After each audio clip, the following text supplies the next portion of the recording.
40. Hey, it's Carmichael Dave. I got to tell you, I am so excited to get this decking project started with Trex Decking and Railings. From the first time I stepped foot in the showroom last week, I was so impressed. So many color options, heat-resistant composite deck. What does that mean? That means I don't have to do any maintenance on it whatsoever. They even have a deck designer, so you can go online and see what your dream deck will look like on your house. Just visit Trex, that's Trex.com to get it started. Tell them Carmichael Dave sent you. When you take the time to shop at Folsom Lake Honda, there's one thing you'll always find. Happy people ready to serve you. As a family-owned and operated dealership since 2009, customer service is our number one priority. Our customers love doing business with us, and you will too. Looking to own or lease? During the spring sales event, drive a brand new Accord or Civic. Visit us today at FolsomLakeHonda.com, your one-stop Honda shop. Folsom Lake Honda, yeah, your one-stop Honda shop. Capital Casino is conveniently located in downtown, 411 16th Street, and has been a part of the greater Sacramento area for over 20 years. They offer the best variety of games in the region in a safe and friendly environment, and there's plenty of parking, all well lit and monitored by security. Come have a great meal at the cafe and restaurant inside. Capital Casino has the best food, the best service, and the best action. But please always remember to gamble responsibly. 1-800-GAMBLER. Country in the Park is back. May 8th and 9th at Cal Expo. Miranda Lambert. John Party. Chris Young, Turnpike Troubadours, Dylan Scott, and more.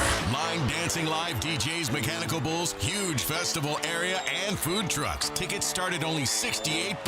Country in the Park, May 8th and 9th at Cal Expo with the California Highway Patrol, Fox Family Heating and Air, and Tacovas. More info at CITPFest.com. KHD1 Sacramento, KYMX HD3 Sacramento. From the Power Business Technology Toshiba Studios. Sactown Sports 1140. This is the Drive, baby. The Drive Guys, Kevin Gleason and Alan Stiles. It's drive time with the Drive Guys. Here's the thing, Alan. I got something to say about the end of the Duke-UConn game. I disagree with something that everyone is saying about it. Everyone is saying, correct me if I'm wrong. Everyone is saying, oh my goodness, Caden Boozer, you don't have to do anything there. Right. You just hold the ball. They foul you.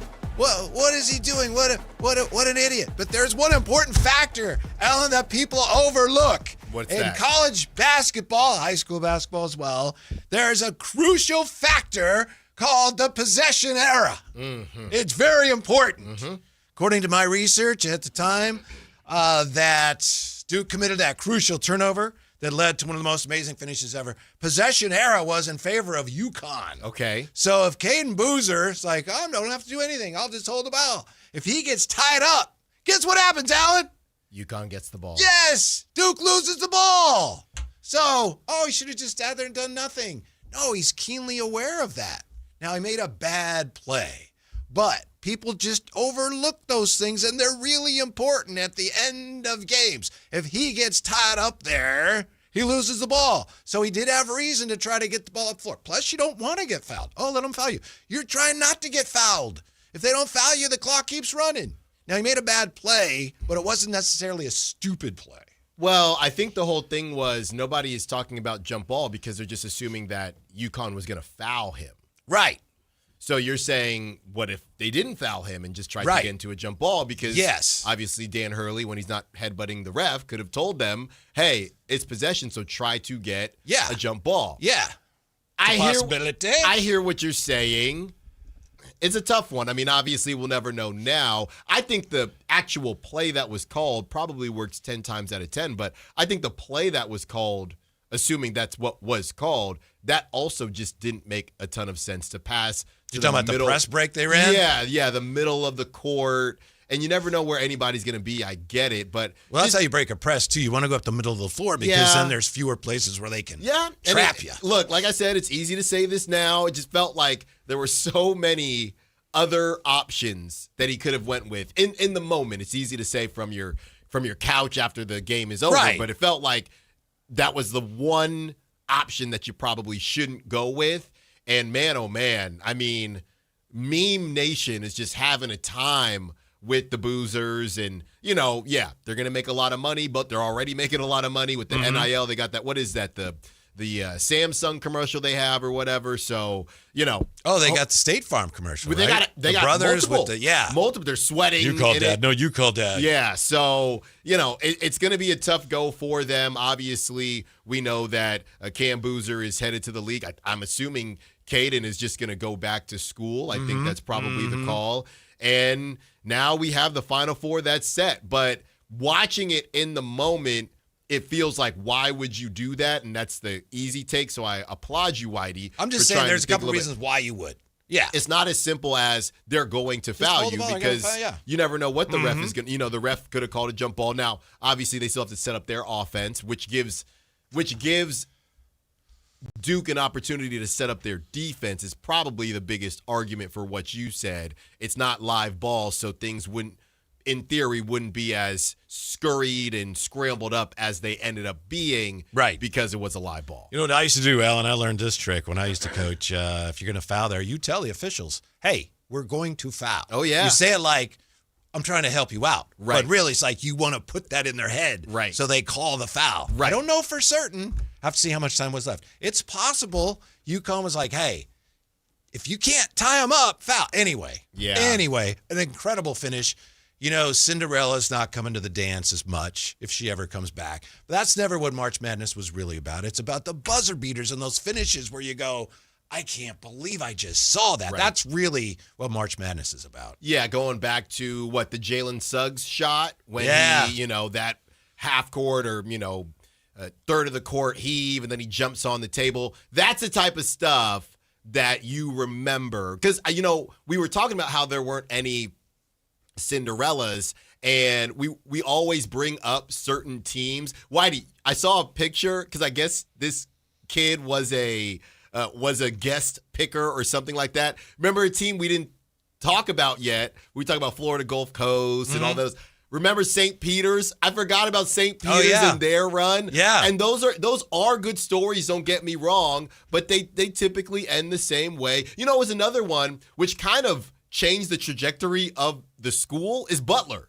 Butler had those crazy runs going back to our guy Brad, who's now with the Celtics, and Brad Stevens, and now they almost beat Duke. They're not they're not even in the same category anymore. But you're right, obviously NIL, all of that's going on. Things have changed a little bit, but it is how memorable it was. And I think last season, off the top of my head, you can correct me if I'm wrong, but last season felt like it was a solid March Madness Final Four. You had all 4 1 seeds, but I don't know how memorable last season was. Yeah. Well, we did have another Duke collapse last year in the Final Four. That's true. Yeah. That's true. I think the upside of the NIL, the downside, as we've talked about, and we've bemoaned it, no more Cinderellas, but there is an upside, and it's that I think you get better teams. And so you get better basketball. Yeah. You get all the 1 seeds are making their way through. Not all of them, but more of them in the last couple of years. But I think if you have the best teams playing the biggest games, I think that ultimately ends up being a good thing. Right. And I think that's one thing that actually hurts the NBA with the new CBA, where you can put a team together, but good luck keeping it together. So you end up with different teams winning every year, and everyone thinks, that's best. But it's really better when you have really good teams every year. Yeah. So I think there's some upside for college basketball there. Right. And there's a reason for them to stay. I mean, a lot of these kids, it doesn't mean that everybody would be in the NBA right now, but maybe they would have went overseas. Maybe they would have, tried their hand at something else, whatever. Maybe they'd be messing around in the G League. And now they have an opportunity to stay longer. You take Yaxel. Right, Yaxel on Michigan. Obviously, he's 23 now. Maybe tried to come out too soon, and then it wouldn't have worked out, or whatever the case is. But he stays on a Michigan team, and now that Michigan team is even better. So to lend itself to the conversation of college basketball being better, you don't have as many guys rushing to get to the league to get that money. And hey, get your money when you can get your money. But they're not rushing as much because they can make it a decent bit of paper while they're still in school. Did you see what our friend Kristen Peek said about him? Kristen Peek said about him? She said that he Scouts could are go really top high 10, on him. right? Yeah, she said not necessarily top 3, but Right. definitely a lottery pick, which is, okay, we already knew that. So, yeah, she must be thinking, from what she's hearing, he could be a top 10 pick. Right. Braden Burry's going to be a top 10 pick, right? Well, obviously, Braden Burry's is not as old as Yaxel, but I think He's what almost it is, 21. Yeah, but I think you're right. what it is these teams in the order that you're in, you're okay with taking somebody older because you're trying to get it going now. You're not necessarily trying to. Not all these teams need a star. If you look at Dallas, now I'm not saying Dallas is going to take Yaxel, but I'm saying they could. Mm-hmm. They have their guy. They have Cooper. They have older guys on their team too. They got Kyrie coming back, so they don't necessarily need another 20-year-old. So to Dallas, what does it matter that Yaxel's 23 years old if that's your guy or Braden Burry's or whoever it is? I know that you constantly have your top 10 prospects. You have a list constantly updating. Yes. Where is Keaton Wagler right now? Man, oh man. Is he climbing? Oh my Is goodness. he climbing the Styles files? Look, that little spin move he does, the half spin, and then he steps back. He's been doing it. I was watching Whitey. I was grinding film this weekend. Sure. So he's been doing it since high school. There's saw a high rumor school that you are film. grinding film while you're hosting at the River Cats. I was doing There's that. a slow moment. You're That's on, right. on your phone, grinding tapes like, okay, now I got to go give somebody a, That's right. gift basket or Well, something. it was Dinger Tug of War. Yeah, I had the mic doing Dinger Tug of War. Right. But I was also watching. See, not everybody could do that. No, of course not. And I was also watching Keaton Wagler in high school, and he's been perfecting his craft since then. Whitey, I gotta say, You don't buy that, Jay? Jay. Nah, I don't buy that. Jay, come on, man. In high school, why are you going back looking at the film? I saw some things, and I wanted to dive a little bit deeper.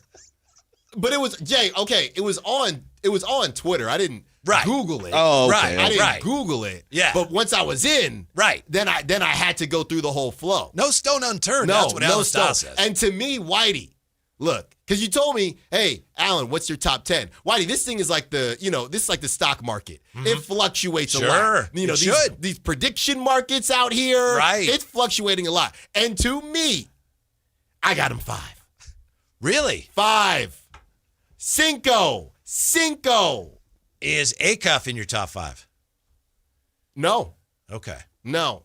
But like I said, last week it was different. So it's DeBonsa, in some order, DeBonsa, Peterson, Boozer, Caleb, and now Wagler? That's right. Okay. But here's the thing. That 5 is going to rotate all the time. That's why I am Mr. Trade Down for right what? up to the draft. Right up to the draft. Yeah. Now, I got to hear how they interview. I've been talking to some scouts. I'm hoping to hear, some recordings of the interviews. Excuse me?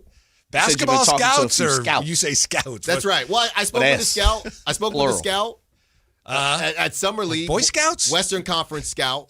Okay, and he told me, no, I'm being serious now. He told me, Jay, he bought some Girl Scout cookies. And they so are he's good. like, I talked to some scouts. Thin mint joints? No, I'm a do-si-do guy myself. I like the do-si-do, okay? But he told me that he thought Maxime Reynaud was going to go in the first round. And look here. So you guys can question my authority. You can question my sources if you want, but I'm never wrong just early. You hear that, Wait, Whitey? you're never wrong? Just early. That's right. I'm wrong sometimes. Yeah. You know what? I'll admit I was wrong on? I'll admit I was wrong on the Precious Achua thing. I'll admit that. Wow, okay. I wasn't completely wrong, but I was relatively wrong. You mentioned that you have a source that said he or she thought Reynaud was going to go earlier. Did you see that Nicola Batum I saw that. raving about Maxime Reynaud? He said he thought he was going to go top 20. Yeah. I was surprised he fell to the second round, honestly. That's more like Lumiere. Yeah. Yeah, that's not really. Pepe Le Pew. Be our guest. Be our guest. Can I get a break from the Disney stuff while I'm here? You know what I mean? When I'm at That did sound home. like Beauty and the Beast, the clock. Or the candle. Come Soup on. de jour, hot odeurs. We only live to serve. It was Try the good. gray stuff, it's delicious. Don't believe me, ask the dishes. Whitey, I need a Disney break. I can't I'm come sorry. here and still do the Disney I'm thing. sorry. Yeah, that's on me. That's completely on me. Come on. Yeah, but Nick Batum says he's really excited about Maxime. Yeah. I'm really impressed. He should be. Mm-hmm. He should be. And now you're going to add in more draft picks to this roster, all you got to do is, I was shocked he went mid-second round, but he ended up in a good situation for him right now. He got a chance to play. He's got good vets around him, Nicola Batum says. Mm-hmm. Kings didn't play a lot of their good vets yesterday. Good for them. I shouldn't say that, but I did. So there you go. Good for them. Look, they did the impossible, the Kings. I thought there was no way. Well, I didn't think DeMar wouldn't play. That was only, his second missed game all season. But I thought there was no way they were going to lose to the Nets. And they got it done. And this changes everything, Whitey.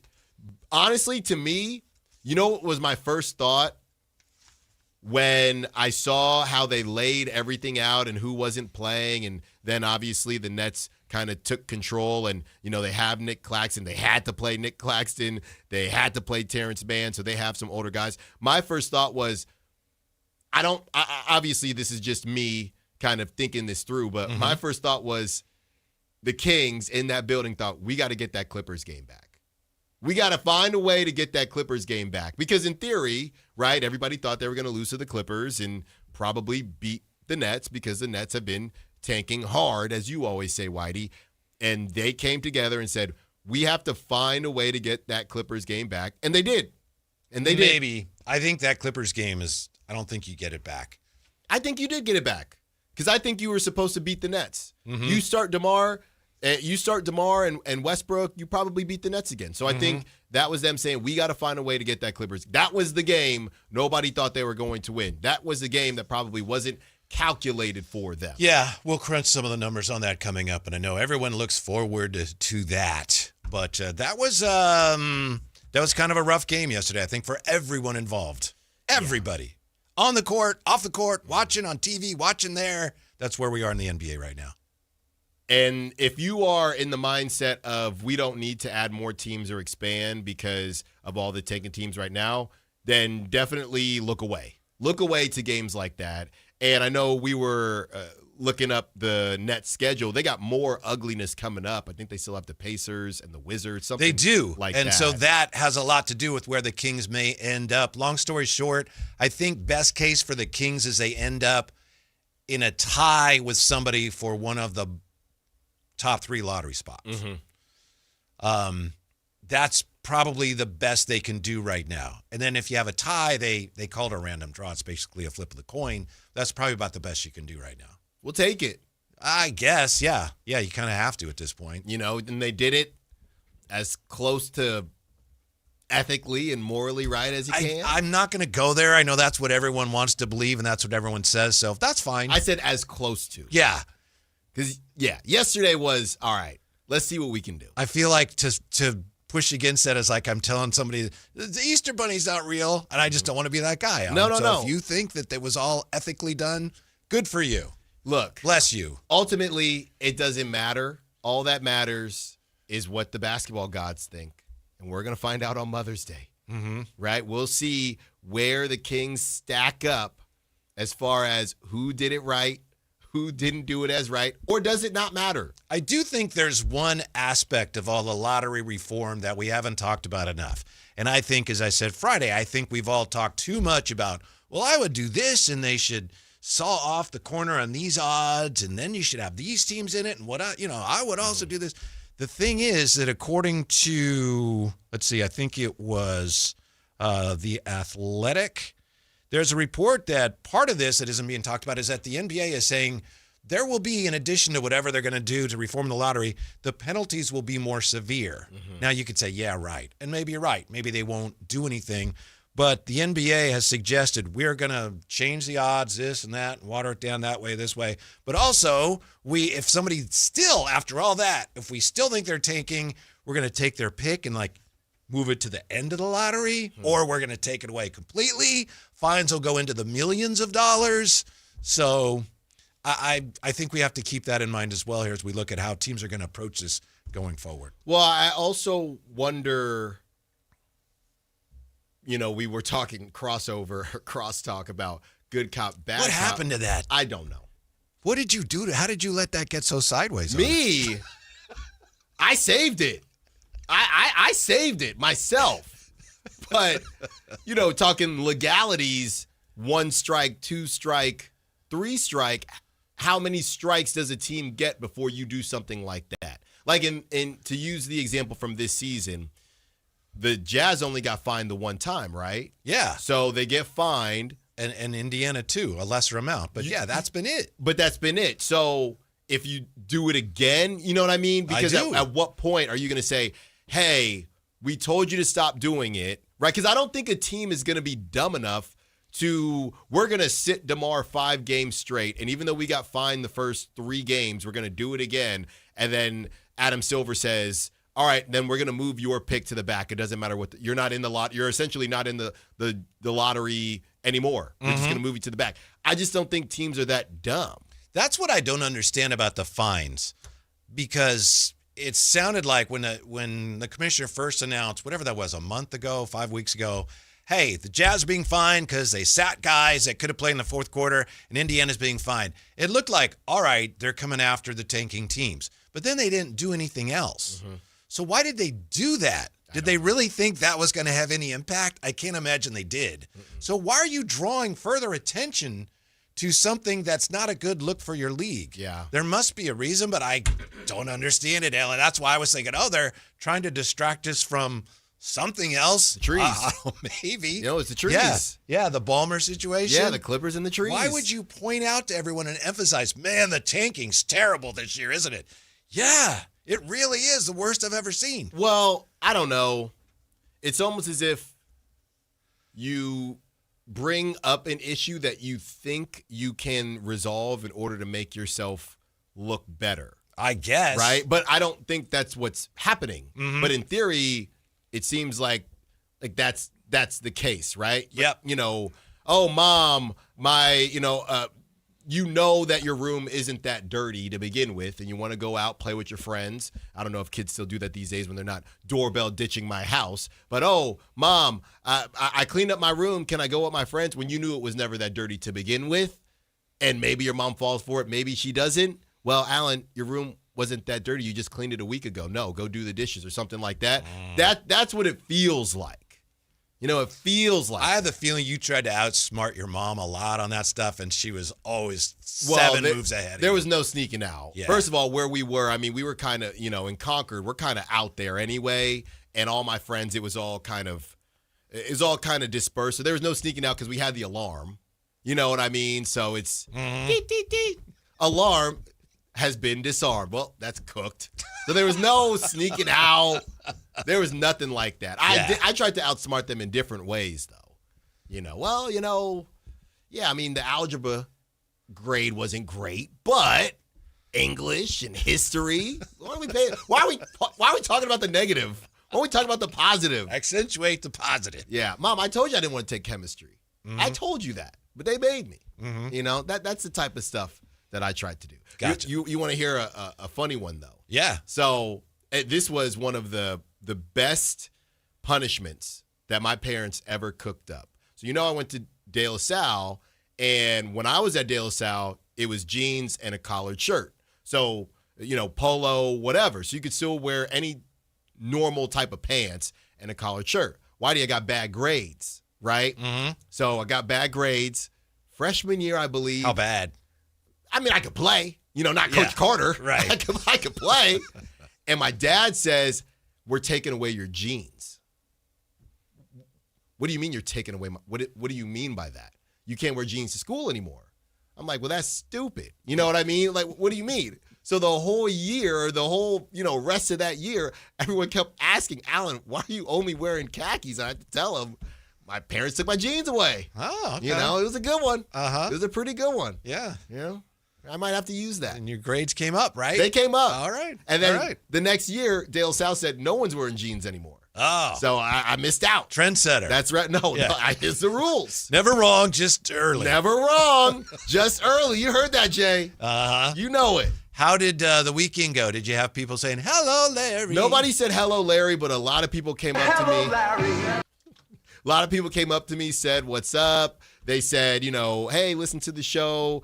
Somebody said, why is Carmichael Dave so mean to you? And I thought, well, I don't do crosstalk anymore with Carmichael Dave, so I don't know what he's been saying during his show because I'm sleeping at that time or feeding the baby. But somebody said, yeah, Carmichael Dave is, why you guys always fighting? Why is he so mean to you? I thought, I don't ever talk to Carmichael Dave anymore. Because he's grouchy. That's right. That's cranky. Right. But a lot of people came up to me and said, oh, good to see you. Love the show.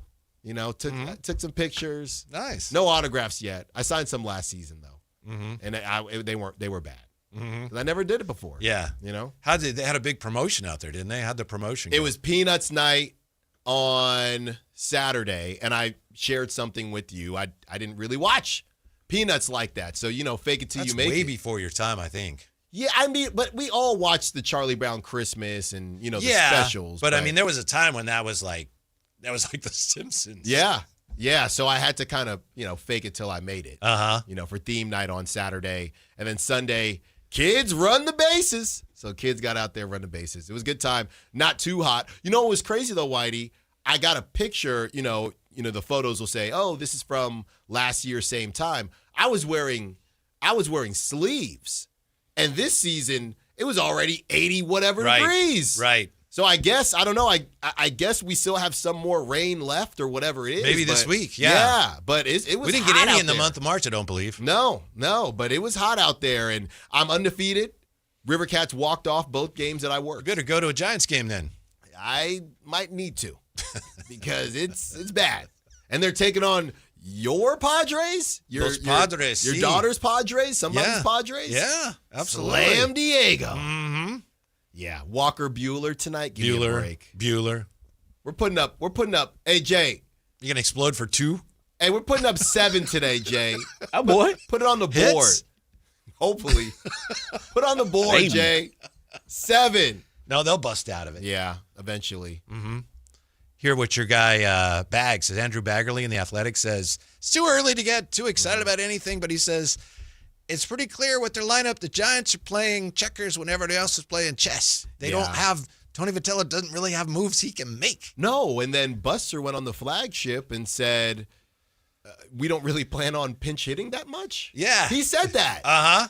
Which, I mean, I think the matchup thing can be overblown, but I think, what are they trying to go too old school? It's kind of bizarre. Yeah. So, hey, we still going to get the W today. And by the way, just so everybody knows, I tried to get Whitey to agree to a Padres-Giants wager. Oh, we're still talking. He refused. Yeah. He refused so far. We're still negotiating. You haven't come up with anything yet. No, Jay. Scared money don't make no money. That That's is what they true. say, Jay. Uh-huh. That is true. I'm just saying. You haven't made any proposal. You said, Look, what are we going to do? Y'all got to I win. don't know. What do you want to do? I have a winless Giants team, and I'm willing to put it on the line for you. I would rather play a team on a winning streak than a losing streak. That's fair. That's also fair. Because that's baseball. But we're man. due. It all Is evens it a out. series It's or a is series. it game by game? Set. 3-game set. I don't know. Alan's like, well, you want to do something? No, not really. Oh, see, he's scared. No, see, he's scared. I'm What ready do to you do got? something. Just like that, huh? We can do lunch. We can do whatever. Crumble cookies. Because clearly the midday is starving. What was that about? I'm not even going to ask Jay about that because Jay would No, have Jay. it. No, Jay I would was not. like, what is that Jay about? would not tolerate it. No. Come on. I'm We crying can't- about 3-4 measly No. cookies. I don't even know. We On a unleashed radio station? We unleashed Jay on him. I was, I'm just sitting back here, and I was like, fellas, you guys entertained that way longer than I know. thought you were. What was I supposed to do? Don't ever let nobody shake us down. With the afternoon show, I don't care if Matt, Kayla, I don't care. We never get shook down about no cookies. That is ridiculous. Asking me what I'd take. Are you serious? I literally almost went and DoorDash crumble cookies for them. That's ridiculous. I know it is, Jay. When we come back, the King's task is simple. It's not pretty, though. We'll break it down when we come back on a Monday. Thanks for being with us. Drive Guy, Sactown Sports. Don't go away. Download the Sactown Sports app. Sacramento sports in your pocket. This is Sactown Sports 1140. It's tax time, y'all. If you want to file free, this next one's for you. Now taxes is so free. Terrible tax, free edition only. Roughly 37% of filers qualify. Simple form 1040 returns only. Now this is tax. Love that jam. Up next, commercials. Intuit TurboTax free edition. See if you qualify at turbotax.com/free. No schedules except for earned income tax credit, child tax credit, student loan interest, and Schedule 1A. Progressive's accident response can detect and send help when you need it most, after a major car accident. But other accidents, you're on your own. Like when you accidentally call your wife Mom. When you accidentally say Happy Holidays on someone's birthday. When you accidentally wave at someone you thought was waving at you.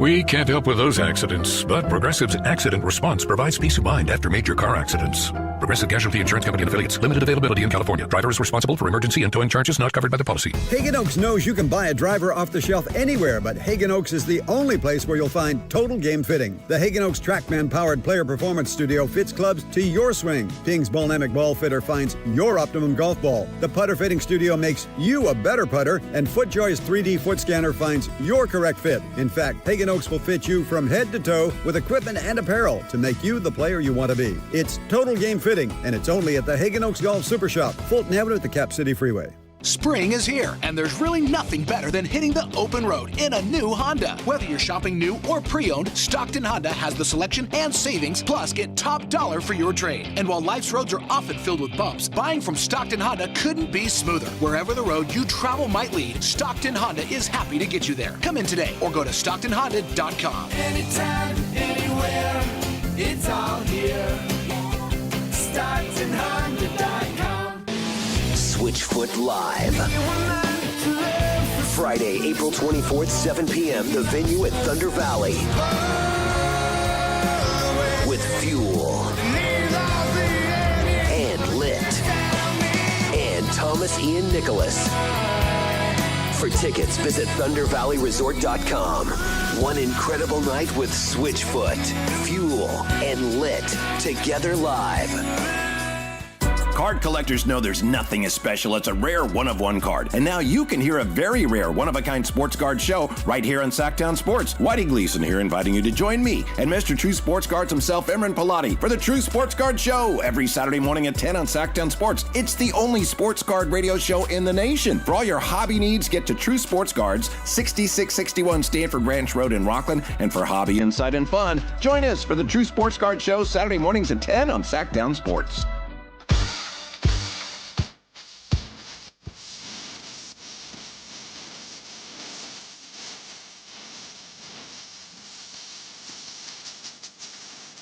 Download the app and listen to The Drive Guys. The Drive Guys with Kevin Gleason and Alan Stiles. On Sactown Sports, 1140. How about this, Alan Stiles, in the YouTube chat from the great Tony Ray Harvey. Alan Stiles knows what he's talking about. Keaton Wagler, number 5 in the NBA draft. Hashtag Illini. Illini? Illini. I'm sorry. Illini. But then we also have from Bad News Sour Grapes, Wagler, nothing more than Kevin Martin 2.0. You know, the whole thing with Wagler is, can he get to his spots? This is what I continue to ask people. And I am not comparing the two. And I know early on he had moments where he looked different. But how athletic does Luka seem to you? I'm not comparing Keaton Wagler to Luka.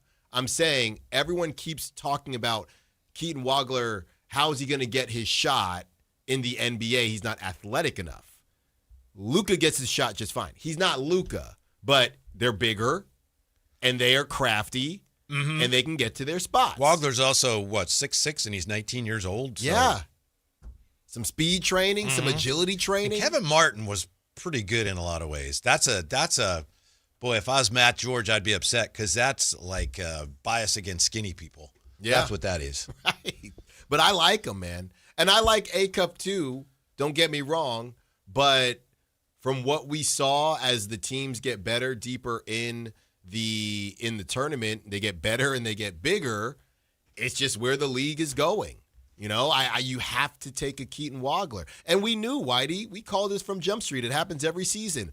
The guys that last in the tournament longer are going to have moments and going to crawl up the big board. I know Kristen Peak that we talked about said most scouts kind of have what they have, but I think what we're also hearing is, they have their tier of the 1 through 4 that they feel pretty confident about, but after 5 and down, it's whatever fits your need and whatever flavor you like the best. And if it's me, I don't know, the smaller guard thing. I can't go out. Whitey, if I'm gonna select a whammy, I'd rather select a 6'6" whammy than somebody saying, man, Acuff was right there. It was obvious. Well, was it? Who's the best 6'3" guard right now?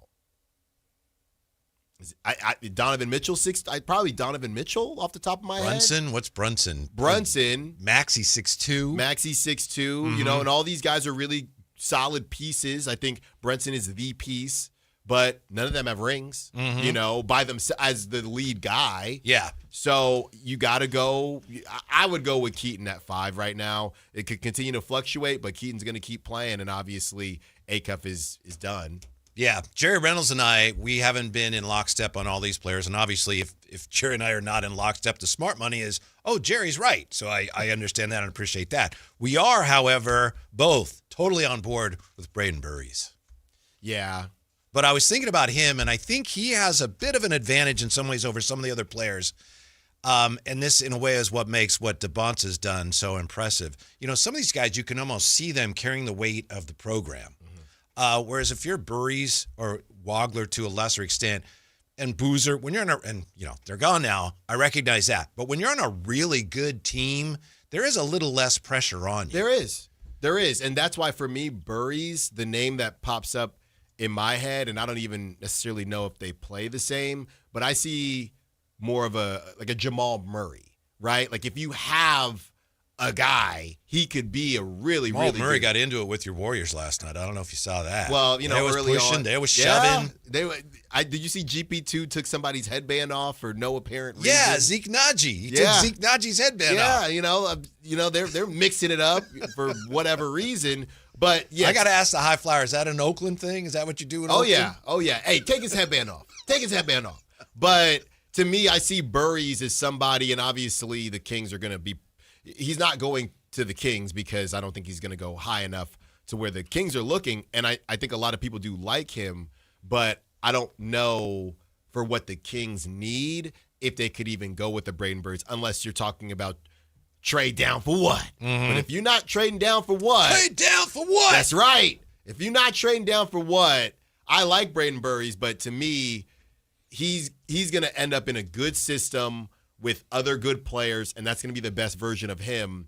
Because that's all, and maybe that's just because that's all I've seen of him, a good system with a lot of other good players. If the Kings somehow lucked into the first pick, they'd probably take DeBonce. What position do you think he would play in the NBA? I don't see how he's playing 2. I know we talked to some people that said he could play 2. He's a 3 to me. It's pretty obvious. So I could see, this is just a theory. No one has said a word. Probably anybody who even knew anything about this would not say a word. But I could see the Kings, if they ended up in a spot where we're going to get DeBonce, which you'd figure you'd probably have to have the first pick. I could see them then going, well, what can we get for Keegan? Maybe we get another pick in this first round if we move Keegan. Not that they would want to move Keegan, but if you had DeBonce, and if their thinking is what your thinking is and mine as well, that, all right, DeBonce is going to be our 3 going forward, then okay, let's just look into that. Yeah, and we've looked at we've seen a couple different options here, and you know what, Whitey? It's so funny you brought this up because I was thinking about this in the car today. The Spurs have the Hawks pick at 19, okay? Now, the Spurs are about to have to pay some guys for sure, but if it was, and I don't even know how the money would work here, but if it was like, for example, and maybe this is too much for Keegan, but you'd give them something back because the Spurs, they're dang near close to the Thunder. They can't just keep on, Carter Bryant is starting to get time, but they can't just keep bringing in 18-year-olds right now. You're talking about the cap and the aprons and just roster spots. Yeah. You know what I mean? Yeah. They don't have as many picks as the Thunder, but you understand what I'm saying. So if you are, and Harrison Barnes is expiring, I believe. So they might be saying, hey, thank you for your time, Harrison, and for teaching everybody how to wear a suit and do their taxes. But if you go 19, right, the Spurs give who needs Kings, TurboTax? Falcon tax. That's right. Yeah. That's right. If the Spurs said, hey, we'll give you the 19th pick for Keegan Murray and Keldon Johnson in the 19th pick, we get Keegan and, some future draft capital. You'd have to give up a first, but it's a first from 2028, maybe even 2030, something like that. I'd be into it. I'd definitely be into it. Now, here's the thing you got to remember. But not just for the 19th pick in Keldon Johnson, right? I wouldn't do that. I don't know if we have the same value on Keegan. And the reason I say that is simply because a lot of people think that the Kings overpaid on Keegan's contract. So the Spurs are going to have to pay people. So they might be saying Keegan's contract is pretty healthy. I think that'd be selling low. The 19th pick in Keldon Johnson? Yeah. For Keegan? 19th? Like, Quaintance is going to be the 19th pick, or Bennett Sturtz, or Christian Anderson. Oh, give me Bennett. You know I like Bennett. You know I like Bennett. Okay. I mean, I don't know. I have no clue what Keegan's value is right now. How about that? You might be, I'm telling you right now, Whitey, if I just said that, and I get it, they're fans. If we just said that on San Antonio airwaves, they'd say it's not enough. Yeah. I'm not looking to move Keegan. I need something that, I really like that. Because he can play both positions. He defends. Haven't given up on him yet. But I do think if they got somebody, not just somebody, but if they got DeBonsa, they might be open to, all right, well, let's see what could we get if we moved off of Keegan. Here's the situation with the lottery. Right now you've got Indiana, 17 wins, Washington, 17 wins, Brooklyn, 18, and the Kings, 19. So the Kings had a good weekend. If you're concerned about where they end up in the lottery, you've just got a few games left here. Can the Kings move up at all? Indiana and Washington both play Brooklyn still. So somebody in there, there's 2 wins in there. Actually, there's 3 wins. No, that's 2 wins, right? Because you got Brooklyn, Washington, Brooklyn, Indiana. So somebody in the 2 wins have to go to the teams that are ahead of you. Brooklyn, if Brooklyn loses out, Washington beats them once and Indiana beats them once, you've got 18, 18, 18, and then the Kings are 4th with 19. But if you want to move up, if Brooklyn ends up beating one of those teams, then you would be tied with Brooklyn for the 3rd best spot on the lottery, and then there'd be essentially a coin flip. Right. And so there's a shot at that. Right. It's still being one of the bottom 3. Still it's not a great shot. But that's if the Kings lose out. The Kings win 1 or 2 more games, they can wait bye-bye to the bottom 3. Don't worry, Whitey. Don't worry. Basketball God's going to take care of Sacramento. How so? They did it the right way. They let Russ do his thing. If they continue to do it the right way, they're probably going to win a couple more games. Well, no. That's not going to help. No, they don't have to do it the right way anymore. Oh, okay. They did it the right way longer than the other teams. That's part of the thing that makes me chuckle about the whole, ethical tanking. So now because you ethically tanked to this point, does that mean you're not obligated to do it anymore? Is that what you're saying? That's exactly what I'm saying. We already ethically tanked. We don't have to. Yeah, once you get under these games, come on. Once you get under double digits, real quick, Whitey, 510 from my guy Trey. Shout out to 510. He says, what about LeBaron Philon, who we've talked about before? I like LeBaron. I just think the issue is there's no way for the Kings to get him because the trade down for what, he's going to go before any of the teams that have 2 picks. Yeah, he might be like top 11 or 10 12. to 12. So I like him. I just don't see how the Kings could get him. But I think he's a bucket. Trey. I just don't know how the Kings – he's basically right there with Braden Burries, a little lower than Braden Burries. I don't know how they could get him either when they're sitting at between 10 and 13 because you trade down for what? Those teams, most of them start at 14, 15, and LeBaron would be gone by then. Burries is starting to move up, not as rapidly as Wagler, but he's snaking his way up. He's good. Obviously, Akef at this point doesn't figure to be moving up anymore through no fault of his own. I do need to ask you, who else is done now is Nate Ament. So I do need to ask you, have your thoughts changed on him at all? After I don't know that much about him. I'll be honest. Yeah. I don't have much of an opinion. And I'm just, rather than, I'll tell you, I think he's I haven't seen him play a lot. I think he's the most boomer bust for sure. But I'm intrigued. I'm definitely intrigued. All right, we're back with more on that also. NBA having a rough season. Whose fault is that? Next on Sactown Sports. The Sactown Sports 1140 newsletter. right to your email. Get your latest on the Sacramento Kings, UC Davis, and Sac State with the Sactown Sports 1140 newsletter. Visit SactownSports.com to join. On top of home and auto, Progressive protects your boat, RV, and motorcycle so you can explore the unknown. Actually, we just take the RV to the same campground every year. Well, maybe you can catch your own dinner on your boat. Oh, we can actually get pizza delivered there from this brick oven place we love. Will you at least try a new topping? Honestly, probably not. We kind of have a go-to order. Fine. Just bundle home or auto insurance with your outdoor vehicles with Progressive and stay protected when you go, I guess, where you've gone before. Progressive Casualty Insurance Company and affiliates. Not available in all states or situations. When your check engine light comes on, do you see a repair bill or do you see peace of mind? For 20 years, CarShield's been the name America trusts to help keep you on the road. While other companies stop covering you when your car gets older, CarShield offers protection plans up to 200,000 miles. With over $1 billion in claims paid, we don't just promise protection, we deliver it. Don't let a breakdown break your budget. Get the flexible month-to-month coverage you deserve. Go to carshield.com. That's carshield.com today. If your passion is bass fishing, only one radio show has the action, information, and excitement of your favorite outdoor sport. Ultimate Bass, hosted by Tournament Bass Pro and California Outdoor Hall of Famer Kent Brown, takes you live to where the fish are biting every Saturday morning. Only Ultimate Bass feeds your passion with the latest news, products, tips, and advice from the pros. Ultimate Bass with Kent Brown, Saturday mornings at 5 a.m. on Sactown Sports 1140, part of SEP's Saturday Morning Outdoors. When you take the time to shop at Folsom Lake Honda, there's one thing you'll always find. Happy people ready to serve you. As a family-owned and operated dealership since 2009, customer service is our #1 priority. Our customers love doing business with us, and you will too. Looking to own or lease? During the spring sales event, drive a brand new Accord or Civic. Visit us today at FolsomLakeHonda.com, your one-stop Honda shop. Folsom Lake Honda, yeah, your one-stop Honda shop. At Power Business Technology, we're not another big box corporation. We're your neighbors, locally owned and operated. We know what businesses like yours need, from reliable printers to high-performance copiers. We'll help you find the right solution with personal service you just can't get online. Need setup or support? We're just down the road and always happy to help. Power Business Technology, family hometown service with big-time solutions. Contact us today for all your business printing needs at 844-POWER-BZ. That's 844-769-3729, or visit us at powercopiers.com.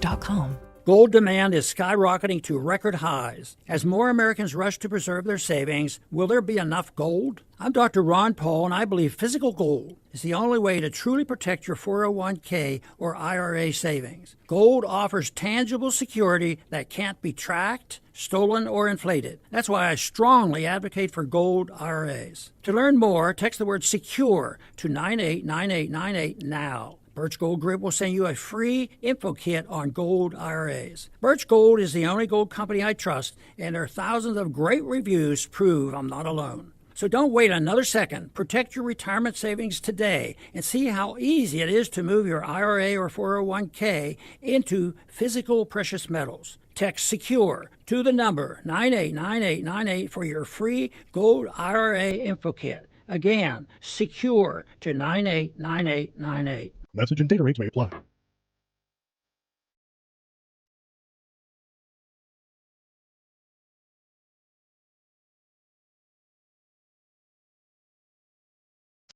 Your home for Kings basketball for over 25 seasons. Sactown Sports. So as we were getting ready for this segment, we have the great Kyle Ledbetter in here, and he's playing on the Papa Shot machine. And I'm telling you, he has that one-handed push, and he's very good. Kyle Ledbetter, very, very good. But it's Max Reno. It's Max Reno's shot. Literally. That one-hand push. That's not a shot at Max Reno. It's not a shot at Kyle Ledbetter. Bobby, which is great that he made it, but I don't think that's a sanctioned it's not. Contraption. Yeah. I don't think there are no records. Nothing that is accomplished on here actually counts, Alan. Am I right? Now, regulation. So if you say, oh, I have the record, it's like, no, there is no record. He made it. That's what Mr. Ledbetter says. Huh. He created it.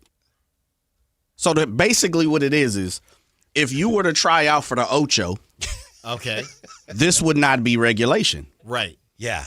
I didn't think it was. You might even be banned from actual competitive Papa Shot. I didn't think it was. It didn't look right to me. Full game. It didn't look right to me at all. You see that sometimes with NBA players. Yeah. They come out on the floor and they can tell right away, hey, the rim is not high enough or it's out. And so wow, that's impressive. Right. As soon as you saw that, you knew like, well, that's not official. No. Remember when Steph, he was dribbling? Yeah. And he lost the ball? He said, hey, there's something wrong with this Yes. floor. That's how I felt on this the whole time. That's how I felt on this the whole time. First time you seen it, you eyeballed it. I said, something. And that's why your scores haven't been higher? Yeah, I mean, because Jay got into triple digits on Friday. Yeah, I mean, I haven't got into it this week so far, but what? You know, I haven't participated yet. Oh yeah, okay, You know. yeah. But that's a later. Kyle in the show. Ledbetter just put up 144. Yeah, Jay's been in triple Kyle digits. show's and over. Kyle show's over. Crosstalk. Kyle show's over. Mm-hmm. He's just hanging out now. I got a question for you here, Alan. There's a lot of weird things that have gone on in the NBA this year. Bill Simmons is talking about them on his podcast.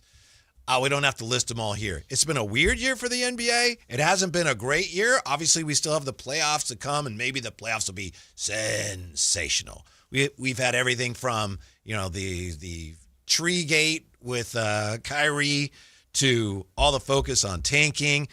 I think the weirdest thing is that the OKC Thunder somehow have become villains now because Lou Dort's the dirtiest player ever and Shea is unethical. But who's to blame for the fact that the NBA this season has been haven't been a great year? It's been weird and it hasn't been great. I mean, you could blame, honestly, can I just say a cop-out and say you could blame the 2026 draft class? Can I say that? I mean, so obviously many teams, it hasn't been a great year around here. Yeah. Trying to look beyond that, which is hard. Yeah.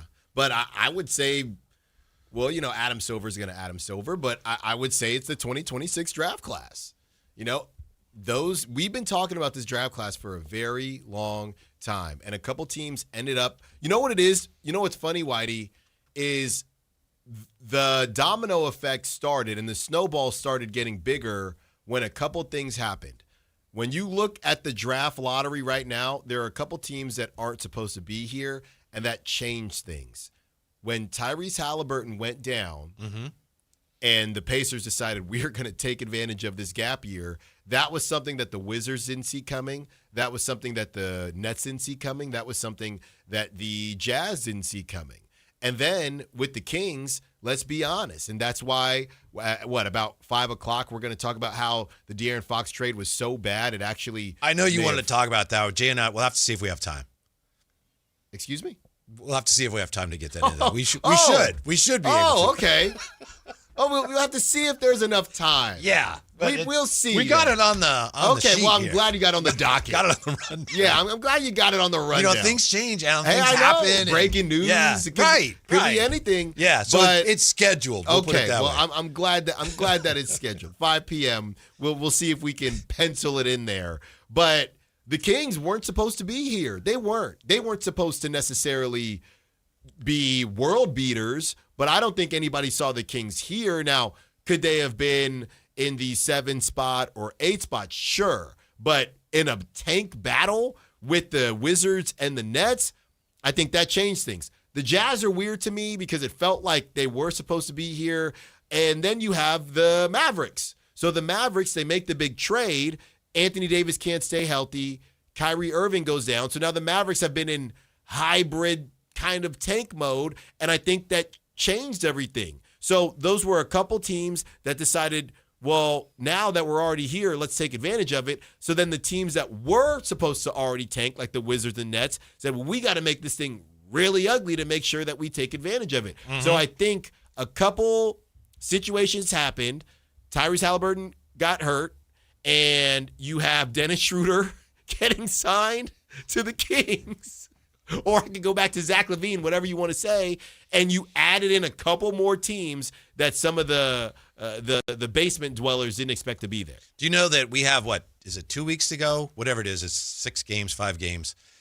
There are, you have, including the play-in, there's 20 postseason spots, 10 in each conference.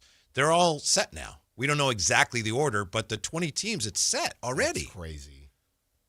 That's crazy. Yeah. So you already know the teams that are going to be competing. if you consider the play-in part of the postseason. So no. There's still some jockeying for, who's going to be 6th or 7th or 8th, whatever. That is of some interest. And, especially in the East, because Atlanta is in the 6th spot, no play-in, and they're just half a game ahead of the Sixers. And then you got Orlando behind there. So they're battling for, to get into the playoffs proper. But we already know the 10 teams in each conference. Doesn't that just say how bad the play-in kind of has been, right? Or how not inefficient, but it just hasn't worked at all, right? Because nobody is fighting to be the 10 seed. Well, I think it just this year, again, I think it's this year specific. We'll find out down the road. But there are so many teams that have decided, we're done. So you just have that separation. Like in the East, Milwaukee, Chicago, the Nets, the Wizards, and Pacers are all like, we're not trying. Mm-hmm. So there's only 10 teams left. That's one reason why I think teams like Charlotte, they have more wins than you'd think, and good for them. But part of that is because there's so many teams that aren't trying. Yeah. And what does that say going into next season? Obviously, everybody should be better for Charlotte. I was talking about Charlotte earlier today because, everybody's saying, and you've said it yourself, Whitey, oh my goodness, what a great story Charlotte is. Maybe the Kings should look at this. They're the 10 seed in the East. Yeah. Mm-hmm. 6 years later. Your beloved Warriors, they're the 10 seed. They'd probably rather not even be in the play-in. I think. But they can't avoid it. Right. I mean, they're 10.5 games better than the Grizzlies. The Pods is too good. They're 36-39. They've lost 6 of 10, and they're still 10.5 games up on 11th place Memphis. It's ridiculous. So, too many teams not trying this year. Yeah, and I think the main thing for teams like the Warriors, and then you're going to see some nastiness in the play-in, Whitey, when you want to make sure, hey, we can't mess around and sneak into the playoffs on accident and be eliminated from any type of lottery possibility. Rob M. with a question here on the text line. How many good players do the Kings actually have? Domas in the regular season, Levine when he tries, and Keegan. The rest are unproven or ancient. This draft needs to be a home run. It definitely We talked does, about that Rob. Friday. How much, even if they hit a home run in the draft, how much better will they be next year? I don't know. Depends on who they move on from. Depends on what they want to do. What do they want to do? Mm-hmm. You had in the piece that you read from Nicholas Batum, well, Maxime Renaud has some good some good vets around him. Yeah, that's great. How many does he need? Because if I'm Scott Perry and I'm looking around saying, okay, what vets do I need to keep? Honestly, it's probably Russ, simply because of his connection to Maxime Renaud. That's who I would say. I think DeMar is just a great story in general and a great vet in general. But if you're picking and you're saying we can't bring all these guys back. Now, DeMar's on contract, so you can't just, I guess you could, but you don't want to eat that money. But I'd have to make some tough decisions. And you still got, I'm looking at Malik's, what is it? The poster, or I want to say Fathead, whatever it is. I think Bobby made that too. I'm looking at Malik, and he's still got 2 more years on his deal. So they got to make some tough decisions. What is Bobby, like a wizard or something? I don't know what's going on. He just waves his wand and he's making stuff? One time he made a Christmas tree. Yes, I remember that. That wasn't his best work. I'm like, what's up, Bobby? He came in with a tree. He's like, I got this tree. Just put it down. And he's another one, Cal State Fullerton. Oh, okay. And I think he won a ring in the minors. He was in the Angels organization, wasn't he? I believe so. And then he made a tree. And the Papa Shot. The fake Papa Shot, Kyle's fake Papa Shot. Kirkland Park Papa Shot. What type of Papa Shot? The rim is kind of crooked on it. Attaboy. I know your buddy Greg Swartz is coming up. What are we talking to Greg Swartz about? Yeah, Greg, that's 3:30, writer for Bleacher Report. We just want to talk to him about how he feels about the tanking situation. He's written a couple different articles just about the NBA as a whole and where the Kings fit, what he would do if he were the Kings, and who'd he take in the draft. And when we come back, can we do a kind of a do-over on the start of the baseball season? Next on Sactown Sports. Download the Sactown Sports app. Sacramento sports in your pocket. This is Sactown Sports 1140. This is the story of the one. As a safety manager at a manufacturing plant, he does everything he can to keep his coworkers safe. From finding ways to reduce risks to keeping safety supplies in stock. And for that, he relies on Grainger. Grainger offers a broad range of quality products and next-day delivery, so he can always play it safe. Call 1-800-GRAINGER, click Grainger.com, or just stop by. Grainger, for the ones who get it done. Capital Casino is conveniently located in downtown, 411 16th Street, and has been a part of the greater Sacramento area for over 20 years. They offer the best variety of games in the region in a safe and friendly environment, and there's plenty of parking, all well lit and monitored by security. Come have a great meal at the cafe and restaurant inside. Capital Casino has the best food, the best service, and the best action. But please always remember to gamble responsibly. 1-800-GAMBLER. Hey, it's Carmichael Dave. I got to tell you, I am so excited to get this decking project started with Trex Decking and Railings. From the first time I stepped foot in the showroom last week, I was so impressed. So many color options, heat-resistant composite deck. What does that mean? That means I don't have to do any maintenance on it whatsoever. They even have a deck designer, so you can go online and see what your dream deck will look like on your house. Just visit Trex, that's TREX.com to get it started. Tell them Carmichael Dave sent you. This is the story of the one. As a maintenance tech at a university, he knows ordering from multiple suppliers takes time away from keeping their arena up and running. That's why he counts on Grainger to get everything he needs, from lighting and HVAC parts to plumbing supplies, all in one place. And with fast, dependable delivery, he's stocked and ready for the next tip-off. Call 1-800-GRAINGER, click Grainger.com, or just stop by. Grainger, for the ones who get it done. LinkedIn is pretty amazing at helping you grow your small business. We cannot stop your new clients from emailing you at 3 a.m. We can help you sell, market, and hire in one place. We cannot help you be in 3 places at once. And while we can't help you organize your calendar, LinkedIn can help you land more clients so you have a calendar to organize. Grow your small business on LinkedIn. Learn more at linkedin.com/small business. Spring is here, and there's really nothing better than hitting the open road in a new Honda. Whether you're shopping new or pre-owned, Stockton Honda has the selection and savings, plus get top dollar for your trade. And while life's roads are often filled with bumps, buying from Stockton Honda couldn't be smoother. Wherever the road you travel might lead, Stockton Honda is happy to get you there. Come in today or go to StocktonHonda.com. Anytime, anywhere, it's all here. StocktonHonda.com. KHD1 Sacramento, KYMX HD3 Sacramento. From the Power Business Technology Toshiba Studios. Sactown Sports 1140.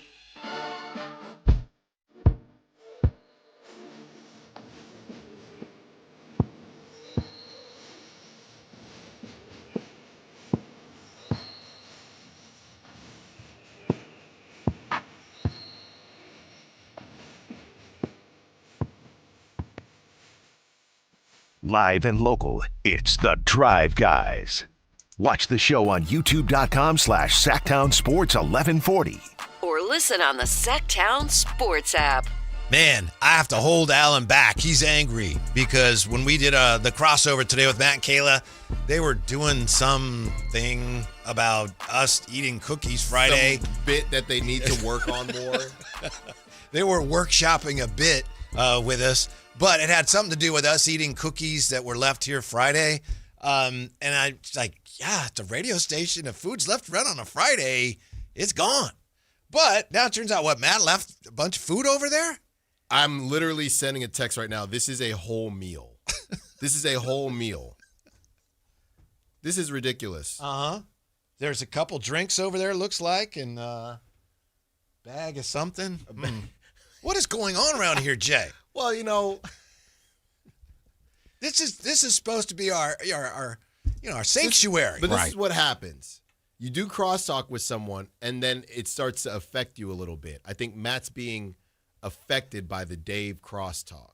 Starting to do Dave-esque things, leave the food, it's like a virus that gets in your brain a little bit. Yeah. Now, I was stronger. I had a stronger immune system, right? So when I did crosstalk, it didn't happen to me. Yeah. But you now, never got infected. No, I never did. But now, next thing you know, Matt's going to be bringing in a hot plate. Just a bunch of bizarre George Foreman grill, just bizarre stuff, guys. Yeah. Bizarre. That's good. We'll keep an eye on that. I know. I already sent the text. Yeah. I already sent it. The Giants didn't win any games. Or haven't won any games yet. They didn't win any games in the first week. The A's also still looking for their first victory of the new campaign. A's had a rough go, man. They played really well in Toronto, just couldn't get over the hump.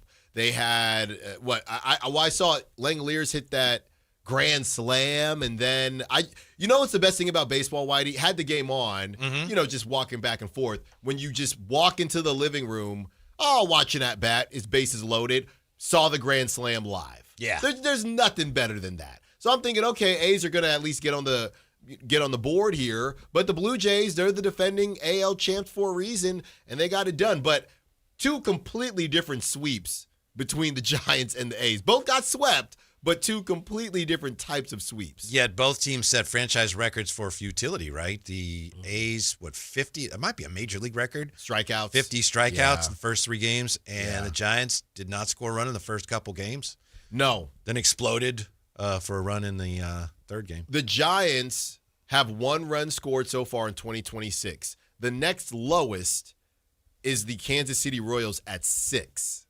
At 6! That's terrible. Okay. Some of that's, I'm giving your team the benefit of the doubt here. Some of that's playing the Yankees. Some of it. The Royals didn't play the Yankees. No.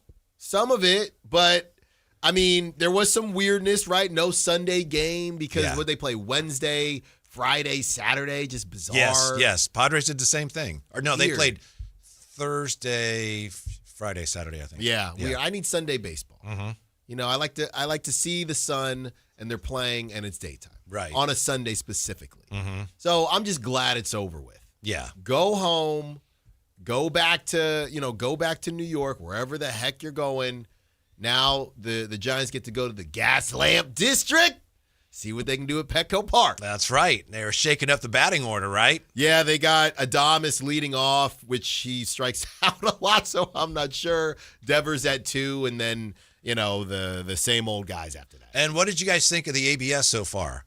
Oh, my goodness. Automatic ball strikes. How much time do you have, man? Now everybody is... You don't like it? I thought everybody liked it. I like it, but I think people like the humiliation of the umps more than they actually like the call being CB correct. Bucknor missed 6 calls in one game. And then you have this whole thing, and I'm curious your thoughts too, Jay, on this. If it grazes, like the spirit, like we talked about, when you slide past the bag or you're off the bag for a half second, now there's a ball where barely any of the ball is grazing the zone. That's a strike. That's a strike now. Yes. That's the way, to me, that's the way it should be. Then just go, and then when I said just go robo umps, people say, no. So you guys are hitters, so I know you'll both say, no way. No. We don't want to go robo umps because we like humiliating the real umps first. I don't think it's a realistic system long term to continue to just humiliate these guys, and when you don't have to. You can, because everyone's like, oh, the crowd popper, having somebody, get rung up. You can delay it a little bit, right? You can do that. But I don't know, Jay. I know you saw that screenshot where the ball, the laces are barely hitting the zone, and you get that call overturned one way or the other. What are we doing, man? Yeah, I'm with you. I hear you. I'm with you on the slurve or whatever they calling it, right? Yeah, where it kind of just clips the strike zone and you call it a strike. Strike's a strike. Yeah, Whitey said a strike's a strike. I understand that part of it, but if it was me, I'd say no, ball's a ball. I thought it was technically where it crosses the plate, not so much as the zone, if that's a different thing.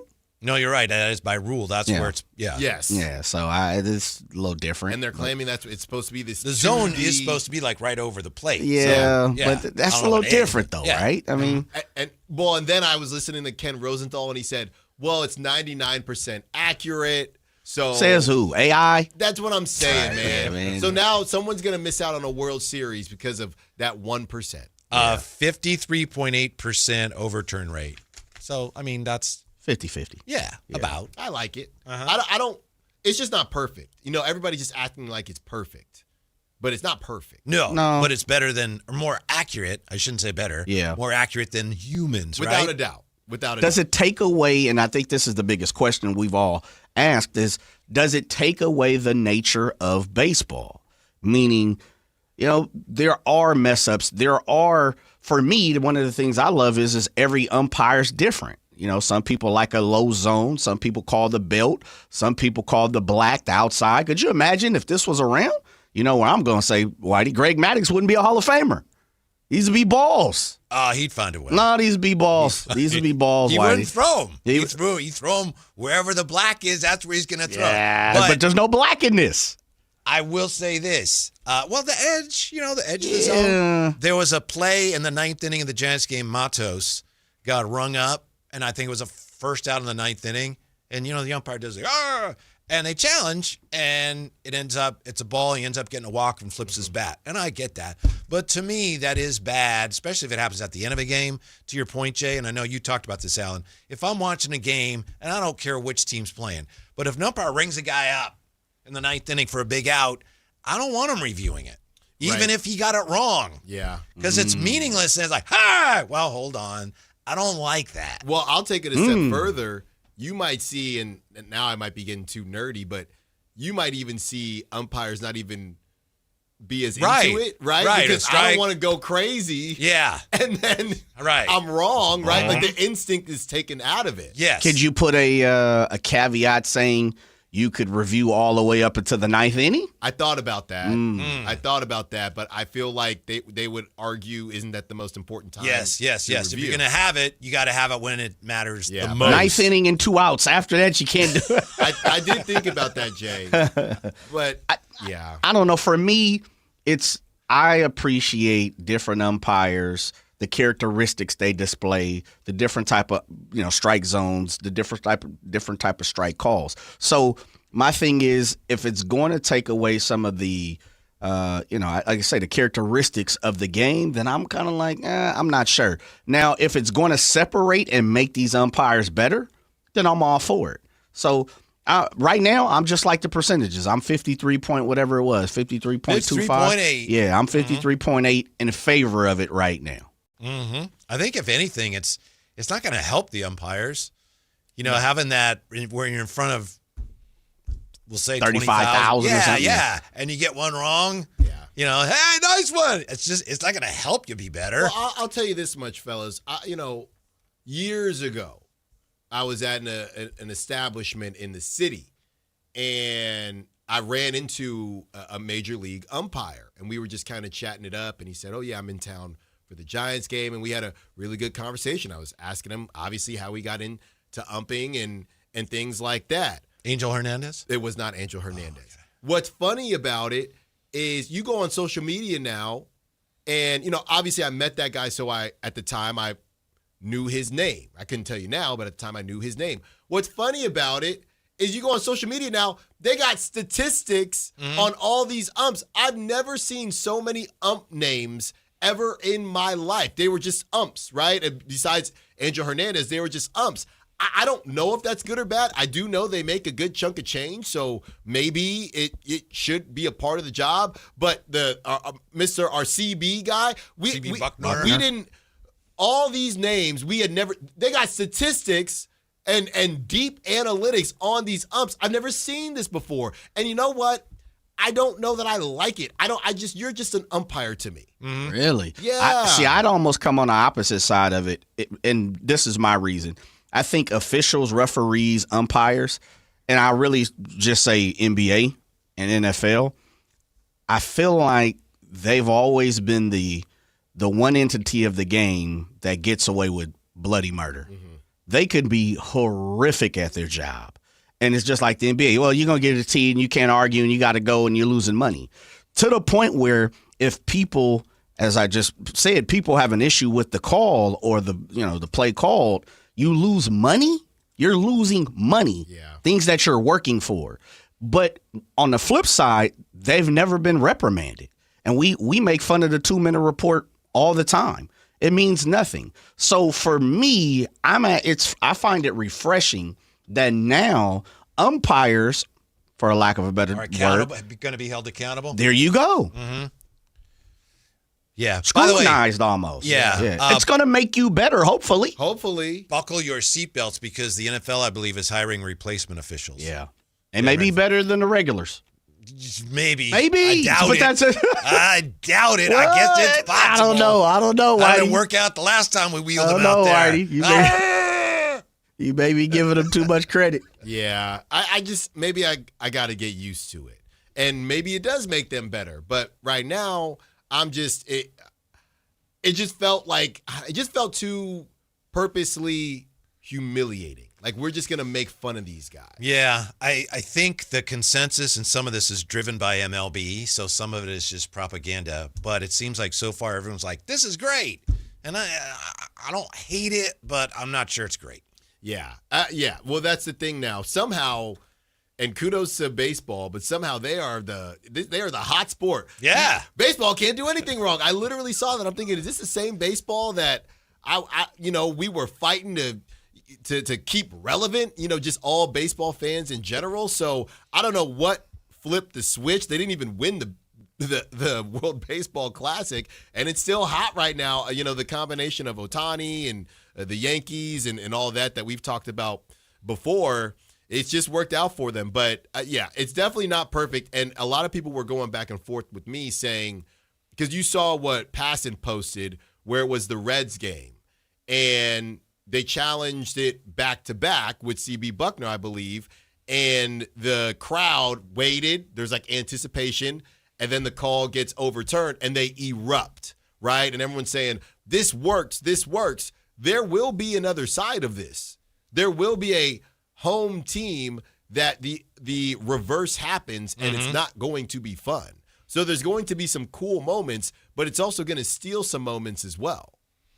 Yeah, I think baseball did a halfway decent job keeping people interested in what's going on when you had so much else going on, especially when it comes to the tournament. And the tournament games were great. It's just, again, it's kind of like the NBA season. It's hard to see beyond what's going on here, which isn't great, and it's hard to really get really excited about the start of the baseball season when the A's and the Giants have struggled so much earlier. But I know it's only 3 games. It's early, Whitey. I know, but it has been a struggle. I'm just talking about the opening weekend. Yeah. A little discouraging. Come on, Whitey. Yeah, it is. 3 losses. I'm not saying the season's over, but it's a rough way to start for fans of the A's and the Giants. No. When you don't score a run in 2 games. No. That's why I said the other team strikes out 50 times. No, not a great start. Nobody cares about strikeouts. Look, the A's put up 2 runs, then 7 runs, and then 2 runs again. So they were scoring. I know, and then both of them played really, really good teams. Right. I understand the nature of baseball. It's like it's only the start of the year, but it wasn't a, really uplifting start. If I just want to see the Giants score some runs, I don't even care if they win. To be honest with you, they got to face Bueller tonight. Look out! To get raw and his painted on pants. Remember one time he was on the Dodgers and they asked him about his pants and he said, "I don't want to talk about that." I really don't. Well, why are you wearing the pants then? I'm sure you're right. Why are you wearing the tight this pants? This is the 2nd time today already you've gone off on pants. What are you talking about? The first time? Jeans and slacks, right? Oh, yeah, see? I wish I could wear different shorts. It's just if you're going to wear the tight pants. So if the Giants get hit by Pants Man, it's a problem. It's going to be a problem. Yeah. I think he's probably more worried about his elbow than his pants, but we'll see. Yeah? Yeah. Well, maybe, he's got to, change his focus now. That's right. Yeah. Your manager, though, people are starting to, I'm trying to give him the benefit of the doubt, but. No, he's fine. He's fine. Look. We're just wound a little too tight. Yeah. He's a fiery guy. Gave him a fiery speech. They were, they had a lot on the line to start. Netflix is there. But just think, Alan. Think if you're a major leaguer. Okay. You've got a new manager. He's never played in the majors. He's never been a coach in the majors. He's certainly never managed in the majors. Okay. And he's giving you a fiery speech. What's the problem? And then after the game, when you lose, he's like, yeah, I think we're a little too wound up emotionally. Well, maybe I, got a little too wound up. He gave the speech. And the guys are going like, it's 2 games. Yeah. What is he talking about? He gave the speech on Tuesday, and then what he said, he brought up the speech on, I think, after the loss on Friday. That's what it was. So people were saying, this speech was 4 days ago. And he said, look, he's just going to say whatever's on his mind. Uh-huh. And I appreciate it. Okay. I appreciate the authenticity. Some of these managers could learn something from Tony Vitello, right? Whitey, keep their mouth shut. How often do we have to hear, we just got to be better? Yeah, we got to hit the ball. Yeah, we got to pitch better. Sometimes that's what the manager should say. No, but you can say that. As a fan, we go, you don't say anything. But there's a reason why sometimes they don't say, I think I got him a little too fired up. Yeah. And then he said they were trying to hit a 10-run home run. Uh-huh. Look, I like it. I like it until I don't. Right now, Adames, understandably, was not too thrilled that they pinch ran for him. And the ninth no, Saturday. don't do that. He just said, that's the manager's decision. But it wasn't in a happy tone. No, it was not. We got tones now. I think he also said, that's the first time that's ever happened to me. We got tone readers now. Yeah. Who'd they pinch run with?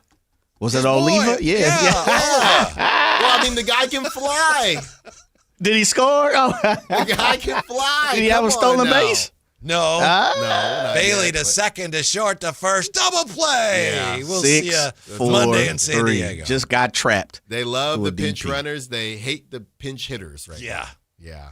Look, they'll be all right. Mm-hmm. I will say this, and this is not just the hate towards the Giants. I do think if you're comparing both of the squads, the Giants definitely their fans definitely had a horrific opening series, no doubt about it. I think Giants fans, and you guys correct me if I'm wrong, I think they expect to be around the playoffs. The A's, it's still a toss-up. It's a coin flip. If they're around the wild card spot, no problem. There's going to be times where they lose series. There's going to be times where they have a 10, probably 8-game winning streak. With the Giants, you keep stacking these losses and these series losses, it's going to become a big issue. Here's Alan Stiles. Yeah. Well, that is a problem, right? Because I look at it like musical chairs. And there's only so many chairs in the NL playoff picture. Mm-hmm. And if you look at how the Reds somehow snuck in because the Mets just refused to want to go to the playoffs, there's just not a lot of spots, fellas. Mm-hmm. So I'm with you, Jay, simply because the NL West, the Dodgers are going to take the NL West, so you're already in playoff. Well, we'll see. Boy. Yeah. Oh, okay, Mr. Padre. We'll see. Well, we'll see. We got a ways to go. Did you believe that face? I was looking at the small smirk in the corner. Got a few games left. That boy talk. We'll see is the right. same thing he said to you, right? Yeah.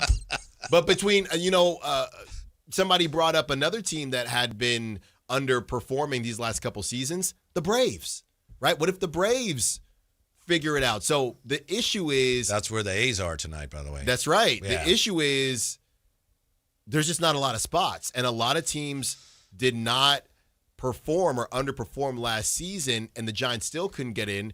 The Mets are not going to miss the playoffs again. The other thing is, and this was no fault of the Giants organization, but you had that terrible opener that was on Netflix that a lot of fans couldn't watch. And I know my sister-in-law's a Giants fan. How am I supposed to watch that? So that wasn't their fault, but that did not get them off to the best start. And it has been, an adventure for baseball fans to try to figure out the game's on. What is it on? Last night, I was trying to watch on Peacock. I think it was the Mariners in Cleveland. Yeah. And we have Peacock Premium. I know because they sent us a thing like, oh, congratulations, you have Peacock Premium. Yeah. Can I watch the game with it? I don't know, Alan. Mm-hmm. I tried to, and it said, click here to watch, and the next thing you know, click here to upgrade. It's like, I don't even know if I have the game. I just want to know, do I need to pay more for it? I don't even know. Did you see the meme that was going around that had it had it split out? So it's clearly not real, but every inning was on a different platform. Yeah, I believe it. First inning on YouTube, second inning on Hulu. I believe it. Third inning on Peacock. Uh-huh. That's where we're headed. Yeah. All different sponsors. Yeah, I'm a baseball fan. I'm trying to watch baseball. Baseball needs more people to watch. And you got someone like us. I'm trying to watch, and I can't. Mm-mm. Help me help you, baseball. Right. Meanwhile, there's NBA on NBC, and they're trying to make the Sunday night NBC basketball doubleheader last night. Yeah, it's just there's too much. There's too much. Then the podcast, and everyone's got to do the podcast on everything. It's too much. Mm-hmm. And that's why I think there should be some kind of award of merit to Kings fans who, for example, watched the game yesterday. I agree. If you watched the game yesterday, call it. At the very least, you have our respect. You definitely have our respect. I met a great Kings fan yesterday, JP. I think John Paul, he texts us sometimes. He's a great fan of the station. He's got Matt George's. Oh, wait. What's this? Clean up his snacks. Matt's getting his lunchy. Hey, Matt. Hey, Matt.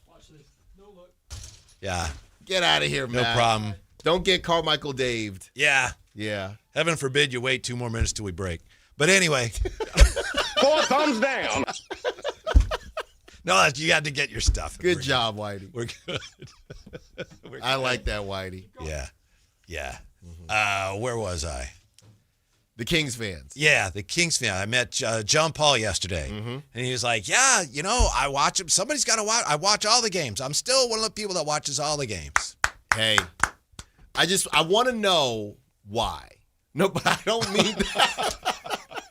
I assumed it's because he was a fan. I didn't. But I know. But right now, with the whole weird, do we want them to lose thing, or do we want them to win? What are you? If you're watching the games now, what are you hoping to get out of it? Is it just the Maxine You know how party? it is, and maybe we'll hear from some people. Maybe we won't. Yeah. We have a guest coming up, but it depends who you're asking. Yeah. Some fans say, Right. yes, I want them to win, and other fans say, no, how are they doing? But if you're watching, I don't think anyone is watching them. If you are in the tank, if you want to be in the tank, I don't think you're watching them to root against them. If I was to watch them and I wanted them to tank, I just wouldn't watch.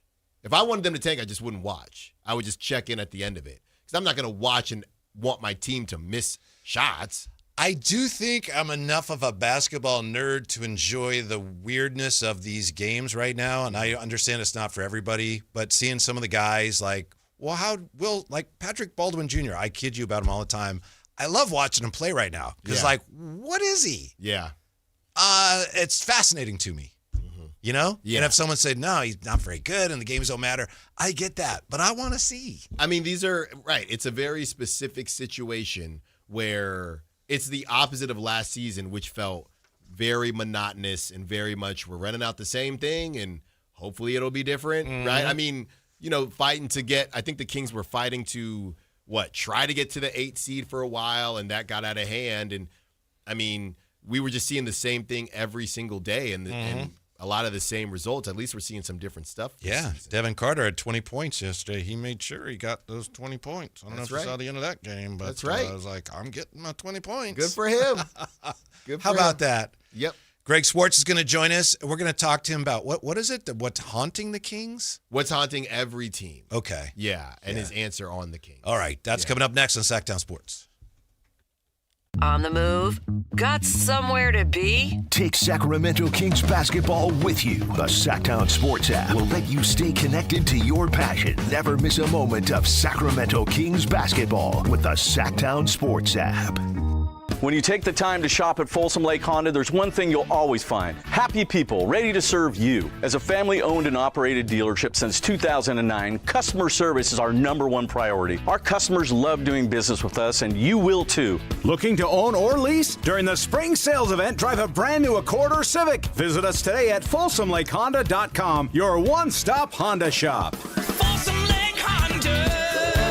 Yeah, your one-stop Honda shop. Hey, it's Carmichael Dave. I got to tell you, I am so excited to get this decking project started with Trex Decking and Railings. From the first time I stepped foot in the showroom last week, I was so impressed. So many color options, heat-resistant composite deck. What does that mean? That means I don't have to do any maintenance on it whatsoever. They even have a deck designer, so you can go online and see what your dream deck will look like on your house. Just visit Trex, that's Trex.com to get it started. Tell them Carmichael Dave sent you. Country in the Park is back. May 8th and 9th at Cal Expo. Miranda Lambert. John Party. Chris Young, Turnpike Troubadours, Dylan Scott, and more. Line dancing live DJs, mechanical bulls, huge festival area, and food trucks. Tickets start at only $68. Country in the Park, May 8th and 9th at Cal Expo with the California Highway Patrol, Fox Family Heating and Air, and Tacovas. More info at CITPFest.com. Card collectors know there's nothing as special as a rare one-of-one card. And now you can hear a very rare one-of-a-kind sports card show right here on Sactown Sports. Whitey Gleason here inviting you to join me and Mr. True Sports Cards himself, Imran Pilati, for the True Sports Card Show every Saturday morning at 10 on Sactown Sports. It's the only sports card radio show in the nation. For all your hobby needs, get to True Sports Cards, 6661 Stanford Ranch Road in Rockland. And for hobby, insight, and fun, join us for the True Sports Card Show Saturday mornings at 10 on Sactown Sports. Only one radio program captures the excitement of hunting and fishing as it happens. The award-winning California Sportsman with Sep Hendrickson. Only California Sportsman takes you where the action is. Live on the water, live in the blind, and live with the top pros and experts in outdoor sports. California Sportsman with Fishing Hall of Famer Sep Hendrickson is your premier destination for all things outdoors. Sep's Saturday Morning Outdoors. Ultimate Bass and California Sportsman, 5 a.m. to 8 a.m. Saturdays on Sactown Sports 1140.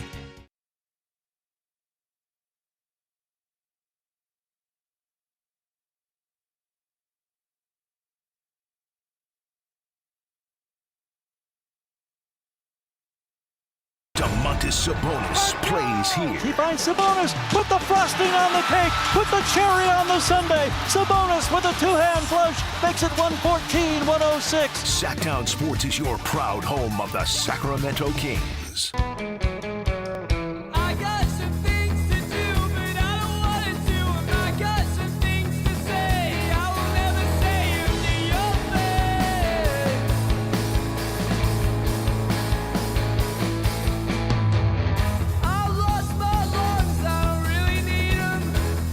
Your afternoon home for Kings talk and so much more.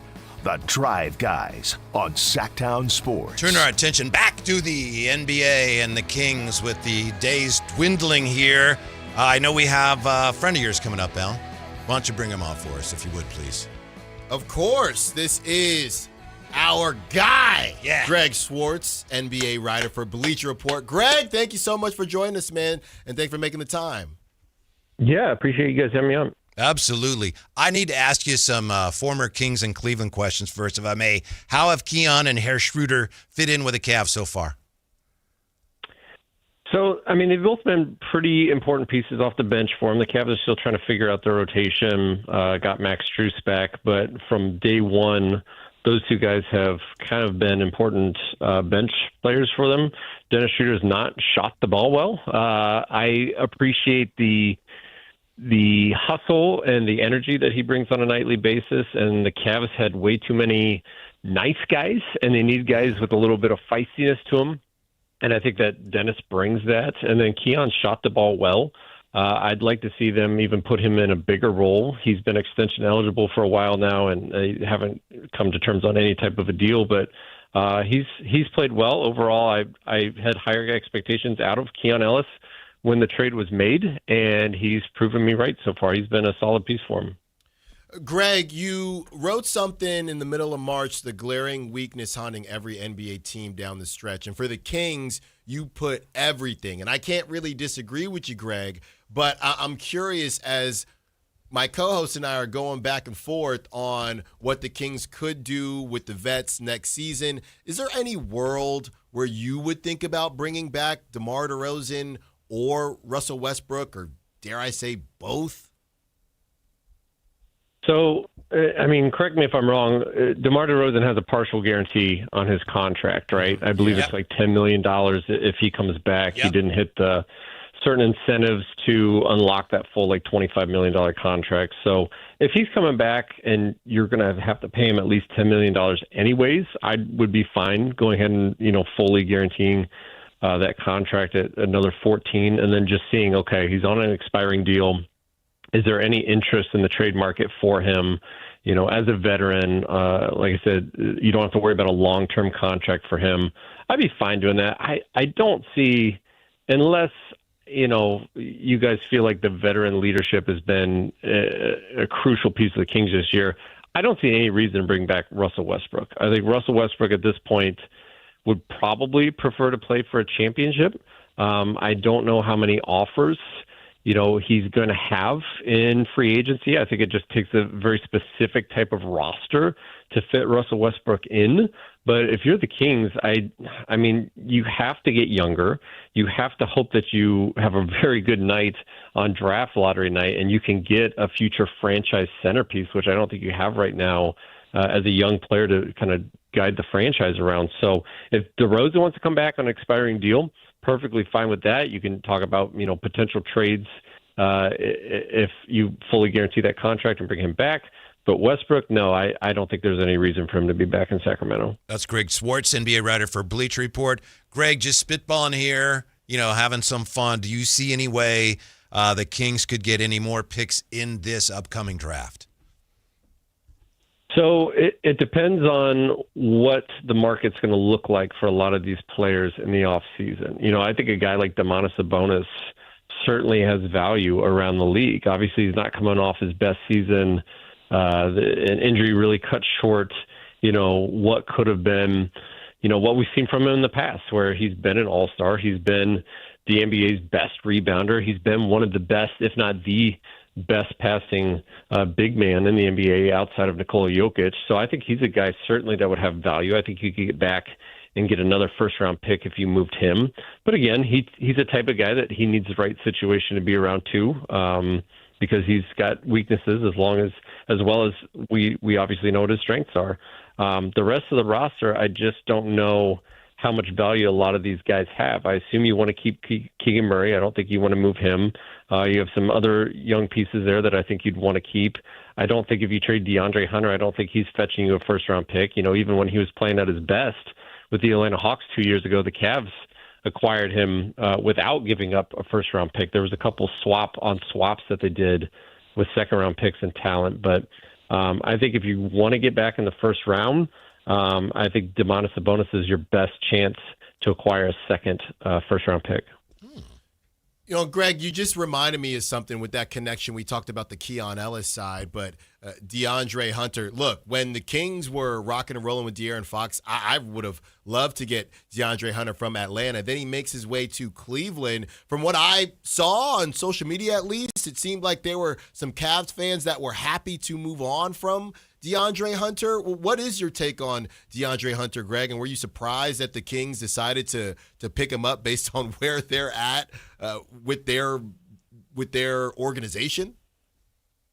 Yeah, so I wasn't surprised that they made the trade, just because if you weren't planning on re-signing Keon Ellis, if you thought, well, he's probably going to leave in free agency, Dennis Schroeder was a guy that, he was brought in to be part of a contending team. Obviously, that's not the way the season has gone for Sacramento. And then you're looking, okay, he's got 3 years left on that deal. That's not really a contract we want to keep around. Yeah. Versus DeAndre Hunter is going to be going into the final year of his contract next season. And he'll have value, especially if he starts out the year playing well. Obviously, 2 games with the Kings had the eye issue, a disappointing end of the season for him for sure.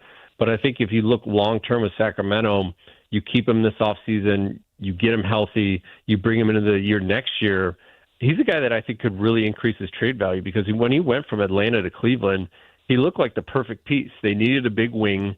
They needed a guy that could hit threes. They needed a guy that could space the floor and play defense and all these things. And Hunter can do that. And he's 28 years old. He's in the prime of his career. And I got it from the Cavs' point of view as well, because it shed salary. It got him closer to ducking the second apron. It got him, 2 pieces off the bench instead of 1. And I think Keon Ellis is a guy that, could be a long-term fixture in Cleveland, just based on the shooting and defense that he provides. Yeah, Greg Swartz, nice enough to join us. Greg, I'm with you on Hunter. I know a lot of fans around here have said, that was a terrible, the Schroeder thing was awful. And I think before we can determine that, we need to see what DeAndre Hunter becomes. Does he play well here? Is he something they can move on for something else? I'm not saying, no, it was a great trade, but I think we don't know until we find out what happens there, in my opinion. Now, you wrote last week, quote, no team needs a young superstar more, end quote, than the Kings. Which draft prospect do you think, your opinion, which would help them the most right away? Wow. There's a lot of them. Obviously, AJ DeBanza, I think, is I'm not a huge draft guy. Okay. But certainly I've paid attention to the top of it. DeBanza is probably the guy that I like the best. I just think he is so skilled, and he's just that big wing that any NBA team could use. And I think if you're the Kings, you just want the best player available, and we'll take whoever we feel is the best talent, regardless of position, and we will mold the rest of the franchise around him. And yeah, I do think the Kings are the team that needs that prospect more than anyone, because if you look at the rest of the top of the draft, the Pacers might get the number one pick. They don't need the number one pick. The Indiana Pacers are going to be just fine next year. The Washington Wizards, they obviously upgraded their overall talent with Anthony Davis and Trae Young. They had Alex Sarr, who was the number 2 overall pick in the draft. They've already made multiple lottery picks. The Brooklyn Nets would probably be second on my list, but they had 5 first-round picks last year. None of them look like they're going to make an all-rookie team, but it's Sacramento and then it's Brooklyn are the top 2 teams that I'm like, these are the 2 franchises that really need that northern light that they can kind of go towards, and this can be the person that we can reset the franchise around. Because, I don't think there's been one since probably De'Aaron Fox or Tyrese Halliburton, because they just need this elite player, whether it's Cameron Boozer, whether it's Darren Peterson, whether it's AJ DeBanza. If you get one of those 3, even a Caleb Wilson, I think could really help Sacramento. And then once you get those guys, okay, now we can reformat the rest of the offseason around playing around this guy's strengths. Well, Greg, based on some of these changes that might go down, the Kings might have to really hit on draft night, because I don't know what the future is going to look like. What do you think about the proposed lottery rules / changes, and specifically how that could affect some of the smaller market teams? Yeah, I think the NBA's got a lot to figure out. I wasn't a big fan of all the proposals that they threw out there. Plus, you're talking about expansion in the NBA right now, which is inevitable, because these franchises now that are going to come in the league are going to be valued probably between $8 and $10 billion. Well, which of these other owners is not going to approve the sale of that, especially when they get a cut of that as well?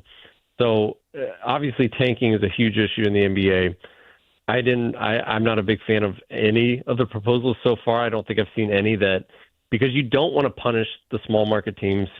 You don't want to make it impossible for teams to not improve through the draft. That's how bad teams improve. They don't go out and sign these star free agents. The stars are not going to come to Washington. The stars are not going to come to Utah. A lot of these small market franchises need good draft picks, and it's an imperfect system. Obviously, the NFL's figured out, and the NBA needs to too. But yeah, I still don't think the perfect solution has been released there yet. And obviously, they need to figure something out, especially if they're going to add 2 teams and we get up to 32 overall. Yeah, Greg Sports, nice enough to join us. Greg, we appreciate your insight very, very much. We're very much looking forward to the lottery and the end of this season. But thanks for your time. Say hi to Keon and Herr Schroeder for us, and we hope to talk to you again soon. All right, thanks for having me on. Thanks, Greg. Yeah, there we go about that Keon Ellis. I guess he's playing pretty well there. Seems like he's going to. I expected a lot, and I've been pleased. Well, I wonder, to what Greg is saying about they haven't come to terms on anything. If you're Keon's camp and he's been playing well, and that's the thought process, why agree to an extension unless it's a pretty penny? I might as well get to free agency and see what happens. Yeah, especially unrestricted. Especially if the reports were true that half the teams in the league wanted him. Yeah. They'll bring him back, right? We'll bring him back. Who? Who bring? Keon. Bring him back where? Bring him back home. Beamtown, USA. I don't know if Keon will ever step foot in Sacramento again. You know what's an interesting question, though? In these situations where a team gives you a chance, but then it doesn't end the best way, I wonder how Keon does feel about the Kings, because they gave him an opportunity. He took advantage of it. I don't know. We don't know if he would have wanted to stay in Sacramento, but yeah, is it a good memory? Is it beef because you didn't want to keep me? I wonder what it is. It's a good question. We just don't know. I don't know that we'll ever really know, because there's something that went sideways. I'll talk to him. You can talk to Keon? I got some people. By the way, Matt George, he heard Allen going off on the food he left here. And Matt George, Jay, he was driving home and he turned around and came back to clean up his mess. Yeah. Yeah, that's different. I told you don't have to do that. We've had fun. We talk about things on radio. You don't have to come back. No, you don't have to turn around. I told Alan pick it up. Yeah, throw it away from me, man. Kyle's the one who called it out and ate some Cheez-Its and then left it. It was Kyle. Oh, okay. So now I'm passing the buck. Yeah, I noticed that. I'm not. What do you mean you notice it? I didn't notice the food. Kyle said. All I know is on the text we were exchanging text, and you read it was Whitey. I didn't do it. It was either Whitey or Kyle. Oh man, I don't even know what. I just said it was Whitey. I didn't say what you did. I know. I don't know what you did. I don't either. I don't think you did anything. That's fine, but wait, what? I'm not sure what you did that you're trying to blame on other people. I don't either. Okay. But I get blamed a lot. Okay. All right. Shout out, Greg. When we come back, how Duke could have and should have avoided yesterday's embarrassing collapse. That's next. Sactown Sports. A's fans, the 2026 season is coming fast, and single game tickets are on sale now. Be there for an exciting season packed with theme days, giveaways, and firework nights, including bobbleheads, jerseys, hats, and much more. And getting in is easier than ever. Tickets start at just $8 for select April and May games. From opening day to unforgettable summer nights, there's something for everyone at the ballpark. Get your tickets today at athletics.com/tickets and be part of the excitement this 2026 season. Power Business Technology is proud to be a 100% independent, locally owned and managed Toshiba copier dealer. Local ownership cuts out the red tape, allowing ourselves to never be too busy to personally answer the call when our clients need us. Recognized for excellence in service execution, training, and customer service, we're proud to be named a Toshiba ProMasters Elite dealer since 2021. Contact us today for all of your business printing needs at 844-POWER-BZ. That's 844-769-3729, or visit us at powercopiers.com. Indeed presents hires you can't afford to get wrong, like a warehouse operations manager. Where are the forklifts? Sold them. Too expensive. We're using scooters now. So you expect us to move a 2-ton pallet on a scooter? Just lean into it. Put your back into it, people. This is your job for sponsored jobs. This is what happens when you don't sponsor your job on Indeed. Next time, get matched with quality candidates with Indeed sponsored jobs. Visit Indeed.com/hire now and sponsor your job today. I was ordering food for the office from the same few places for too long. For workplaces suffering with office food fatigue, every day's a struggle. Before starting Easy Cater, I assumed having no good vegan options for Carl in finance was normal. Easy Cater is designed to treat OFF with a huge variety of favorite restaurants, plus tools to help you meet dietary needs and stay on budget. Used daily, one platform lets you save time and shine. Ask your app store about Easy Cater or start an order at easycater.com. Spring is here, and there's really nothing better than hitting the open road in a new Honda. Whether you're shopping new or pre-owned, Stockton Honda has the selection and savings, plus get top dollar for your trade. And while life's roads are often filled with bumps, buying from Stockton Honda couldn't be smoother. Wherever the road you travel might lead, Stockton Honda is happy to get you there. Come in today or go to StocktonHonda.com. Anytime, anywhere, it's all here. StocktonHonda.com. Capital Casino is conveniently located in downtown, 411 16th Street, and has been a part of the greater Sacramento area for over 20 years. They offer the best variety of games in the region in a safe and friendly environment, and there's plenty of parking, all well lit and monitored by security. Come have a great meal at the cafe and restaurant inside. Capital Casino has the best food, the best service, and the best action. But please always remember to gamble responsibly. 1-800-GAMBLER.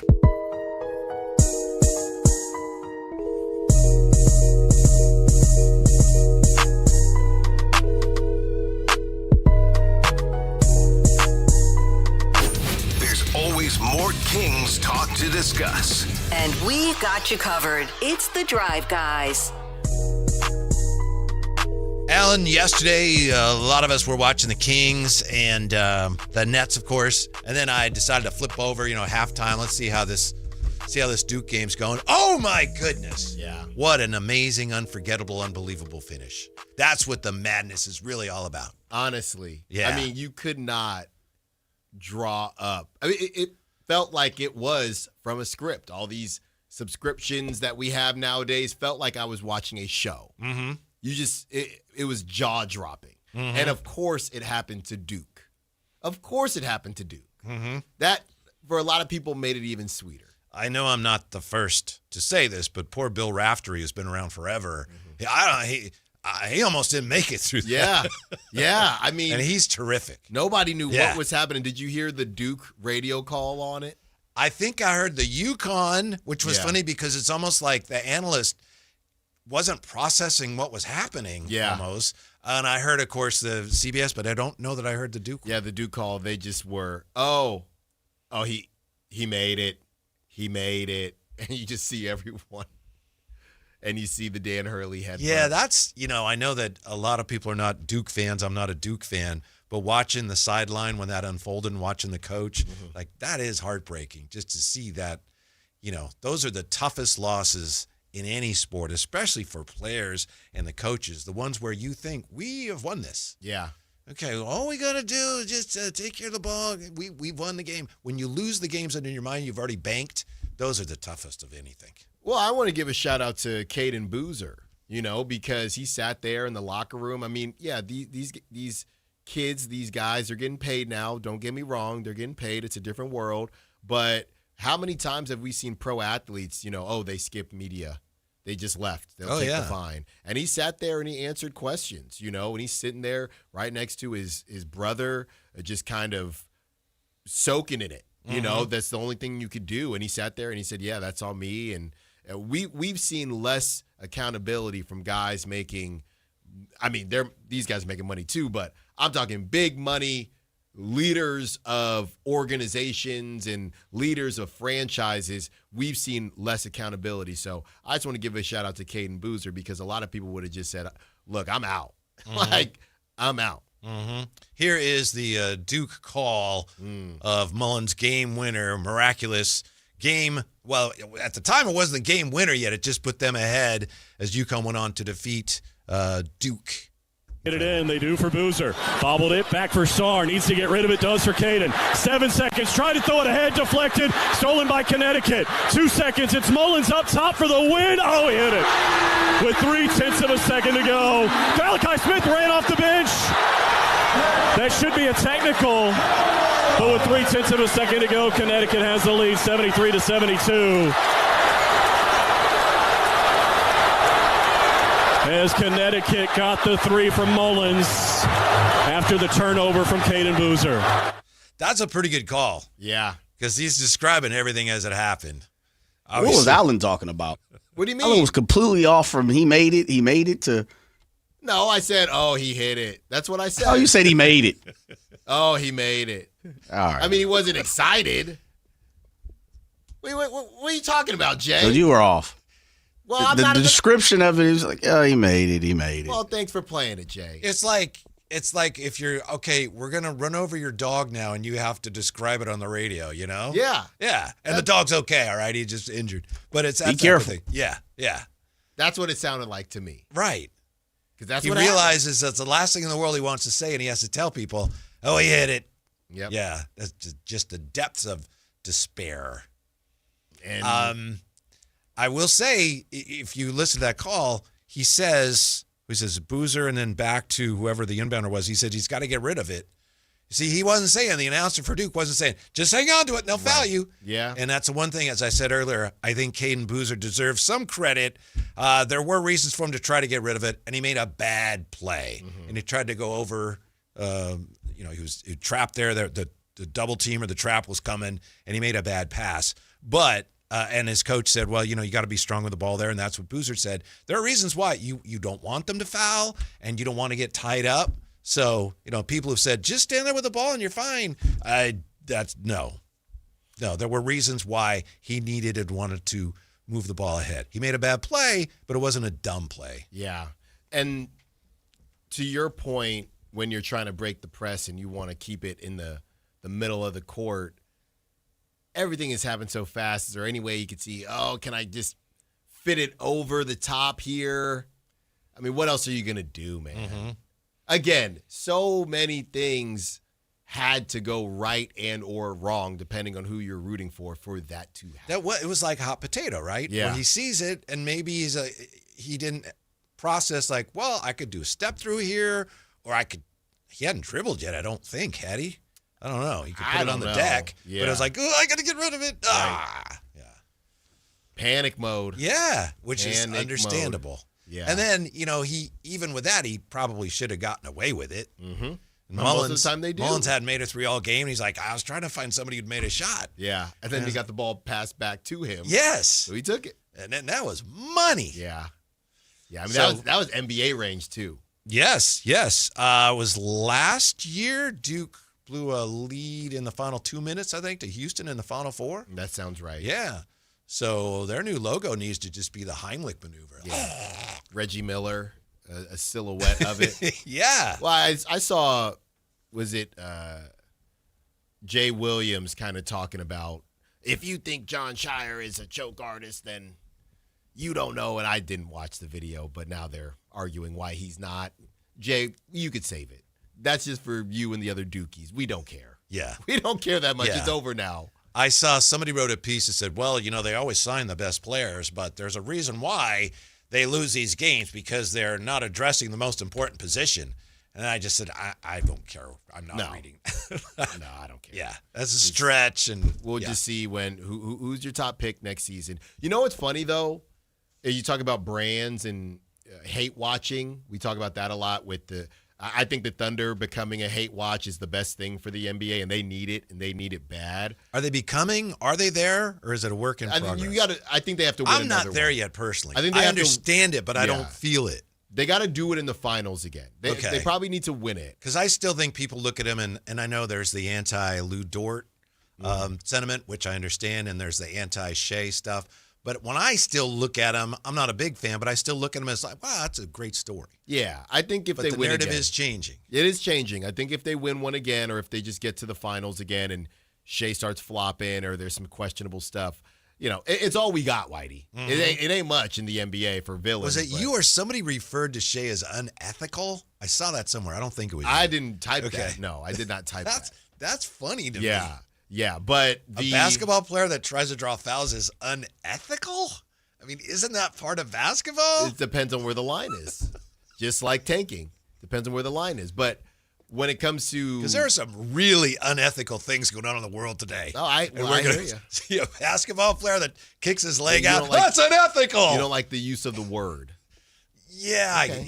That's fair. I was just going to say, Duke, how everybody still hates or hate watches Duke.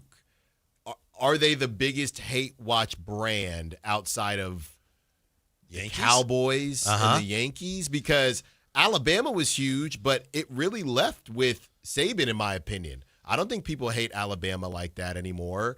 Specifically in college, I think it's obviously Duke. Yeah. But even outside of Duke, it does feel like even though Krzyzewski's gone, people still hate watch Duke. I'm not even sure why I can't stand Duke. Yeah. I understand why I can't stand the Yankees. Right. And I understand why I can't stand the Cowboys. Duke, I can't stand them. Why not? I'm really not sure. Right.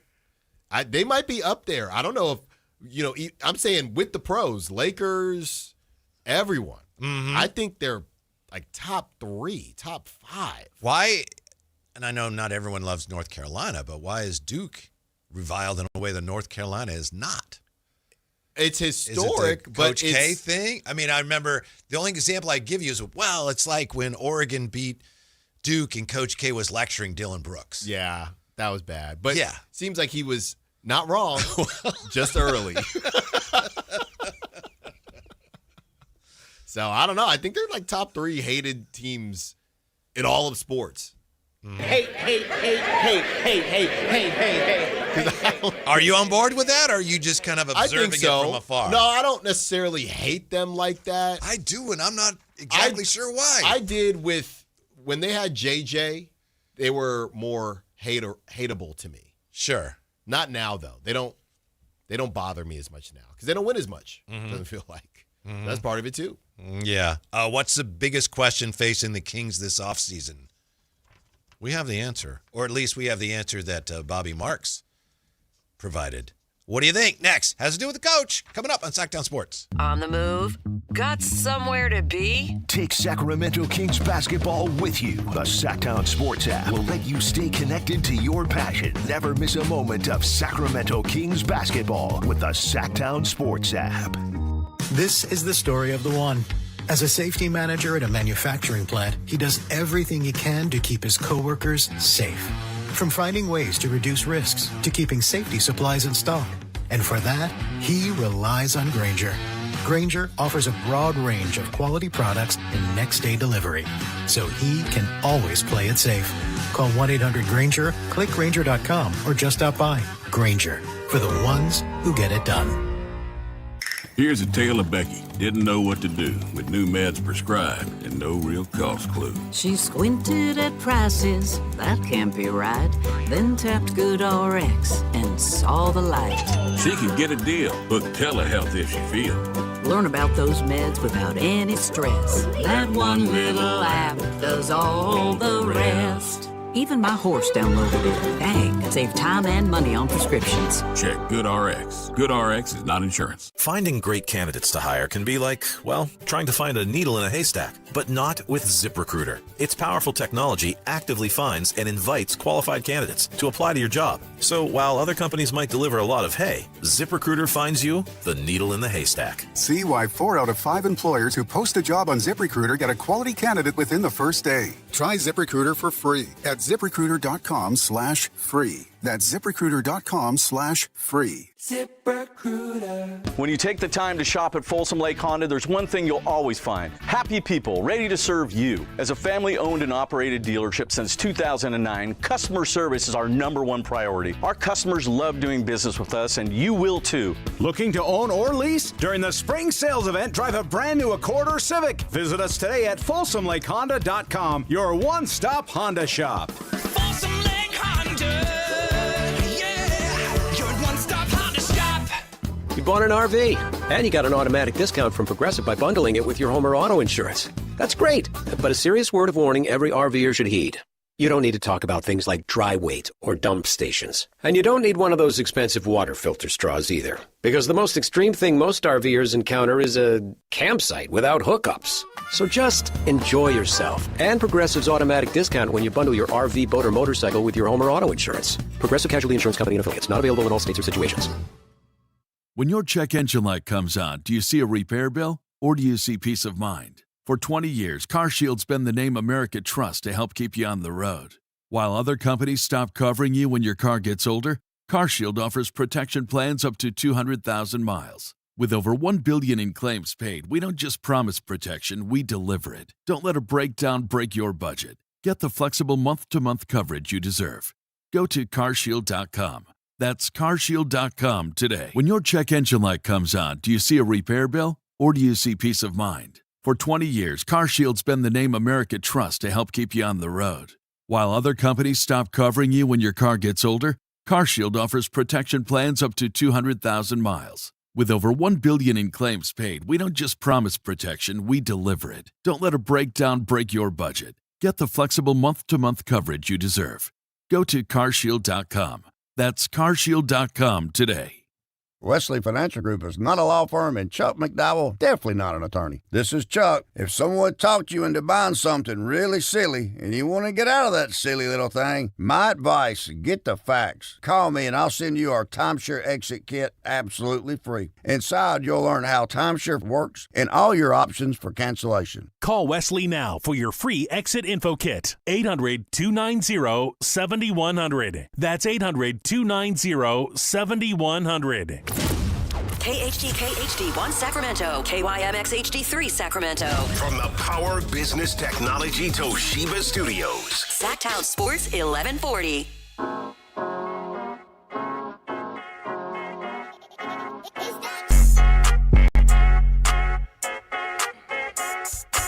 Live and local, it's The Drive Guys. Watch the show on youtube.com/Sactown Sports 1140. Or listen on the Sactown Sports app. Yesterday, the Thunder, by the way, shot 38 free throws against Mike Brown's Knicks, and Mike Brown's Knicks shot 17. Huh. Quite the difference. Yeah. Sounds like maybe the Thunder getting some help. Maybe they are, as you say, Alan, unethical. I didn't say they were unethical. Maybe they're getting some help. Maybe. Mm-hmm. Well, I think the playoffs where everything gets heightened, it's funny. If they're bad calls with this ABS thing, NBA fans and the NBA world in general, they're going to try to figure out how can the NBA be better at what they do, right? When Shea's getting calls where nobody's even touching him and he's going to the free throw line, fans are going to say, well, if Major League Baseball, after all of these years, they implemented something to make the system better, how can we make the NBA system better? Now, that's not something that people in Sacramento are thinking about right now because they're not contending for anything, but the contending teams, whether it's the Spurs or the Nuggets or obviously, the Thunder, everybody is kind of against the Thunder and the flopping, but how can they fix some of this specifically in the playoffs? Yeah, and we'll get back to the Kings in just a moment here, but to that point, and I've said this before for what it's worth, I think the NBA's biggest problem of all the issues the NBA is dealing with, and every pro sports league always has a lot of issues, but I think the biggest issue for the NBA is that there are so many fans that look at the games and look at the league and go, I'm not sure it's on the level. Now, a lot of that is just, it's conspiracy theory stuff, but that's an issue for the league when you've got people, and apparently you've got people even in the league that look at the lottery last year and go, oh yeah, that was fixed. Yeah.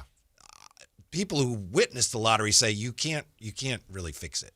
But if so many people think that it is not on the level, going back to, when the Kings lost to the Lakers, and forgive me, Jay, 2002, it's a problem for your league because perception is reality. Yeah, and I don't know, well, obviously in the NFL had to power through the Chiefs stuff, and they got through that, and the Chiefs just weren't as good this season. The NFL's philosophy apparently is if you have a terrible call on Sunday and people are talking about it on Monday, that's great because they're talking about the game. Right. It's also, like you said, it's still a different setup because it's one day a week, right? Or one game happened that day, or they're stupid doubleheaders that they might stop doing or whatever. But for basketball, yeah, if there's a call in game one of the second round and SGA didn't really get fouled and they still put out the 2-minute report, but nothing gets changed, that's going to make some people upset when you have baseball implementing ABS, for sure. As bad as the 2-minute report is, I don't know anybody who likes it.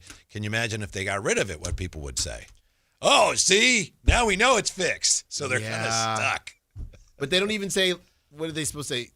Sorry at the bottom of it. Our bad. They just say, this is what happened. Uh-huh. They don't even say, we will try to be better. Mm-hmm. It just is what it is. Right. Sacramento Kings. According to Bobby Marks, who's been, of course, in front offices in the NBA, and in fact interviewed to be the Kings assistant GM years ago. I think he turned it down. I don't know. But anyway, Bobby Marks has one key question for every team in the NBA this offseason. Here's his key question for the Kings. It's not what I would have thought. The big question, what is the comfort level in retaining Coach Doug Christie? Oh. What do you think, Alan? Not in terms of answering the question, but is that their biggest question? Not in my opinion. Now, maybe Bobby is thinking, hey, if they get a top pick, and I've heard this before, Whitey, hey, if you get a top pick, a lot of people don't like the top pick to have a lot of different coaches. You want them to grow together, right? Just like I said on my resume, my cover letters. Hey, I want to grow with the company. You're a startup. I'm young. Let's grow together. I can't believe anybody bought that. You'd be surprised. Let's grow together. I think one time, Alan, by the way, I was applying for a job, and I wasn't in radio yet, I don't think. Anyway, I went to this place in Vallejo. This is a long time ago. It's like resume services. Mm-hmm. It's like, oh, okay, I'll get my resume done. Right. What do I know? And I did it, and they paid for it. They bring it back. It was terrible. It's like, man, they can't spell. This is horrible. The resume service? Yeah, from the resume I got from the resume service, it was brutal. Man. Yeah. You wasted your time. I did. That was before ChatGPT, I'd assume? It was, yes. Little bit. Yeah. That's a couple years before. Right. Before the first version came out. Yeah. Yeah, now you can do that. Had like Windows 1898, I think, at the time. Fair enough. Yeah. Fair enough. But Whitey, I just thank you for being, so old. But where the Kings are right now, a lot of people feel as if, hey, if you get DeBancer or somebody that you truly think we're going to start to build this thing and want to build a culture, then you have to decide, is Doug Christie going to be our guy moving forward? Here's how I would say it, Whitey.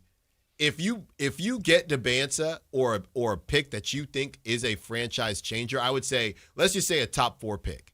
If you get a top 4 pick, when it comes to Doug Christie, I think the decision should be, if we go with Doug, we will pick up the option. I don't think there's a world where you bring back Doug with a top 4 pick and then you happen to move off of him. Because what the heck are you going to accomplish in 1 year? If you bring back Doug, hey, we're going to pick up we know internally, right? We're going to pick up his option. We're going to give him 2 years to see what he can build with this kid if they believe in him. I don't think there's a world where they keep him this season with the top 4 pick and then move on from him. Like I said, if you fall to 5, 6, or 7 and you think, hey, we're going to be, and this is no disrespect to Doug, this is just how I see it. Hey, we don't really know what we're going to be doing. We don't know if Acuff is a franchise guy or just a really good piece. Let's just bring back Doug and see what happens. Mm-hmm. But those are the two sides I could see from it. I'm with you. It's a significant question, and we'll talk more about that particular question. What is the comfort level in retaining Coach Doug Christie? But that's nowhere near the most important question facing the franchise this offseason. I don't think so. Off the top of my head, I guess I would say the draft is one. Well, the draft is one. Yeah. Right. Who you getting, where you picking. Obviously, that's not something you can control. But then it's like, what are you doing about the veterans and all the big money contracts? Yes. I would say the draft is one. You can't control what Zach LaVine does. So for me, it would be, what are we doing with Domantas Sabonis? That's probably, if I'm not counting the draft because we have no control, even though it is number one. Number one for me in the Kings' control would be, what are we doing with Domantas? I agree. Sabonis? Yeah. Do we care? Do we have to get back full value? Are we okay to just how long take can we can continue get? to kind of kick the can down the road? Yeah. And I guess the Domantas Sabonis thing is connected to, are we trying to compete next season or not? Yeah. And I think Zach LaVine is right after that, too. What are we doing with Zach LaVine? Well, I mean, the Zach LaVine thing, I guess, could be the same Domantas Sabonis argument. On an expiring contract, you still got to give up picks to move off of Zach? Because then at that point, if you're asking me to give up picks to move off of Zach, I'm going to say, I'll just wait till the end of the season. I don't need to move off of him that bad. Mm-hmm. So I don't know that Zach LaVine is that high on my list, Whitey, because he's expiring now. Especially because if the new tanking rules come into play and there's not as much upside from losing games, I don't have to worry about, if I have all these veterans, I can't lose as many games as I want. Yeah. Well, it might not matter. Right. That's true. I mean, but again, it's like, well, we'll have to see. I still think you're going to have to lose some games, personally. I guess. Yeah, I still think you're going to have to lose some games. Mm-hmm. Mm-hmm. As far as Doug Christie goes, I've heard it said that, look, how can you know if he's a good coach? As bad as his team has been. And I would say this, and I hope he stays. I think he should stay at least one more year.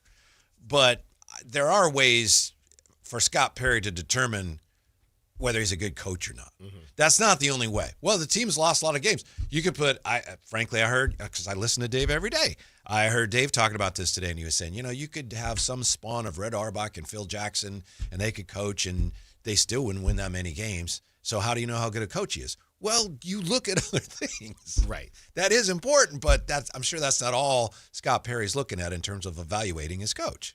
Yeah. One thing you have to look at is, how have the young players responded? I think, if we're being honest, the biggest thing is you talk to the veterans and the players on the team, and we may never know how they respond to that, and we shouldn't.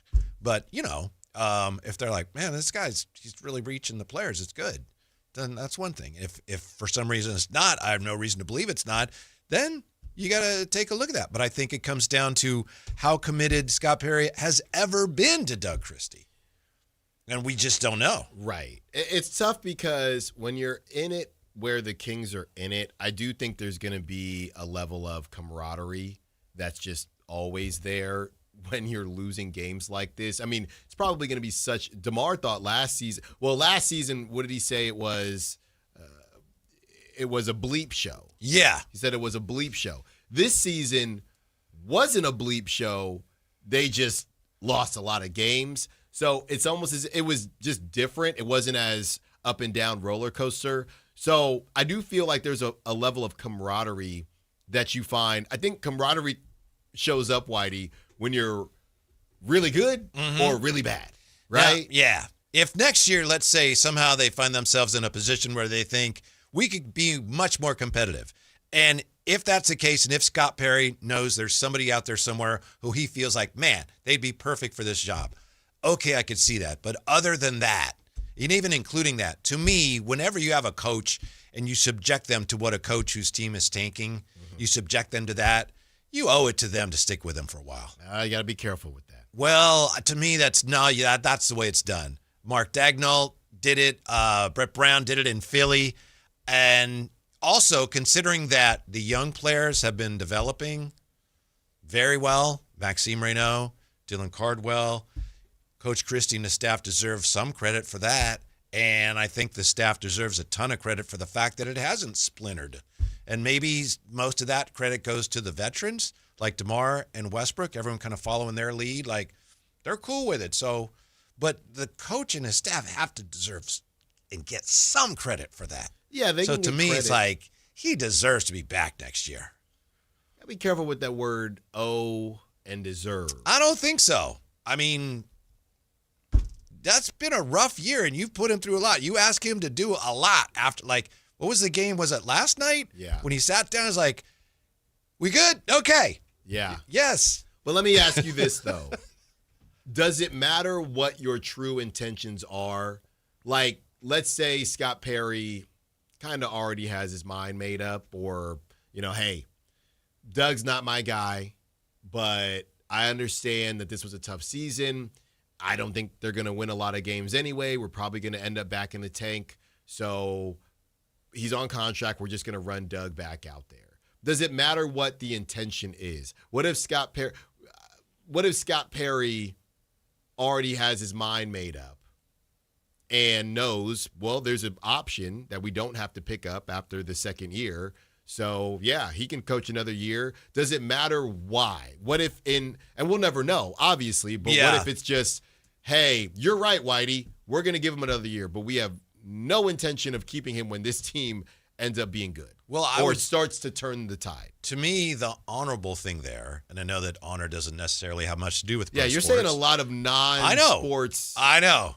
I understand. It would be, look, here's where it is, coach. This is how I feel. I wouldn't put it past Scott Perry to do this in some way, shape, or form. This is where we are. You want to coach under those terms? Fine. And maybe if the team wins all their games next year, I'd have to change my mind. Yeah. But I would hope that if that were the case, and I have no idea whether it is or not, that Doug Christie would have some indication. But in all fairness, what we know from the outside looking in is Scott Perry, what he's told all of us is, well, we're evaluating. So I would think Coach Christie right now is looking at it like, okay, he's making up his mind. I don't know how he feels. Yeah, Whitey, I think you're way off on this. I don't think there's any world because of what you just said at the end. Yeah. Scott Perry could just say, well, we were evaluating. I understand that. Right? I mean, we don't know if he actually was or not. I don't know Coach Christie like Jay does and like a lot of people that worked. I've talked to him a few times. People that worked here with him, I don't really know him. Mm-hmm. I've said hi to him. So it's not like he's my guy. But I hate it when NBA coaches go through that and then they're just discarded when the team gets good again. Right. Now, I don't know how close the Kings are to being good, but to me, any team that puts a coach through that, he deserves to stick around a while longer. Yeah. I mean, to me, I don't think the Kings are going to move on from him this upcoming season because there's just so many unknowns. But if you're Scott Perry, you are leaving the door open. right? I mean, sure. When they have internal hires happen, they say, hey, we have somebody in mind, but we're still going to interview. Because you never know what could happen. It's not 100%. Now, we're probably going to hire this person. I've been on the other side of that, Whitey. It was an in-game hosting job, actually. Really? And I'll let you guess. I shouldn't be saying this on the air, but I'll let you guess. But it wasn't in Sacramento. But I went out for it, and I got to the second round, third round. They ended up hiring somebody internally, which I found out kind of after the fact. And I thought I did a good job. Who do you think it is, Jay? I'll tell you off air. But it's pretty obvious who it is. And we found out after the fact, or I found out, that it was an internal hire. So maybe if I had completely blown them out the water, they would have said, hey, sorry to this man. But YOLO Aqua Socks. But that's not what that's No, I told them no. But I was thinking it was the Oaks. No, it wasn't the Oaks. I'll tell you. No, y'all thinking too small. Y'all put some respect on my name now. Put some respect on my name, Jay. But so many situations like that, they could say, hey, we're 80% sure that we're going. And they're not saying this to Doug. We're 80% sure, because this happens all the time, Whitey. We just don't hear about it. We're 80% sure we're not picking up Doug's option. If he balls out or we see some type of growth, we can change our mind. I just don't see what you really have to gain by switching at this point. Not now. Yeah. Unless Scott Perry really would have rather gone another way in the first place, and whoever he really likes is out there. I'll tell you who's going to be available pretty soon. Is it Charles Lee in Orlando? Yeah, man. Poor guy. No, that's Jamal Mosley. Yeah, Charles Lee is Charlotte. Yes. Pardon me. They're winning. Coach. Yes, they're winning. Pardon me. And I like Jamal Mosley, but woo! Yeah. They lost, 6 in a row? Then they barely beat the Kings. And they gave up 31 points in a row to Toronto. Right. And Desmond Bain got asked about, are you guys unprepared or what's going on here? But that's neither here nor there. I have no reason to think Scott Perry's keeping an eye on that situation or that he is a Jamal Mosley fan. I'm just I don't know. Coaching is a tough gig. It is. Life comes at you fast. Yeah. And you're moving around and you're the talk of the town, and then you're not. I mean, look at Mike Brown. I know people, here we go. No, I'm not even going. Here we go. I'm not even going Here we there. go, Jay. I'm not even fully going there. Just how fast. Now, should it have moved that quickly? I don't know. Maybe not. But how fast it went from he is our savior to he is no longer with us anymore. It happens fast. Coaching is nuts. So I'll tell you, when I'm, coaching Stanford, whatever it is, I'll let you know. You? I'll let you know how it is.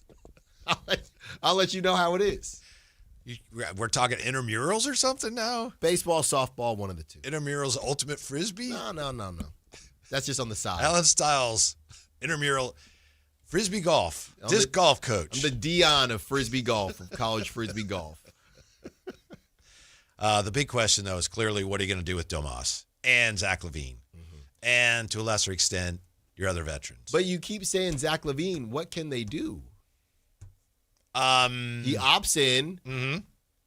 You wait it out unless somebody wants to give you. Unless if somebody is willing, because he is expiring, to take the contract, and I don't know what you would get back, then we can have that conversation. But I'm not giving up any draft capital in the last year. I get your point, but what can you do with him? Obviously, you can try to trade him, and that's an important question. I guess he's kind of in the way Yeah. of your overhauling your roster. And by the way, as much as you like to talk about the hybrid rebuild, if it's okay with you, I'm going to just call that a remodel rather than a rebuild. We've already branded that name. Okay. Everyone says hybrid rebuild. I don't like it. I walk down the street, people say hybrid rebuild. I don't even understand it. It doesn't make sense to me. So Larry. That's right.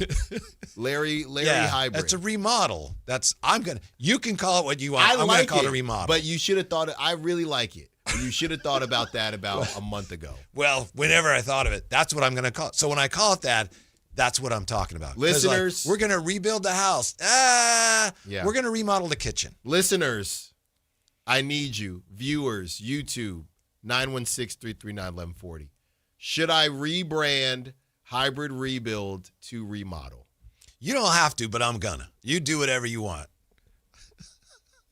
I like my hybrid. A hybrid rebuild. is like two different things. What are the two elements of your rebuild? People come up to me, and I've gotten DMs about the hybrid rebuild. Yeah. And the stars that we have on our digital team, they say to me, hey, I want to talk hybrid rebuild with you. Okay. What are the two things that come together for a hybrid wolf dog? Obviously, we know what that is. A Seawolf. A hybrid car is like it's part gas, That's right. part electric. You getting it? Yeah. Yeah. What is the hybrid rebuild? It's part what and part what? It's part draft, part dudes who we already got.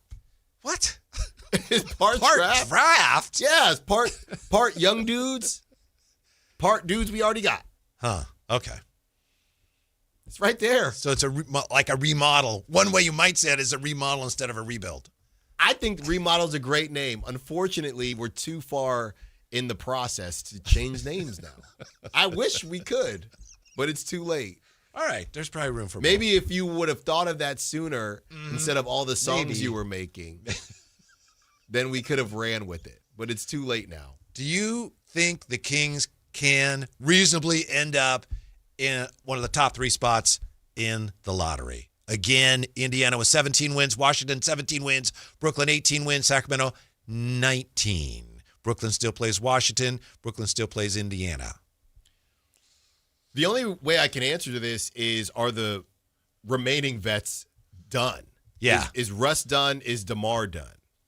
If Russ and DeMar are done. DeMar's going to play against Toronto, I think. Oh, yeah. Just so he can, in front of his former home that's fans. A great call. That's a great call.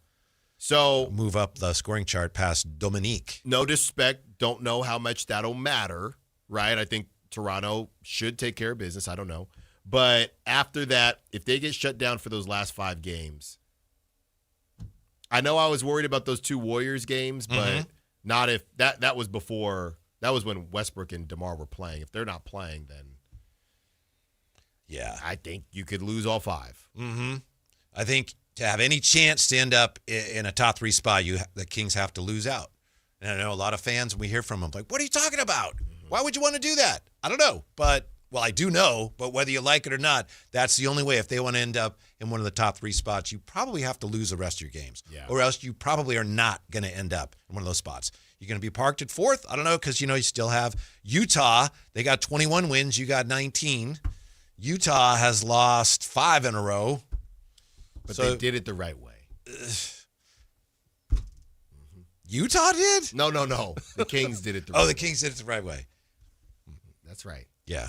All right. And again, if you end up, no matter which way you end up with the first pick or the second pick or the third pick, who cares where you end up? But you might as well maximize your odds while you have the chance, Alan. Well, now you can, but, you should have been doing that the whole time. Maybe. I know when the Nets were here last week, and I think it was the day when you were out for your birthday. Jay and I were talking about, look, I don't know if you can lower yourself to the level you'd have to lose to the Nets, and you just kind of have to do it the right way and win. But yesterday, they didn't really have a problem with that. No. It's time where, you're just letting guys get work. Let's just let these guys get work, Whitey. Mm-hmm. But really, what does DeMar? Why does he need to play in these games? Right? Why does he need to play in these games? I don't know. You have to ask him if he wants to play. It's tough to. The Toronto game I get, but after that, we're done here. Yeah, maybe. I'm with you. Yeah. I'm with you. Still to come, Kyle Shanahan spoke to the media today. John Lynch did yesterday. And when we come back, one part of lottery reform that we haven't talked about enough because it could have a significant impact on your Kings rebuild. That's coming up on Sactown Sports. You never know what you might hear when listening to a Sacramento Kings game. Out of Keegan, going for another triple. Man, is he feeling it. Keegan, can he do it? Yes, there's number 11, Keegan Murray. Keegan steps back. He just knocked down his 12th three-pointer, a Kings franchise record. He's got 45 points. Never miss a moment of Sacramento Kings basketball with Sactown Sports and the Sactown Sports app. When your check engine light comes on, do you see a repair bill or do you see peace of mind? For 20 years, CarShield's been the name America trusts to help keep you on the road. While other companies stop covering you when your car gets older, CarShield offers protection plans up to 200,000 miles. With over $1 billion in claims paid, we don't just promise protection, we deliver it. Don't let a breakdown break your budget. Get the flexible month-to-month coverage you deserve. Go to CarShield.com. That's CarShield.com today. This is the story of the one. As a procurement manager for a hospital system, she keeps every facility in her network stocked and ready. That's why she counts on Grainger to be her single source for thousands of products, from disinfectants to lighting, air filters, and more. And with fast, dependable delivery, Grainger helps her keep every facility stocked, safe, and running smoothly. Call 1-800-GRAINGER, click Grainger.com, or just stop by. Grainger, for the ones who get it done. Spring is here, and there's really nothing better than hitting the open road in a new Honda. Whether you're shopping new or pre-owned, Stockton Honda has the selection and savings, plus get top dollar for your trade. And while life's roads are often filled with bumps, buying from Stockton Honda couldn't be smoother. Wherever the road you travel might lead, Stockton Honda is happy to get you there. Come in today or go to StocktonHonda.com. Anytime, anywhere, it's all here. StocktonHonda.com. By texting 64,000, you agree to receive recurring automated marketing messages from IQ Bar. Message and data rates may apply. No purchase required. Terms apply. Available at eatiqbar.com/policy/terms of service. I've got good news and bad news. Here's the bad news. Most protein bars are packed with sugar and unpronounceable ingredients. The good news? There's a better option. I'm Will, and I created IQ Bar plant protein bars to empower doers like you with clean, delicious, low-sugar brain and body fuel. IQ bars are packed with 12 grams of protein, brain nutrients like magnesium and lion's mane, and zero weird stuff. And right now, you can get 20% off all IQ Bar products, plus free shipping. Try our delicious IQ Bar sampler pack with 7 plant protein bars, 4 hydration mixes, and 4 enhanced coffee sticks. Clean ingredients, amazing taste, and you'll love how you feel. Refuel smarter, hydrate harder, caffeinate larger with IQ Bar. Now you can get 20% off all IQ Bar products plus free shipping when you text radio to 64,000. Text radio to 64,000 to get your 20% off. That's radio to 64,000. Thinking about starting weight loss treatment? GoodRx is here to help. We offer FDA-approved GLP-1 medications prescribed by licensed providers, including the Wegovy tablet, with straightforward pricing and pickup at your local pharmacy or delivery to your door. All from America's #1 prescription app. Go to GoodRx.com/weight loss to get started. GoodRx is not insurance. Cancel anytime. #1 prescription app ranked by a third-party study. DQ presents the Blizzard Double Flip Deal. For a limited time, when you buy one Blizzard treat, you get a second for just 99 cents. That's 2 Blizzards, 2 spoons, 2 flavors, and 2 flips. So don't miss out on the Blizzard Double Flip Deal, available only for a limited time and happening now at DQ. Because the only thing better than a Blizzard treat is a second Blizzard treat for just 99 cents. It's a deal to flip for. The Blizzard Double Flip Deal. Participation may vary.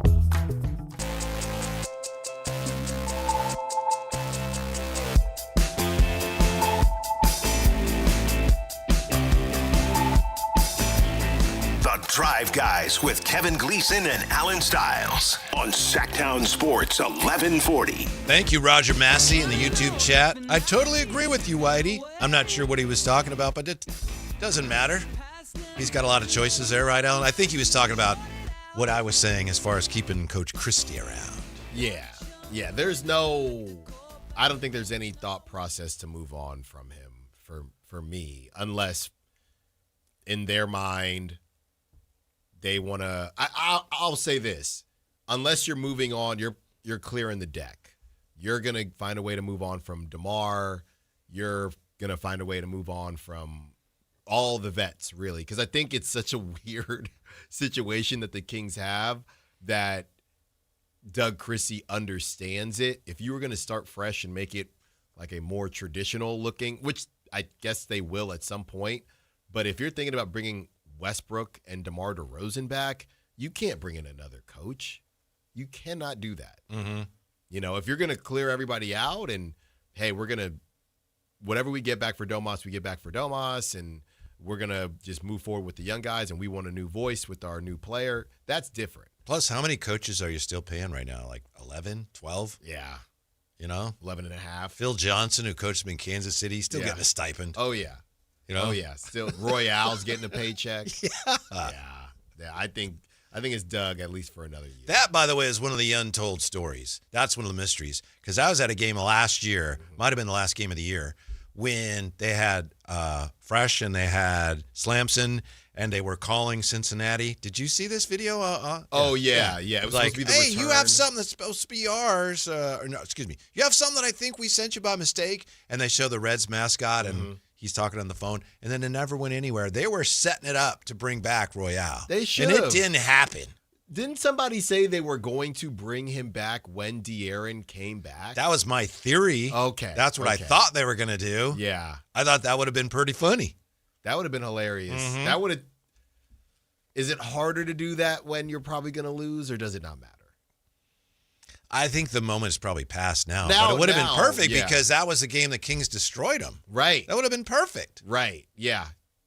Could have made it happen. Uh-huh. And it seemed like that's what they were setting up, but it didn't happen, and he's gone now forever, other than Deuce dressing up as Royale for Halloween. That was it. Usually stuff like that, and I'm just guessing here, stuff like that, when it doesn't go anywhere, that means somebody shut it down. That'd be my guess, but I don't honestly, know it's a guess. Got shut down, but somebody shut it down. Yeah, somebody said, no, we can't do that. We don't want to do that. Yeah. Now, it didn't get as far as, the Hawks Magic City situation, but that's right. But you can get shut down whenever. It got as far as them actually making a video. Right, which takes time, effort. They got another mascot involved, all of that. Mm-hmm. From another state, all of it. By the way, how about this? What NBA coach said of the Coach of the Year award? I think it's a stupid honor. Actually, he said, I think it's a stupid award. Got to be Joe Mazzulla. That is correct. Well played.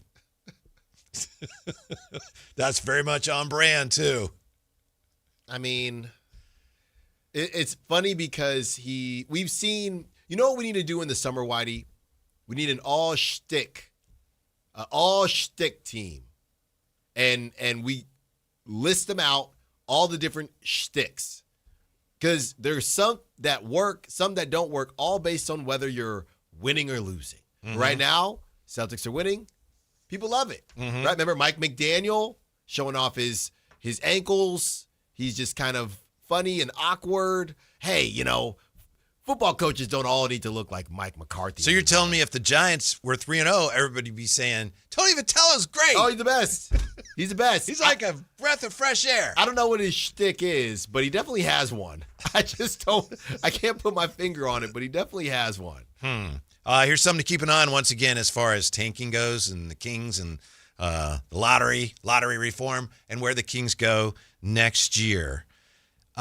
We heard a lot last week about all the lottery reform and the ways they might change the numbers and the odds and the picks and who's in the lottery. And I honestly, I couldn't explain any one of the three ideas to you. Maybe I should have checked it more closely, but it was just so confusing. I just didn't commit it to memory. So I focused on the second one. Okay. Yeah. All right. Additionally, writes The Athletic, if a team under new rules was still found by NBA Commissioner Adam Silver's office to be tanking, the commissioner would either be able to take away that team's draft pick, move it to the end of the lottery or first round, and also increase fines into millions of dollars. So, the NBA is saying next year we're going to change the rules, but also if we still find that teams are tanking, then the hammer comes down. Yeah. Now, I know we've heard from fans on the chat, and they've said they're not going to do anything. But it's part of the proposal to curb tanking, change the odds, and also threaten more severe punishments. The only way this works is if you're just not giving any warnings, right? Because or just trying to figure out where the line is. Like the Kings, would they have gotten fined for the Nets game? Should they have gotten fined for the next game under the new rules? Well, that's a great point. I don't know because I don't know where the line is. And it's kind of like it in radio. It's not that much anymore. People don't – it's just not worth it to approach the line as much. But there was a time when don't cross the line, don't cross the line, don't cross the line. Oh, you crossed it.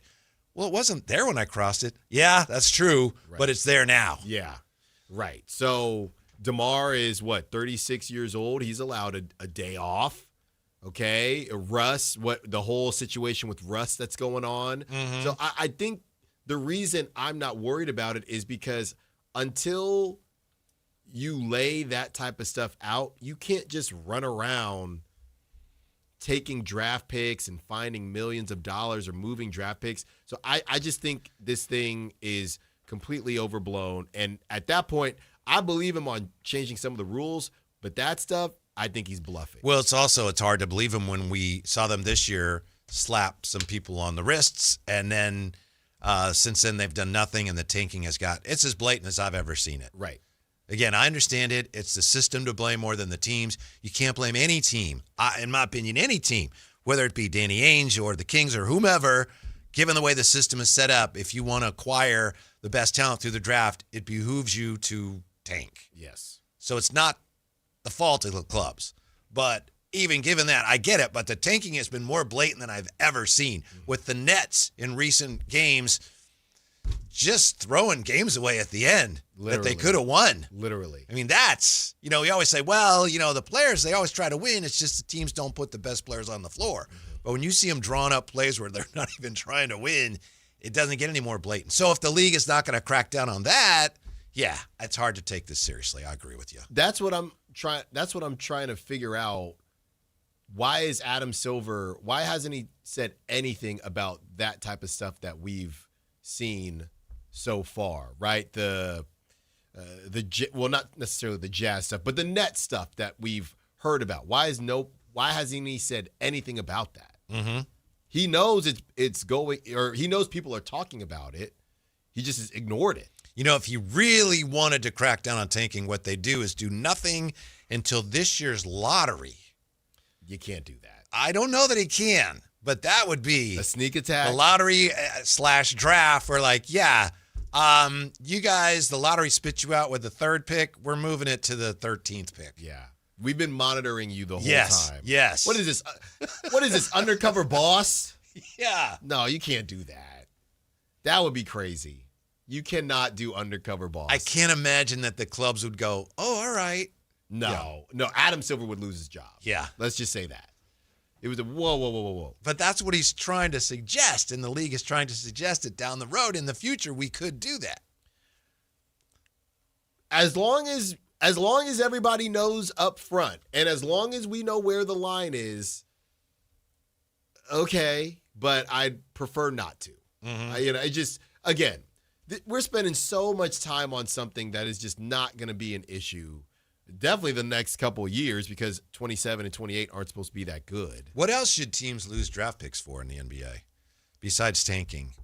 I mean, there should be like a line like, if you flop, if you guys are called for flopping so many times, draft pick. When they don't call, when is the last time a ref has called a flop on a star player? Well, it's a good point, because remember, the league actually cracked down on it, and they would review it, and they would find players after the fact, and they just stopped doing that. Right. The only players, I have a list of 2 players I've seen called for flopping, and I believe it was all from the same game.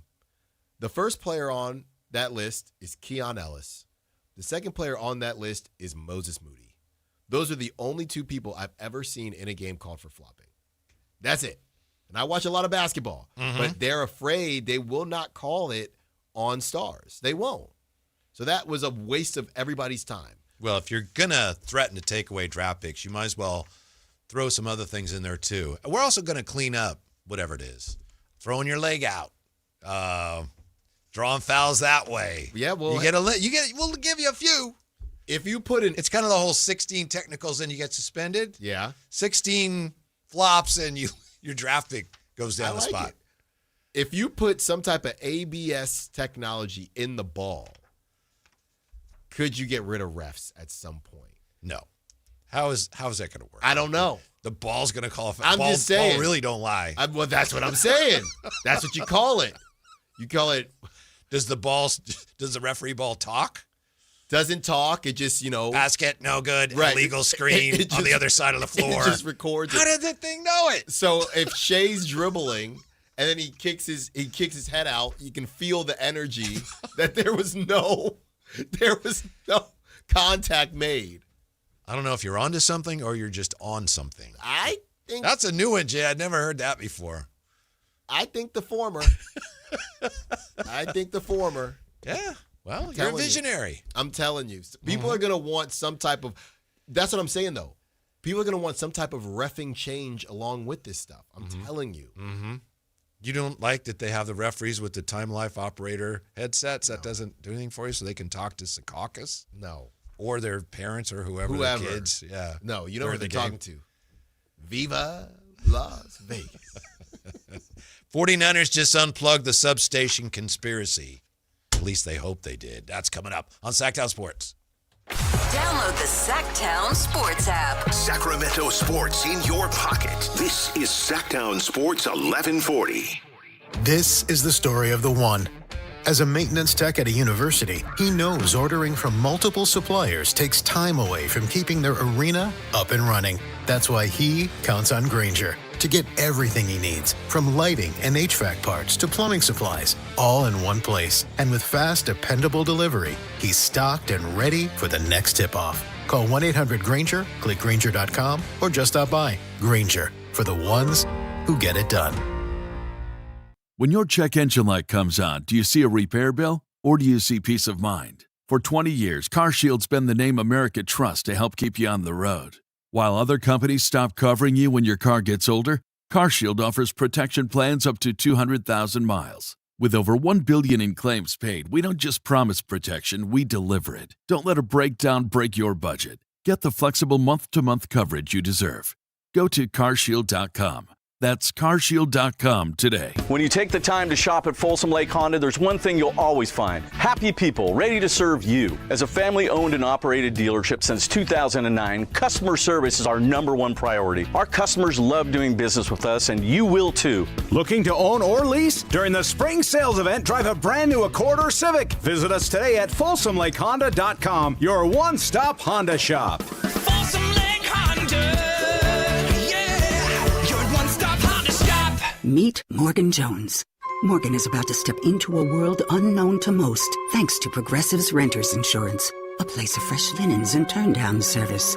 You see, Morgan temporarily vacated her apartment and has gone to a hotel because a pipe burst in her apartment. A pipe that made her sense of reality and apartment ceiling all come crashing down. Luckily, Morgan checked into Progressive's Protection Zone. Get a quote at Progressive.com. Progressive Casualty Insurance Company affiliates and third-party insurers. This is the story of the one. As a maintenance tech at a university, he knows ordering from multiple suppliers takes time away from keeping their arena up and running. That's why he counts on Grainger to get everything he needs, from lighting and HVAC parts to plumbing supplies, all in one place. And with fast, dependable delivery, he's stocked and ready for the next tip-off. Call 1-800-GRAINGER, click Grainger.com, or just stop by. Grainger, for the ones who get it done.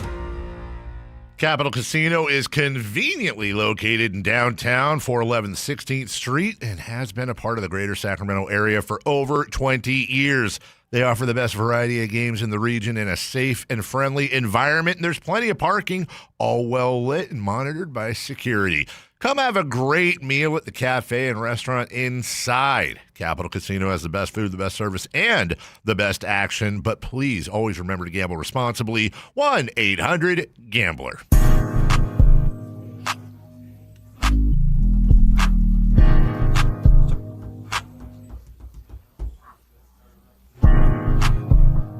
Your afternoon home for Kings talk and so much more. The Drive Guys on Sactown Sports. Looks like the 49ers have put all that EMF substation nonsense behind them. At least they hope they have. Also, Kyle Shanahan has made it clear that he's not that excited about traveling to Australia to start the season. Before we get to that here, to Drive Guys, I was wondering if you baseball guys saw that yesterday Emerson Hancock of the Mariners pitched 6 no-hit innings. Did you see that? No. Then they took him out. Then they took him out. No, come on, man. Yeah. Don't. Then they took him out. Why do they keep doing this? 97 pitches. After 6 innings and 97 pitches, manager Dan Wilson decided Hancock was done. There was no consideration to seeing if he could produce the 7th no-hitter in Mariners history. What he did today was really good execution. Really hard to take a guy out after no-hit 6 innings. But pitch count was where it was. I was just wondering how you I hate that. I hate that. I hate that. I hate that. Baseball old heads felt about that. No, I hate that. This is the Bam Adebayo thing. This is the Klay Thompson 60-point thing. This is I'm gonna take him out, whatever. And I get it. That's this is a Saquon thing. Mm-hmm. I hate this. I hate it. 97 through 6. Stop babying these guys, man. Stop babying these guys. You know, they're throwing more than that in high school. You got a good arm, you ride them to state. Mm-hmm. The boosters said ride them to state. Yeah. Then you get to college. They ride them. This is ridiculous now. Yeah. When do you have 9 strikeouts? So a lot of high stress pitches there. It's the first start of the season, Alan. You don't want to. Yeah, he'll be back, right? Just like Dan Marino. He'll be back. What do you think, Jay? Everything he said, I'm with it. He said enough for us. It just, there was a time when I'd be with you guys. I'd be leading the charge. And at this point, it's like, it ain't changing. That's the way it is. That's it. Yeah. And I'm not happy about it, but it's like, I get it. No, you don't get it. Mm-hmm. I'm glad I wasn't there when they did it, but I get it. I mean, it was 6 innings. If he had gotten through 7, which obviously is hard to do in 97 pitches, but it can happen. You can have guys pitch complete games with under 100 pitches. But then, maybe you got a chance. There's no way he's going to get. This is when his arm is the most freshest, though. Let him go. Yeah. Get some extra work in. I understand. It's ridiculous. Yeah. Used to be a time when no-hitter, that's great. That's good for everybody. It's good for the fans, good for the pitcher, good for the team. Who did they do that with was it the Dodgers? Who was that? They did it last season. The Dodgers have done it a lot, I think. Well, they got, just so much talent. Just mini no-hitters everywhere. Mm-hmm. They do it a lot. And then maybe we can get a combination no-hitter. That doesn't even exist. It's stupid. That's a good question. I don't know how close they came. I hope they blew it. Chase DeLauter lined a clean single leading off the 7th against Cooper Criswell to break up Seattle's bid for a combined no-hitter. Baseball guys telling them. Combined no-hitter. I'm going to vomit. Just hate it so much. Yeah. Velocity for Hancock was down relative to last season. He and Wilson chalked that up in part to it being early in the season. Temperature low 40s all game. You don't want to. Oh, yeah. Low chilly 40. Late afternoon. He's going to get shelled his next start. Well, he didn't take himself out. I know. It's not his fault. Sounds like he was okay with it, though. Yeah. Yeah, we're good here. Yeah. My father's uncle was a pitching coach, and I guess he used to tell my dad that there were certain guys that would always look over their shoulders, like to see if someone was warming up, and he didn't like those guys. Like in the 5th or 6th inning. Yeah. Somebody. Yeah. They didn't like those guys. It was different then. Nowadays, you're lucky if you're in the game still in the 5th or 6th inning. You're fighting. Yeah. Tooth and nail. Yeah. To stay in the game. Uh-huh. Why are they look? We got a lockout coming. Let them throw. We got plenty of time to chill out. Yeah. Let them throw, man. We never play baseball again. We may never have Major League Baseball. Kyle Shannon, throw your no-hitter. I don't know where I'm going to be tomorrow or next year or whatever. Let them throw the no-hitter, man. Mm-hmm. No, wasn't to be. Wasn't to be. John Lynch, meanwhile, shut down that viral conspiracy theory because the 49ers hired somebody. They wouldn't divulge who they hired. We did hire an independent scientist. He basically said it was a big nothing burger. We're safe. We're in a safe place to work, John Lynch said yesterday. Investigation came after that theory, suggesting electromagnetic fields from a nearby substation could be affecting player health. I still think, these things are stubborn. They're still good. If they have more injuries, there will be some people that go, well, the fact that they addressed it just proves that it's real. Right. They didn't want us to talk about it, kind of independent research themselves. Right. They won't even say who the guy was that looked into it. It's the dumbest thing I've ever heard, but people are still going to believe it. Darned if you do, darned if you don't. I don't blame them for putting this out or, going through the process, but it's probably not going to fix anything. Mm-hmm. Yeah, I give them credit. That had to be a discussion, huh? Do we even look into it? Nah, just ignore it. We can't. Yeah. Now you got people saying that there's players that don't want to come here. All right, we got to have somebody look at it. Yeah. And it's, look, I won't name names, but there are some people getting paid a lot of Elon bucks to keep this thing going. Oh, sure. There's some Niners. I feel bad saying media because it's not like mainstream, but Niners content creators that anytime they go viral, they're just pushing this thing because it's. Then you have a picture of the substation. Yes, every time. Yeah. They are paying their bills from this And thing. supposedly there's some trees that are between the substation and the practice facility that are dying. Okay. And people go, oh, but there's other trees that are fine. Yeah. But I don't know The if roots. these trees. Yeah. It starts with the roots. Yeah. Well, that's proof. Look. Mm-hmm. Yeah. That's dying just like, the tendons. Same thing. Yeah. That's what it snapping seems like twigs. That's right. Mm-hmm. I mean, it's a huge. If it's not that though, then Kyle Shanahan has to answer something because you can't keep. Or we just say, well, maybe this team is just old, but it was happening before they were old, right? Yeah. Or maybe you just also drafted guys. I mean, there's a reason George Kittle dropped. Because at Iowa, he had injuries. Maybe he just has injuries. Don't you think, Jay, at the very least, I don't think they've done this. You hire somebody to just look into everything. Look, we're trying to figure out why we have so many injuries. We'll give you access to whatever you need to and tell us what you find independently. And maybe we'll get something useful from that. A set of fresh eyes, different opinion. Yeah. Not a third party, just completely. No one knows who this person is or this group of do people that all the is. time Yeah, when they have a I'm problem with they you. can't solve. Yeah. And maybe you get something of value. Maybe you don't, but isn't it worth looking into? 1,000%. Yeah, unless they think they know and they just don't want to acknowledge that it's something like what you said, Alan. If they're like, these guys are old, and we work the hell out of them. Yeah, but they don't draft someone 2 years ago and now you're hurt. Yeah. They're not old. Mm-hmm. So, I mean, it's not like it's not happening. Ronaldo Green's been hurt. Mustafa's been hurt. Jair Brown's been hurt. Michael just got – so that's out the window. Mm-hmm. There's some other things going on. Well, they did independent research. Now it's done. About the well, you just know what it's not, but you don't know what it is. Right. You just crossed off one answer, but you didn't get the resolution. Now, maybe it was something you had at the top of your list, Alan, but is that what you had at the top of your list? No, it's not at the top, but it's The electric waves, Yeah, man? I mean, sometimes you feel a little jolty, It all When's the last time you been to Levi's? When's the last time you been to Levi's? The last time I went to Levi's was for the – oh, no, you know what?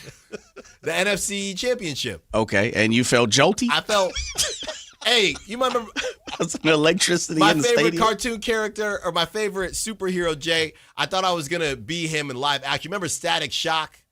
Static Shock, man. Where's that from? Whitey. No, I'm saying people know Static Shock. Oh. Okay? He's Jay a doesn't, and I superhero. don't. He's a superhero, and he got electrocuted or something like that, and then his power was electro waves. You talking about Electro in the Spider-Man movies? Google Static Shock during the break. I'm telling you. Okay, but is it a DC, Marvel? Who is this cat? I'm not sure. Oh, okay. But look, I'm fine. Trying to catch some background. He was also black, okay? All right. So Okay. I felt him. Yep. And I'm like, yo. So is Electro in the Related to Spider-Man him? movies. Mhm. Yeah, that's Jamie right. Foxx, Jamie wasn't it? Foxx. Yeah. right. So I thought I'm going to be Static Shock in a live action movie when I grow up. Now, the movie has not come out yet, so I still have a shot. You still have a It's shot. probably between me, Michael B., Damson Idris, and Denzel's son. Right. I like your chances. I like my chances, too. Because you're going to work a little more cheaply. Excuse me? More affordably than Don't set his price, Whitey. It's open market here, brother. Open wallets. You should be a little more affordable. So when I went to Levi, I felt like Static Shock. I'm telling you, All right, man. so here we go. Static Shock. This is according to Wikipedia. I didn't dive too much deeper than this. Superhero television series based on a DC comic, Milestone Media, premiered in 2000. Oh, yeah. So that's it was right a around. DC Yeah. guy. Okay. Yeah, there you DC, love DC. I mean, not like TV series. Superman or Green Lantern or anything. No, but he's nice, though. He was nice, Jay. I'm telling you. I see you Saturday working. morning. I see you working. Static Shock. Voice was Phil Lamar, a very known actor. That's right. For a long time. Yeah. See? So I felt a little. You felt I think it? Lil Romeo did the intro song, Okay, Jay. okay. Superhero Static Shock. That was me at Levi. I was Joel Whitey. Hey, I run a 40 that day. This was pre. What are we calling this? This place, this base, what do they call it? Oh, the substation? So what are they calling it? Those like EM something? Oh, the EMF is electromagnetic field or something. Yeah. So this is pre-substation talk, though, right? Yeah. Well, we're all charged up, Alan. What do you think of that one? Because it's time for you to tell us how the Fox trade was so bad for the Kings that it ended up being good for them. Let's do it. I've been waiting. Thank you for waiting with us. The time is now. Next, Sactown Sports. You never know what you might hear when listening to a Sacramento Kings game. Out of Keegan, going for another triple. Man, is he feeling it. Keegan, can he do it? Yes, there's number 11, Keegan Murray. Keegan steps back. He just knocked down his 12th three-pointer, a Kings franchise record. He's got 45 points. Never miss a moment of Sacramento Kings basketball with Sactown Sports and the Sactown Sports app. This is the story of the one. As a safety manager at a manufacturing plant, he does everything he can to keep his coworkers safe. From finding ways to reduce risks to keeping safety supplies in stock. And for that, he relies on Grainger. Grainger offers a broad range of quality products and next-day delivery, so he can always play it safe. Call 1-800-GRAINGER, click Grainger.com, or just stop by. Grainger, for the ones who get it done.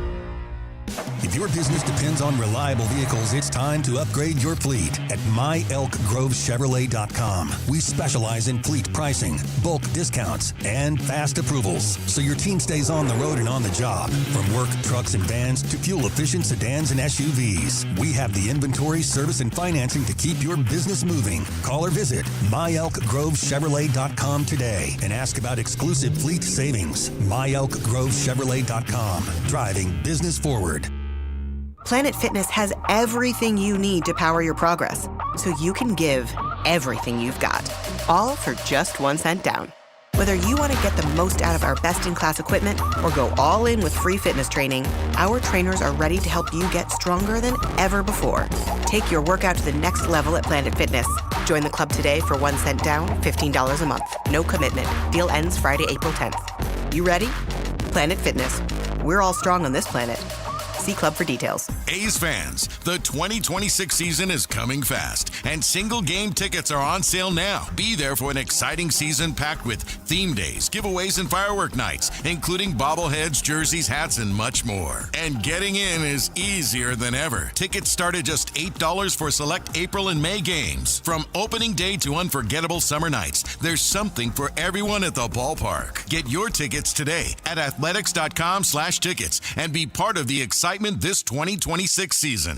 Card collectors know there's nothing as special as a rare one-of-one card. And now you can hear a very rare one-of-a-kind sports card show right here on Sactown Sports. Whitey Gleason here inviting you to join me and Mr. True Sports Cards himself, Emran Pilati, for the True Sports Card Show every Saturday morning at 10 on Sactown Sports. It's the only sports card radio show in the nation. For all your hobby needs, get to True Sports Cards, 6661 Stanford Ranch Road in Rockland. And for hobby, insight, and fun, join us for the True Sports Card Show Saturday mornings at 10 on Sactown Sports. Spring is here, and there's really nothing better than hitting the open road in a new Honda. Whether you're shopping new or pre-owned, Stockton Honda has the selection and savings, plus get top dollar for your trade. And while life's roads are often filled with bumps, buying from Stockton Honda couldn't be smoother. Wherever the road you travel might lead, Stockton Honda is happy to get you there. Come in today or go to StocktonHonda.com. Anytime, anywhere, it's all here. StocktonHonda.com. KHD1 Sacramento, KYMX HD3 Sacramento. From the Power Business Technology Toshiba Studios. Sactown Sports 1140.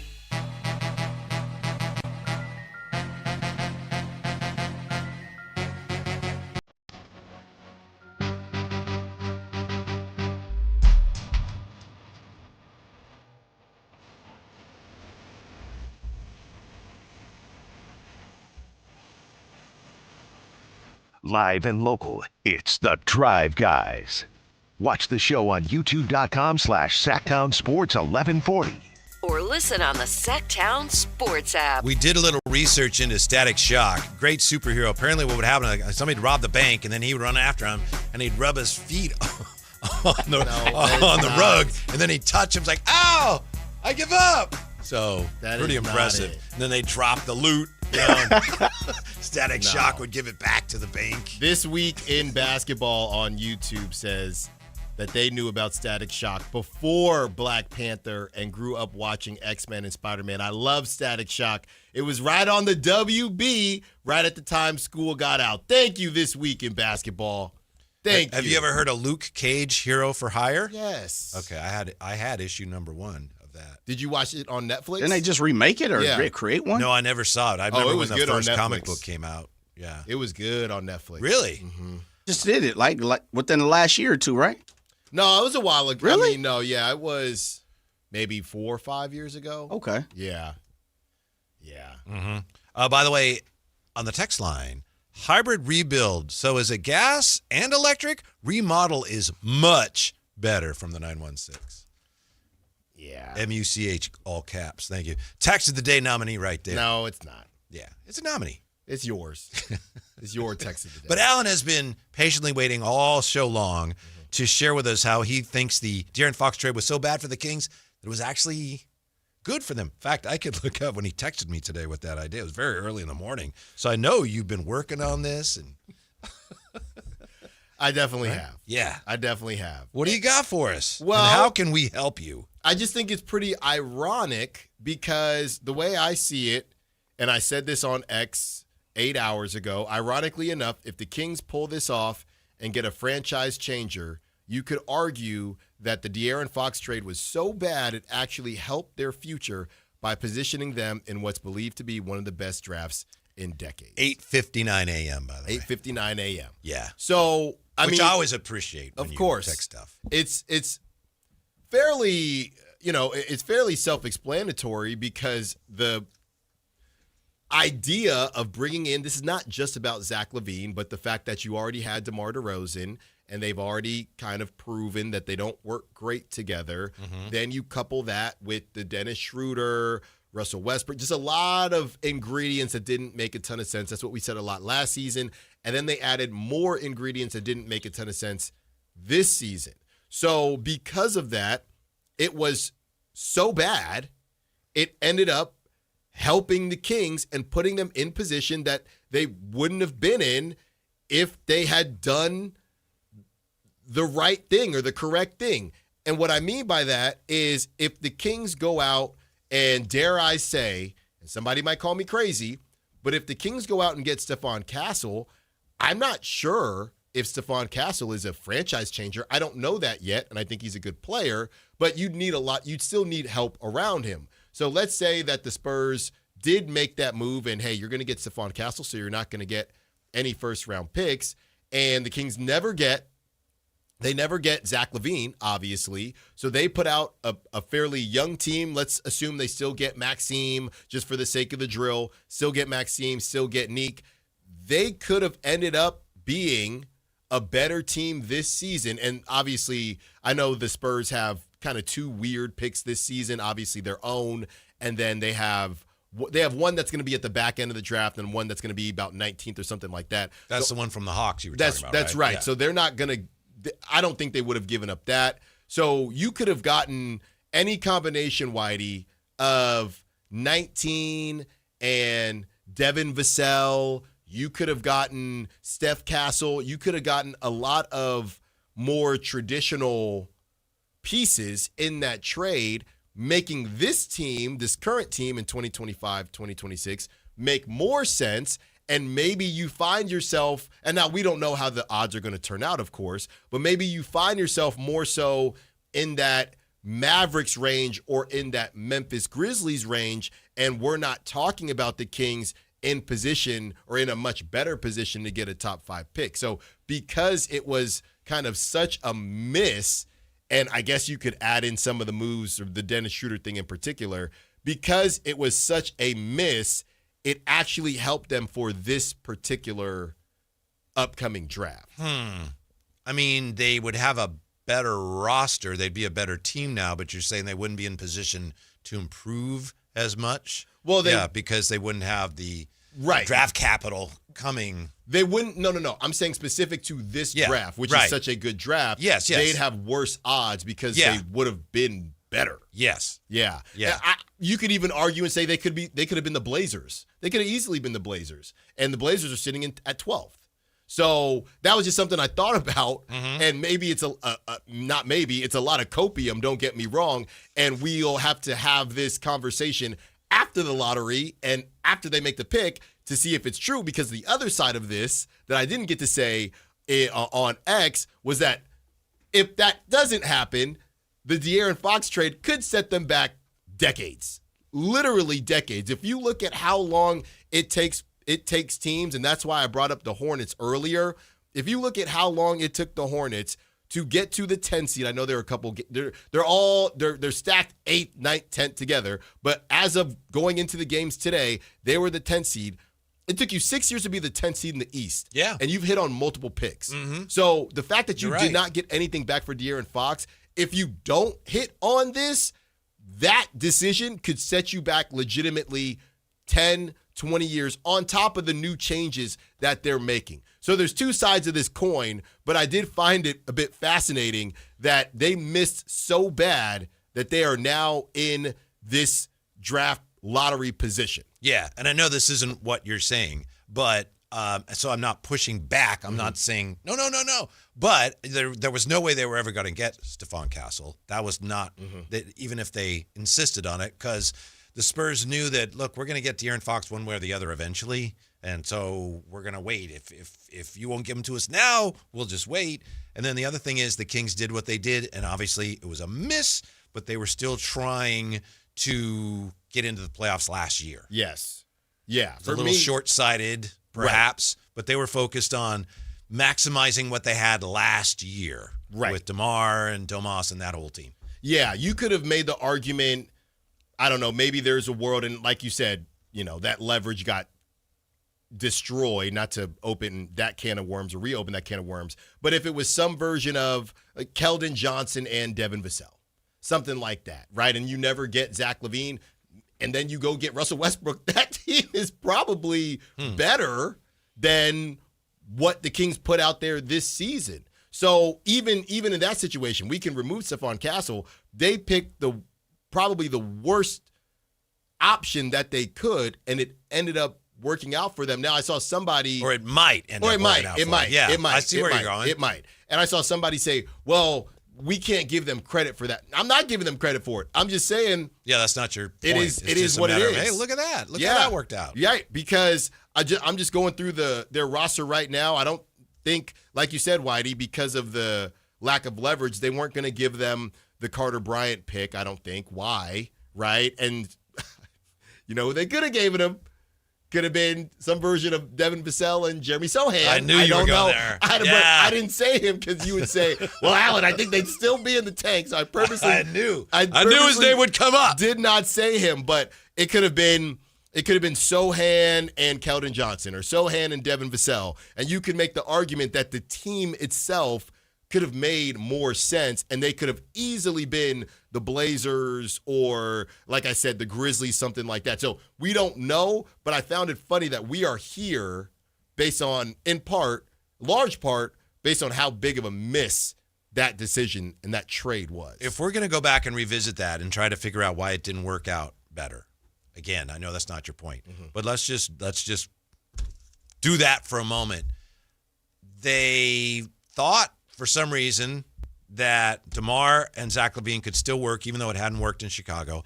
Then when it didn't work, apparently with Scott Perry looked at it and decided, well, you know what? Maybe because they didn't have a point guard, and they had a point. And I think DeMar even told me that once when I asked him a question after a game at the podium. Well, we didn't have a point guard, so they bring in point guards. That didn't work, but that they were hell bent on finding a way to make all that talent that they had last year come together, and they probably had no chance of doing that. History said you shouldn't do that, but they rolled the dice on it anyway. Yeah, and I do wonder if they maybe thought this seems like so long ago, doesn't it? Yeah, I wonder if they thought this isn't going to get easier.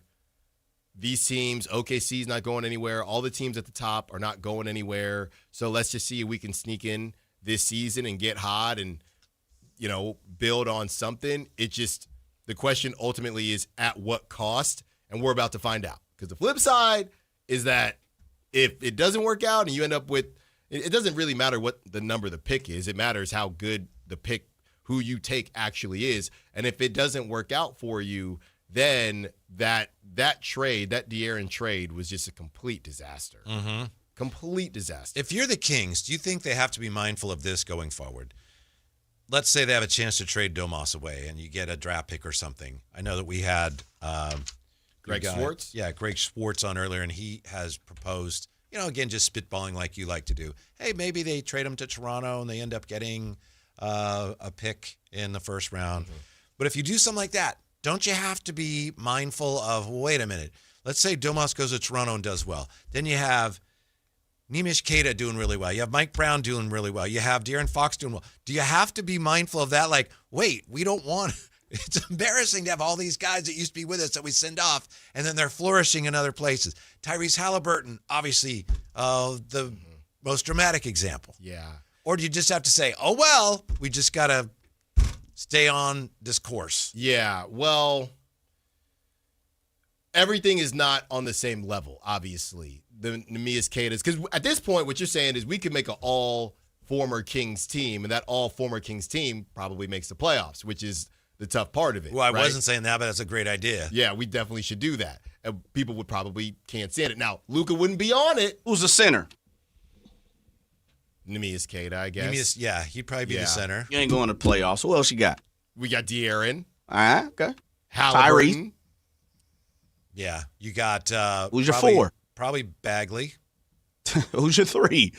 Harrison. Jay, I didn't say it'd be a playoff team. I'm just throwing it out there right now. Let's put it on the paperwork. Team. No, I'm just saying. Yeah, there's some names out there. Yeah, and Allen said probably be. I mean, right, probably be. But I don't think that you can keep them. You can't have them all at the same level. Some sting more than others. But this reminds me of what Kyle Ledbetter used to always do. And I told you about this before. How, okay, so now the running De'Aaron Fox trade is this. Because at first it was you traded for Zach LaVine, and then somebody else got moved, Davion Mitchell, whatever, and he would give updates. Is Kevin Huerter on this team? He's on the team. Which Kevin Huerter? Oh, 2023 Kevin Huerter's on this team. There's only one we're going off right now. 22, no. Jay doesn't like this team's chances. Yeah, 2023. To claw their way into the postseason. Yeah, I'll see it. Play-in team, Jay? I'll see it. Yeah.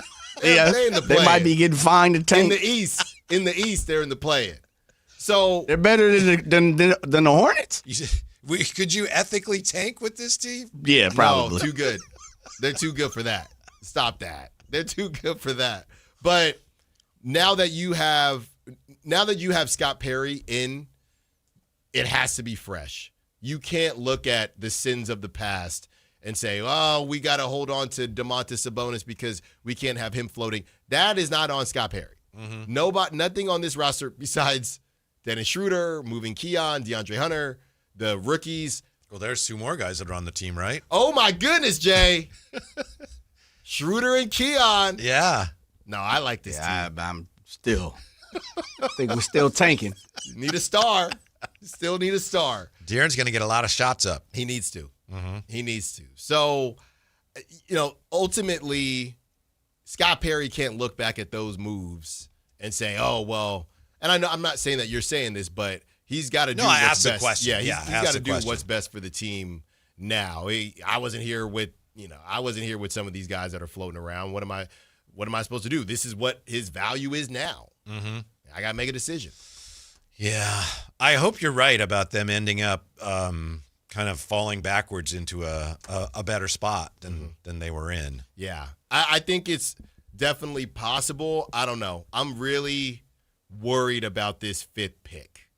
I think the 5th pick is where this thing could – somebody either going to get it right. Between 5 and 7, there's probably one, dude. Yeah. Right? The more I watch Allen, the more I think about it, the more I'm halfway over to you on if you're picking 5th or later.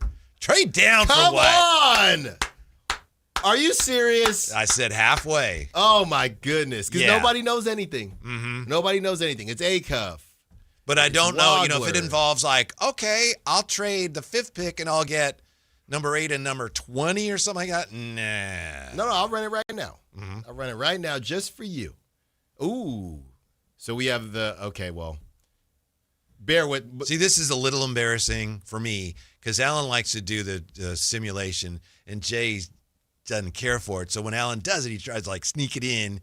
Whereas when he did it with Kyle Ledbetter, they'd have all the bells and whistles. We had music. Yeah. They have a sounder and everything. And now Alan has to kind of sneak it in. We finish at here? So in this one, Kings pick 5th. Okay? Uh-huh. And as far as the teams that have 2, you would have the Cavs. Yeah, this is 5th. I'm going to get still a really good player. Yeah. I might get your guy, said it's Wagler. 6. Yeah. You said it's 6 is the problem. Yeah. But you have here, okay, here's one.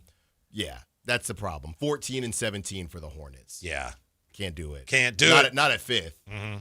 Not at 5th. Right. 6 is where we start having some real deal conversations. And they still have, I ran it again, Kings got 1. But there's still some opportunities. And then you have, here you go, Whitey. Yeah, 15-18 for the Thunder. If you're 6, you're not. Are you trading for 15 and 18 if you're 6? No, I know you can't do it. I can't. You can't do it. Can't do it. Why, you are? So I'm going to trade maybe your boy Falon for Kareem Lopez and. Yeah. The problem is it is such a cluster after 6 because in this situation, 7. They have Darius Acuff. So they have DeBansa, Peterson, Boozer, Kingston Fleming's at 4. That's crazy. Caleb Wilson, Keaton at 6, Darius Acuff at 7.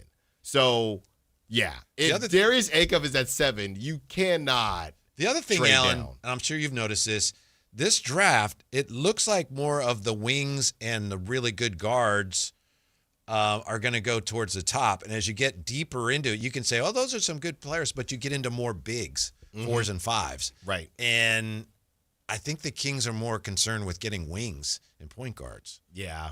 The Kareem Lopez conversation is an interesting one. He'd be going 12 to the Trailblazers in this one. LeBaron would be going to the Warriors in this one. Yeah, I saw that. And he's still your guy?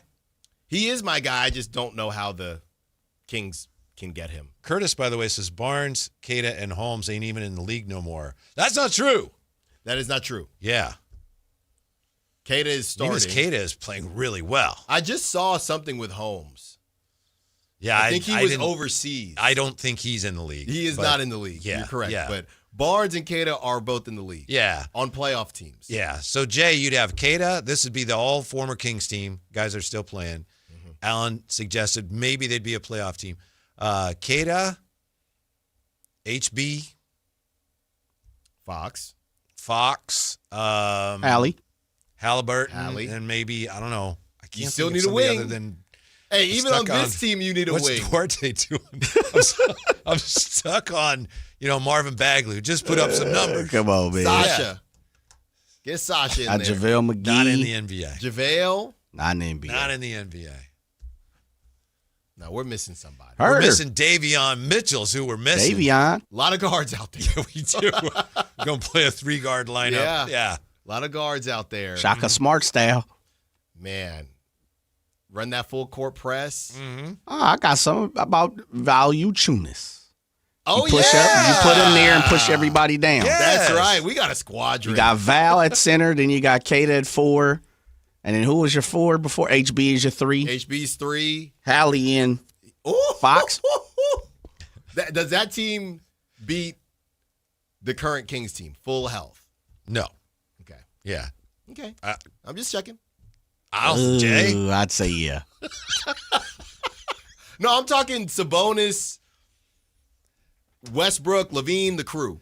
That team is still, and I'm getting a little too, picky about it, but that team's still out of it. You don't have. They're out of whack a little bit. It's kind of like the Kings roster right now. It's like, there's some talent there, but it doesn't all fit. Herter, Davion, Bagley coming off the bench. Herter got to play 3. He got to play the 3. Yeah, Herter's rotating off the 3. Davion off the bench. I like this team. It's a gritty team, guys. And it would be, who's your starting point guard right now? Let's just say Domas would probably be your 5. Are you starting Max or no? No. Okay. No. So, by the way, Curtis is angry. He says, no. He says, I said Holmes is not in the league. Yeah, he just said Barnes is trash and Queta is trash. Uh-huh. Queta is definitely not trash. He is not. Barnes is just Harrison Barnes. He's just older. Mm-hmm. I'm going. What did you say earlier? He taught the team how to do their taxes? Yeah, he teaches the team how to do their taxes. Disrespectful, man. Very. That's disrespectful. Extremely. What? And wear a suit. It's despicable. That's disrespectful, brother. God. Who is? All right, so By the way, Domas he is likes your original take. Your Curtis 5? does. Your original take on how the Kings are in a better spot. Thank you, Curtis. My 5 on this team. Yeah, so Domas your 5. Okay. And then you got everyone's gonna Keegan's say your Precious. 4? I'll say DeAndre 4. Okay. What happens to a king when he's not a king anymore? Exiled kings? These are the exiled kings? The ex-kings? The jesters. Okay. The jesters. Mm-hmm. I got DeAndre 4, Keegan 3, Levine 2. Oh, wait, where's DeMar go? This team, man. That's what I'm saying. Imagine if these guys were all healthy. It would make no sense at all. Westbrook at the 1. So DeMar's coming off the bench. Now we're going to get yelled at by Draper. I didn't say it. That's tough. So now you got to start DeMar. Mm-hmm. Or you start DeMar at the 2, just bring Levine off the bench. It's not my money. That's what you do. Mm-hmm. And then Westbrook, point guard. Did you see last night the shot of yesterday afternoon, I guess it was, when they showed camera caught on the bench Westbrook and DeMar, and Westbrook was like pointing to the camera, and he was like, no, pointing to him, and he was going, "We're on the bench." Yeah, seriously, they showed him, and it's possible. Matt George pointed out it's possible he was talking to someone behind the camera, but it looked to me, obviously they know, and it looked like he was like talking to the camera, and he pointed to him, "We're on the bench," and I was like, I just don't know what that means. I'm not saying it was bad. It was just, but, to see a guy during a game that keenly aware of where the camera was. Maybe he was saying, why you have the camera on us? We're on the bench. I don't know. That makes sense, though, right? Maybe. I think that's what he was saying. Yeah, but I know they're showing him a lot, coaching up his young teammates. Yeah. I'm telling you, to me, that says, oh, they're bringing him back next year. I could be totally wrong. Well, I was on that first. Okay, all right. Not DeMar, though. Yeah. The Westbrook thing, though. What's Jay saying? He's just laughing. What? I'm just saying. I gave you that idea. I'm just saying the way. Okay, you're right. So as you were telling me, and I see the wisdom of what you said. That's all. When I see the way he's interacting with teammates, and they're making a point of talking about it and showing it, it tells me that, I think the organization may be preparing us and telling us that Coach Westbrook will be back next year. Hey, man. Whatever they want to do, I'm good with. You know what I want to see in the NBA again? And I'm not saying for him, but player coach. They used to do that all the time. Mm-hmm. It's crazy. It doesn't make sense. It's a terrible idea. No, it's a good idea. But I'd love to see it. I think it's a good idea. How can a guy be the player coach? I think it's a good idea. They used to do it a lot. They used to have player managers in baseball. That's happened too. I would love to do that. I'll never sit. Uh-huh. That's what I would do. Mm-hmm. I can send myself. So what would you do if you're on base? Well, you would still have a third base coach. What if you're trying to send signs to somebody? And you're on second base? You're giving signs to the hitter from second base? They got to have a third base coach still. Yeah, right. But isn't the third base coach getting his signs from the skipper? Look, man. Or the bench coach. Yeah. They used to do it. Frank Robinson did it. There have been a number of guys. They just don't do it anymore. Well, it just wasn't that long Someone's ago. going to realize, wow, we can save a lot of money doing that. Right. It wasn't that long ago. It's 70s, right? It's been a while, I think. 70s? I think it was about the last time. 70, maybe the 80s, but yeah, definitely in 70s. When we come back, more on the exiled Kings and how they play against the current Kings. And got to ask Alan, is it too early to have concerns about the Giants' new skipper? He's a little sensitive about it, so we got to be careful how we do that. Coming up, Sactown Sports. On the move? Got somewhere to be? Take Sacramento Kings basketball with you. The Sactown Sports app will let you stay connected to your passion. Never miss a moment of Sacramento Kings basketball with the Sactown Sports app. When you take the time to shop at Folsom Lake Honda, there's one thing you'll always find. Happy people ready to serve you. As a family-owned and operated dealership since 2009, customer service is our #1 priority. Our customers love doing business with us, and you will too. Looking to own or lease? During the spring sales event, drive a brand new Accord or Civic. Visit us today at FolsomLakeHonda.com, your one-stop Honda shop. Folsom Lake Honda. Yeah, your one-stop Honda shop. Hey, it's Carmichael Dave. I got to tell you, I am so excited to get this decking project started with Trex Decking and Railings. From the first time I stepped foot in the showroom last week, I was so impressed. So many color options. Heat-resistant composite deck. What does that mean? That means I don't have to do any maintenance on it whatsoever. They even have a deck designer, so you can go online and see what your dream deck will look like on your house. Just visit Trex, that's Trex.com to get it started. Tell them Carmichael Dave sent you. Russell Peters, Relax World Tour. I go, my parents are from India. She goes, oh, India. See, I knew India. Indian people, you have a big eyes and long eyelash like a cow. Wow, wow, wow, wow. Saturday, April 18th, 8 p.m., the venue at Thunder Valley. Wow, wow, wow, wow. I didn't know what to do. I just tipped her and thank you, bye-bye, and I left. For tickets, visit ThunderValleyResort.com. Russell Peters, Relax World Tour.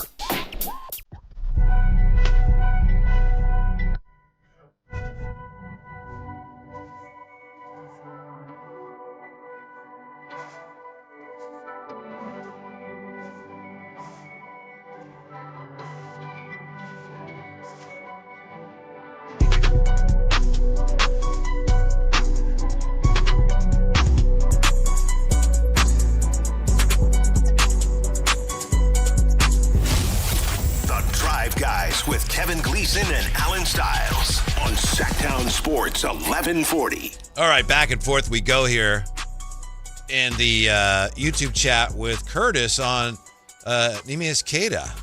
Boston was in the finals before he went there. He's a place filler. He's not raw. He plays next to Jason and Jalen. That's like saying Kevin Durant didn't need Steph to win championships.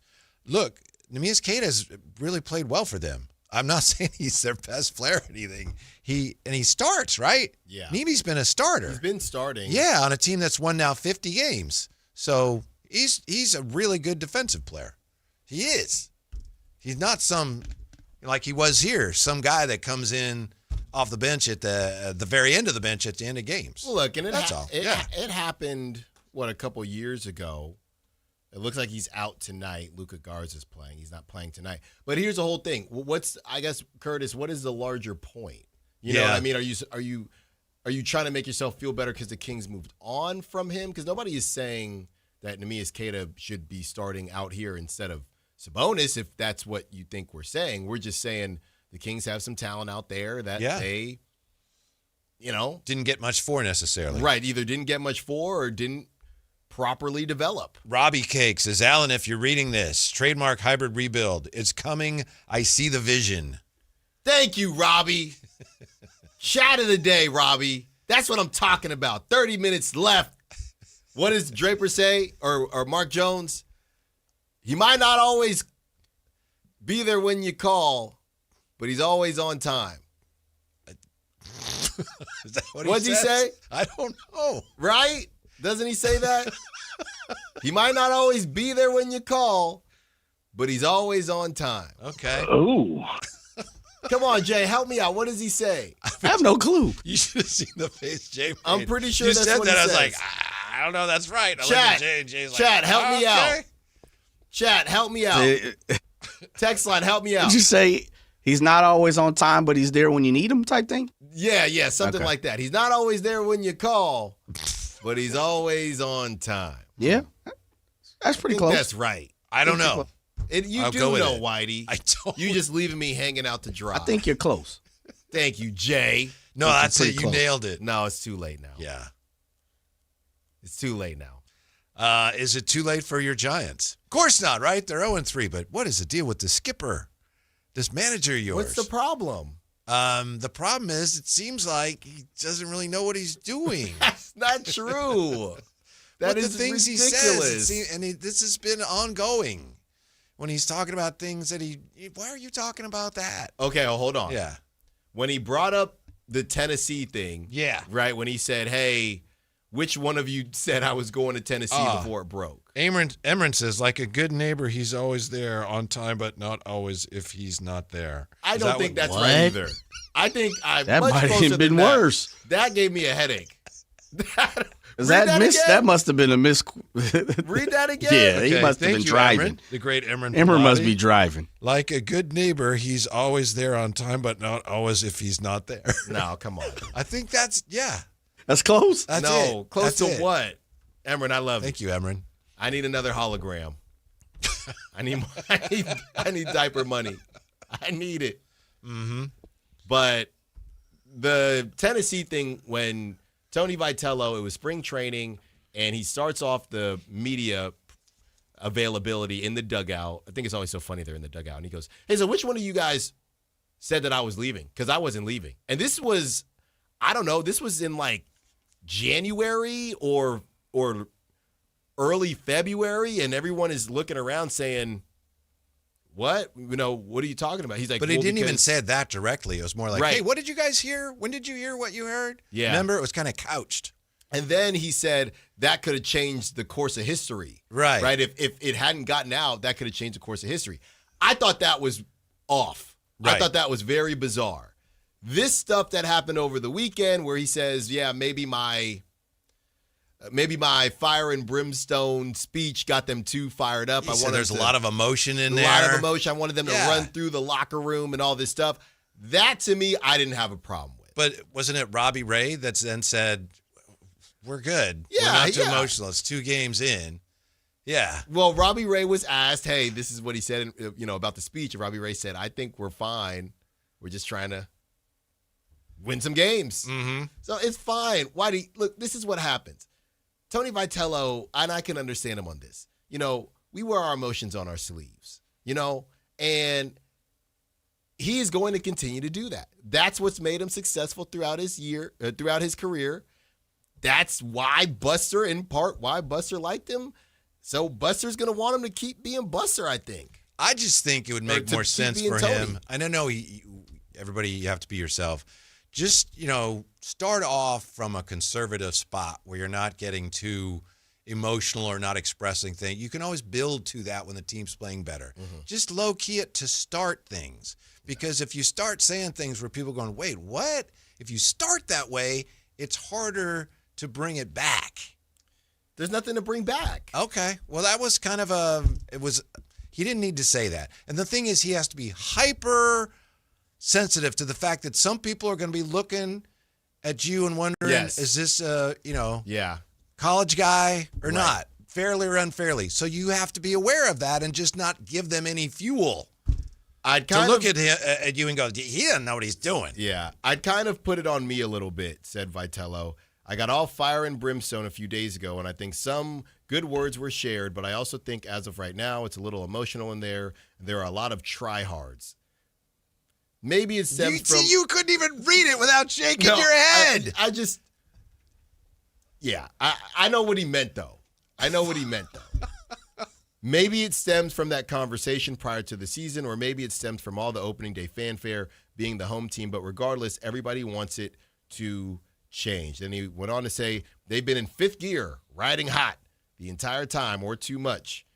I want to see a relaxed version of this group. Look, we always ask for our athletes, our coaches, to give us some real, and he's given us an exclusive look into the Giants clubhouse. Well, except that one of the players says, no, we're good. And that's not a good look when the manager tells you this is what it is. And when one of the players says, we're okay. It's only 2 games in. We're not too emotional. Tony's just saying this is what might be happening. He's not saying he knows it for a fact. By the way, did you hear what Mike Lacoste said about the Giants? And it has nothing. Well, it actually has a little bit to do with Tony Vitello. Did you hear about that? Which part? where he said they got a manager who's never done it before, and he said, I don't wish him any ill will. And then he said, they also have the most hated executive in baseball. Talking about who? He was talking about, and this is someone who's been a guest on shows I've done, Larry Baer. That's what Mike Lacoste was saying. Oh, you're talking about when he called the flagship. Yes. Oh, and then he said, no, it wasn't him, but then they found out that it actually was him. That was bizarre. Yeah. This is all Netflix's fault. All of it. Really? All of it. But I did see that. Because he calls in there and they say, like the pitcher? Uh-huh. He goes, yeah, you should work on whoever's screening your calls or whoever. Yeah, Skip is fine. Tone, he's fine. Probably he just needs to be smarter when it comes to what he says and doesn't say. He's fine. He's going to be him, and if you don't like it, then that's your problem. Okay, maybe so, but it could easily become his problem. And he's probably like 3 losses in a row. That's not supposed to happen. Yeah. That never happened to me before. Win some dang games, and all this extracurricular stuff goes away. You go out there against the San Diego Padres, and you put a hurting like that. And you put a hurting on them, right? Like they never been hurting before, right? That's what you do. That's all you need, and you should say something about that. And instead then you of, sit down. Well, everybody's a little riled up, and that's on me. I got them too excited. That's not how he said it. That is not how he said it. I get him too riled up. No, you can't take my voice, my Padres voice. I already did it for the Padres. I'm Fernando Tatis. Did I ever tell you my Mike Lacoste story? No. Would you like to hear? I think I've told Jay. Mm-hmm. It was the next to last day of the season, 1987. The Giants are going to go on to play the Cardinals in the playoffs, and I'm in the clubhouse, and they just beat somebody that day. And, it's a little relaxed because there's one more game to go, and then the playoffs are going to start postseason, which the Giants hadn't been in forever. So after the game, Roger Craig, the manager, he's got the Tigers on TV because the Tigers are playing the Blue Jays, and they're like, there's one game difference. The Blue Jays are one game ahead of them. And so it's a 10th inning, and the bases are loaded. And I'm standing there looking at it. Roger Craig's watching, and all these players are standing there and watching. Standing right next to me is Mike Lacoste, still in his uniform. And it's the 10th inning. There's a ground ball to the shortstop, Manny Lee, and the ball goes right through his legs, and the Blue Jays lose the game. And Mike Lacoste says, well, somebody didn't have his enema today. And I just thought, that's the way Major League players look at it. So, wow. Yeah. That is good. And now he's just a caller. Yeah. Just a caller. He should have been an analyst. Yeah. Apparently. Yeah. Wow. For who? The Giants. They wasn't going to let that happen. For the Giants. I wish your team, not so much luck the next few days, but they should be okay. But I hope somebody talks to Tony and says, Tony, just, everything's great. Everything's fine. Just be a little more careful what you are talking about. You know what's interesting? And I don't know that we ever got, and I actually thought about this. I didn't say anything on social media, but I actually thought about this because of the beginning of the season with Doug Christie when he was doing That's fair. Yeah. The pride of the city and all this stuff. Yeah. And we never got confirmation. I wish I was out there. Yeah. We never got confirmation, but I remember Sam Amick talking about, I wouldn't be surprised if somebody says, hey, it's a long season, something like that. So, I don't know, a little bit different. There's a lot of similarities. Vibe, but, something to it where it's, hey, we want you to be you, but it's a marathon, not a sprint. Mm-hmm. That's just what it is. So you're saying Scott Perry needs to call Tony Vitello. Well, we don't know if he called. We don't know who said any. We don't know if anything was said. But that's what you're implying, clearly. That's what you're suggesting. I'm saying it's possible. But don't you think, I'm kidding, but don't you think it might be beneficial if Buster or somebody said, hey, Tony, take him out to a nice restaurant in North Beach or something. That's right. Hey, Tony, as long as we're talking, just be a little more careful. You don't need to, just relax a little bit. We're good. Mm-hmm. You don't need to always try to be explaining, well, here's the problem and here's what's wrong. There's no problem yet. We don't have a problem. Well, I think that's what's interesting about when you hire someone and you're so open about, I love his personality, I love this, I love that. what are you telling him to dial back? You see what I'm saying? Mm-hmm. So Buster has to be very careful in doing that. We actually still don't know if Buster's good at his job. Let's start there. We can talk about Tone and his press conferences, but we don't know if Buster's actually good at his job. Mm-hmm. We do not know that. Mm-hmm. And I think the biggest danger, it's one thing our fans look at Tony Vitello and say, wow, I don't know if he's the guy. But what matters is how the players feel about him and whether they respect him. And if they start to feel like, I don't know about this guy, then it's a problem. And if they don't, then it doesn't matter what the fans say. Well, you didn't even bring up when he said, I can't talk down to these guys because we're the same age. Did you see that? I don't think. Oh, you didn't see that? I don't think I saw that. Oh, my goodness. He said that on he was doing a dugout interview, and people were saying, talk down? Really? You're saying talk down? But I know what he meant.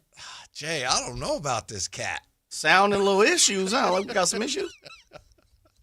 But that's a great point you make, Alan, with we don't know if Buster is good at what he's supposed to be good at. I'm telling you. Mm-hmm. That's a great point. Well, you got the second best ballpark in the majors. You got some things to work with, right? So, it's the first one? It's the first. Oh, headed to the first Heading one, to huh? there you go. Yeah.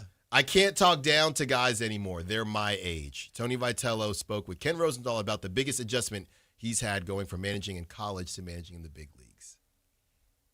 It's fine.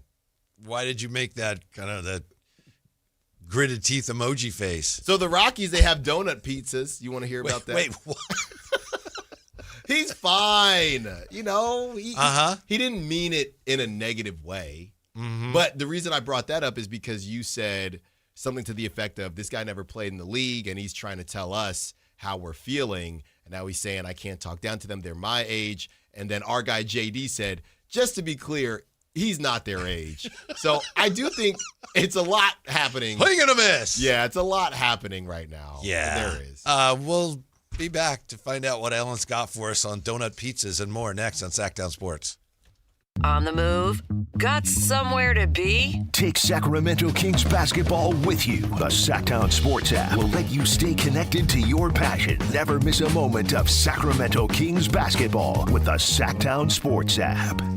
We all hear the radio ads about the IRS. They tell you to be afraid, to be scared, and they try to frighten you into calling. I'm not here to do that. Tax Relief Advocates is different. TRA is here to tell you that if you owe money to the IRS, whether it's $5,000, $50,000, or $500,000, we have a solution. It doesn't matter if you're sitting in your car, at work, or with your kids. No matter where you are, call now. 800-575-8157. Don't lose hope. TRA can eliminate or reduce what you owe to the IRS. Generous programs are now available that can give you a fresh start. Our passion is taxes and helping individuals fix their IRS problems. We have over 1,000 5-star reviews on Google and an A+ with the Better Business Bureau. You don't need to be afraid of the IRS any longer. End your tax nightmare today by visiting us online at TRA.com or call 800-575-8157. That's 800-575-8157.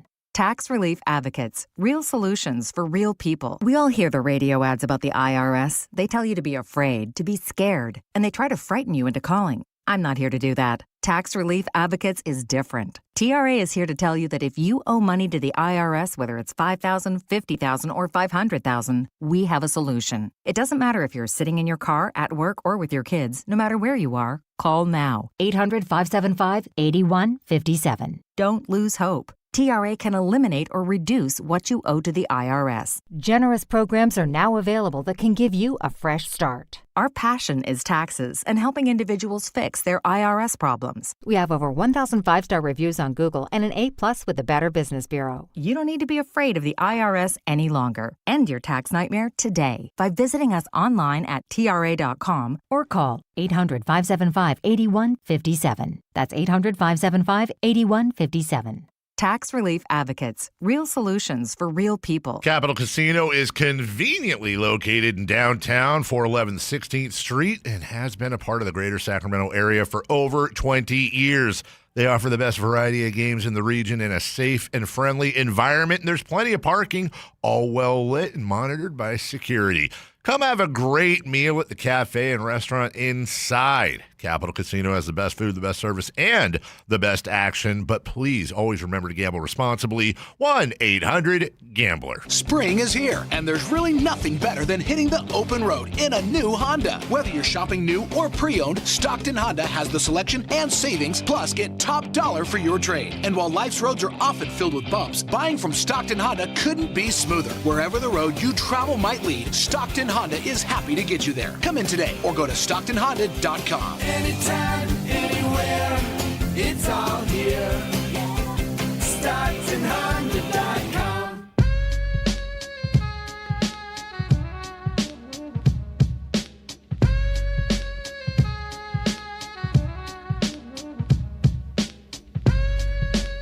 Download the app and listen to The Drive Guys. The Drive Guys with Kevin Gleason and Alan Stiles. On Sactown Sports 1140. We're through 5 in Atlanta, and the Braves are leading the Athletics 3-0, Alan. Really? Yeah. Braves up 3-0. Yeah. Is Dominic Smith playing? Mr. Walkoff? Yeah. You know, the Giants basically said, we're good. And the whole thing was, they said we're good, but then Bryce Eldridge didn't make the team. Mm-hmm. So it didn't make a ton of sense. Yeah, I don't believe Probably he's a lefty. Yeah. Pitching for the A's. You got Lopez on the hill for the Athletics. Dom's not in the lineup. Yeah. So, still plenty of time, but plenty of work to be done for the Athletics in Atlanta as they search for their first win of the Young campaign. Did you see the note on Dominic Smith? His mom had passed away. I did see that. Yeah, from cancer a couple weeks ago.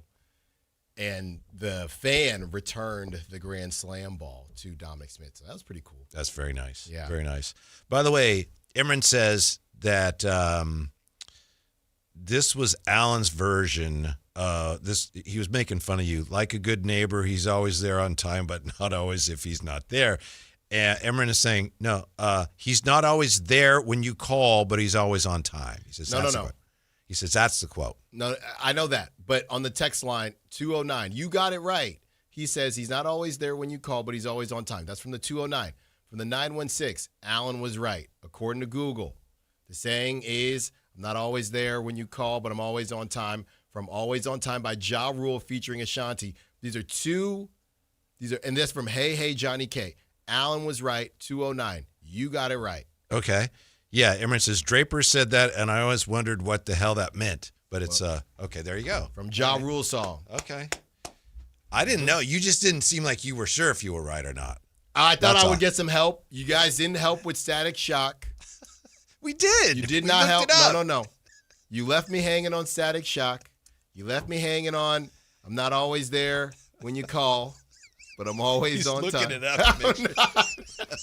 I did take a peek. Yeah. To make sure. So you guys just haven't really, Jay is calling me out when I said the Duke call, and he made it. And Jay said I was way off when I just said, he made it. And he said, he made the shot. So I don't know what's up today. But the smartest listeners / viewers and radio / YouTuber behind you, like I mentioned, Robbie Cakes. Copyright that, trademark that. Hybrid Rebuild, Alan, it's coming. The listeners, they got me more than you guys got me today. I would say so. I don't disagree with that. It all started, honestly, I just bring it all the way back to the dang cookies. And no, I had your back on that. You did. I definitely had your back on that. You did. Well, I don't even know what or I or anyone was actually accused of. I don't know. Yeah. But look, one of the hottest shows right now. Uh-huh. I don't want any I'm not going to give any spoilers, but Paradise on Hulu with Sterling K. Brown, outstanding. The finale is out. It is outstanding. But the reason I'm bringing it up, and I don't know that this is a spoiler or not, but there are some. If it might be a spoiler, just don't. You don't want to. I'm just saying. You don't need that. Fine, I won't use that. Well, now whatever I say. I don't know what you were going to say. Well, I was just going to say, when you look at the Avengers and timelines, I wish we had taken a different timeline today in Crosstalk. Okay. Come on, Jay. I'll follow you here. Still not behind you right now. Come on, Jay. You guys got me. Come on. Jay, he may not always be on time, but he's always there when you call. There you go. That's right. Yeah, that's Alan. Malik Monk. He's not always there when you call, but he's always on time. He's always on time. You got it. Mm-hmm. Drape said that? I think it's Mark Jones. I thought it was a Mark Jones thing. I'm pretty sure it's Mark Jones. Okay. Emmerich said it was Drapes. I don't know. Well, ain't no telling. Today, that's going to cost you a pack, Emmerich. Next time I see you. That's a pack. Oh, you're saying he owes you a pack? Yeah, that's a pack. All right. Come on now. Mm-hmm. I don't remember Drape saying that. Sounds more like a Mark Jonesism. Yeah. For sure. Friend of the show. Let's have him on. Let's have him back on. Yeah. To clarify. Yeah, I don't need clarification. Yeah. I know I mentioned this to you guys earlier today on text line. Frank Caliendo would like to come on the show. That's right. What do you think of having Mr. Caliendo on? I'm in. Yeah. I'm all for it. He's going to be in town. Frank is hilarious. A week from tomorrow night. Where's he at? I think it's a Punchline. Okay. Yeah. So we should go. We should. Uh-huh. Live show. I'm down. Mm-hmm. I've never been to the Punchline. What?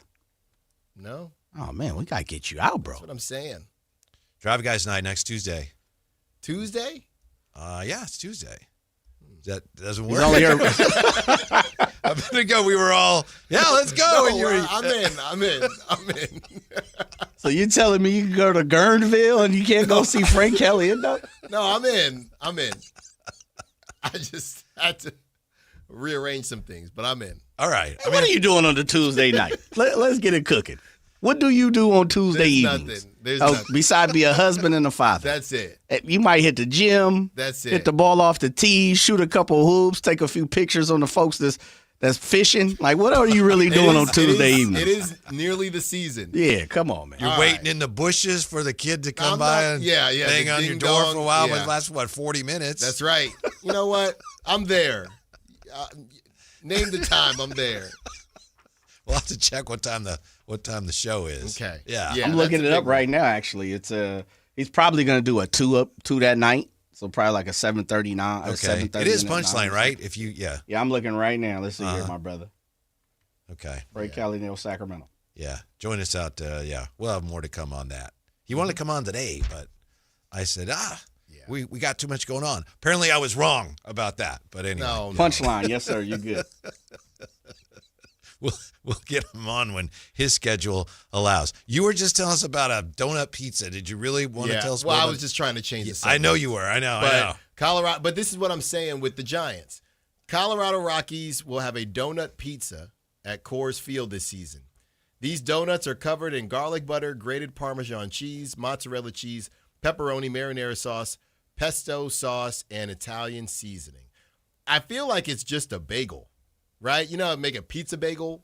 I feel like it's just a bagel. So I don't think it's as inventive as they're making it sound. But I'm in. I'm in. Okay. And what was the thing you were telling us about the machete?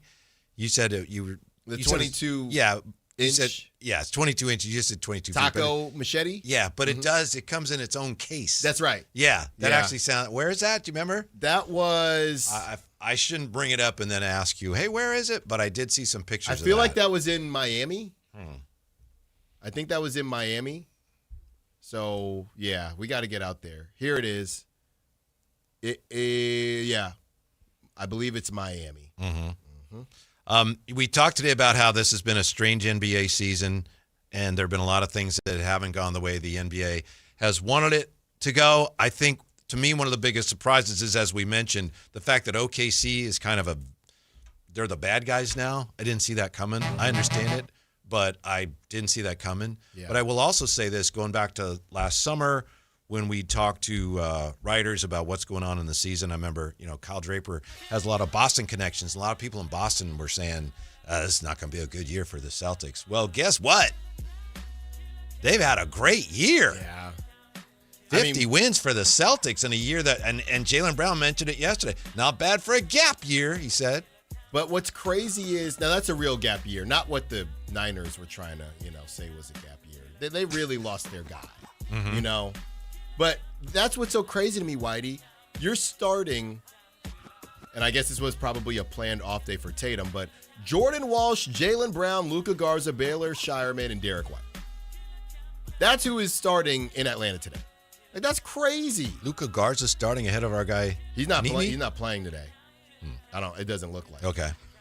This is crazy though what they're doing, and they really like that Hugo Gonzalez as well. They still got Peyton Pritchard, Sam Hauser. They got a crew. And I think we talked about it last week. Joe Mazzulla pretty clearly a better coach than Ime Udoka. And if the playoffs are great, the funnels are great.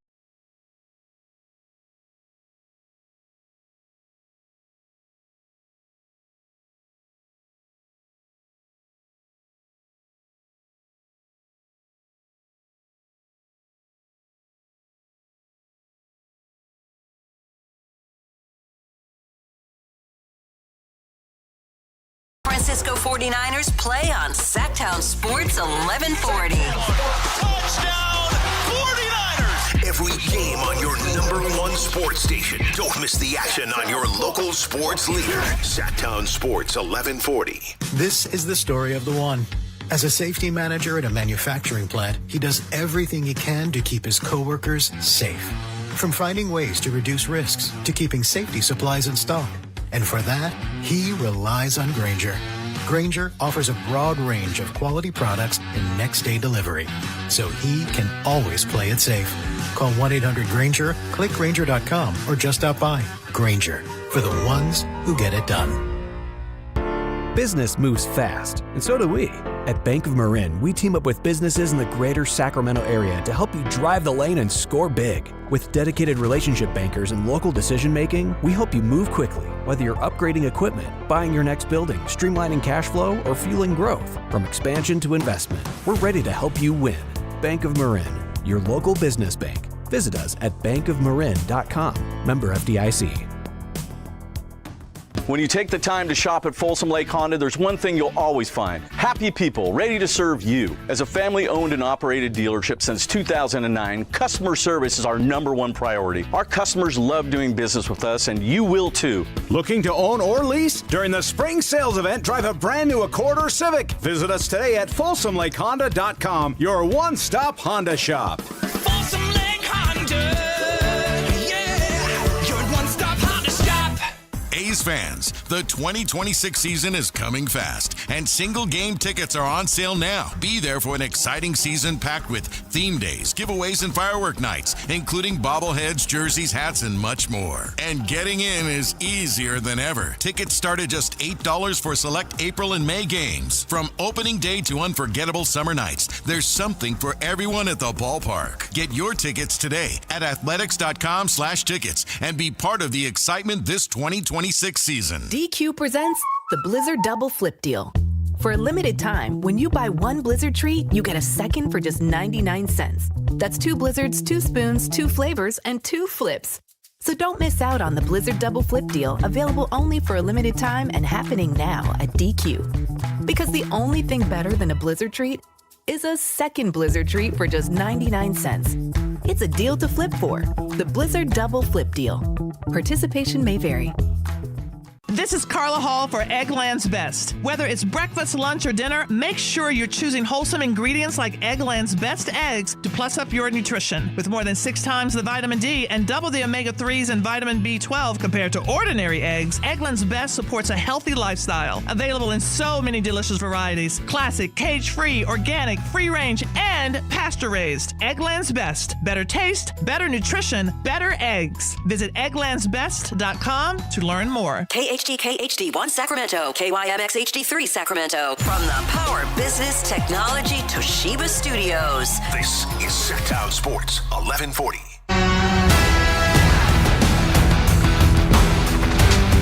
The day shuts down. The games light up. This is BetMGM Tonight on Westwood One Sports.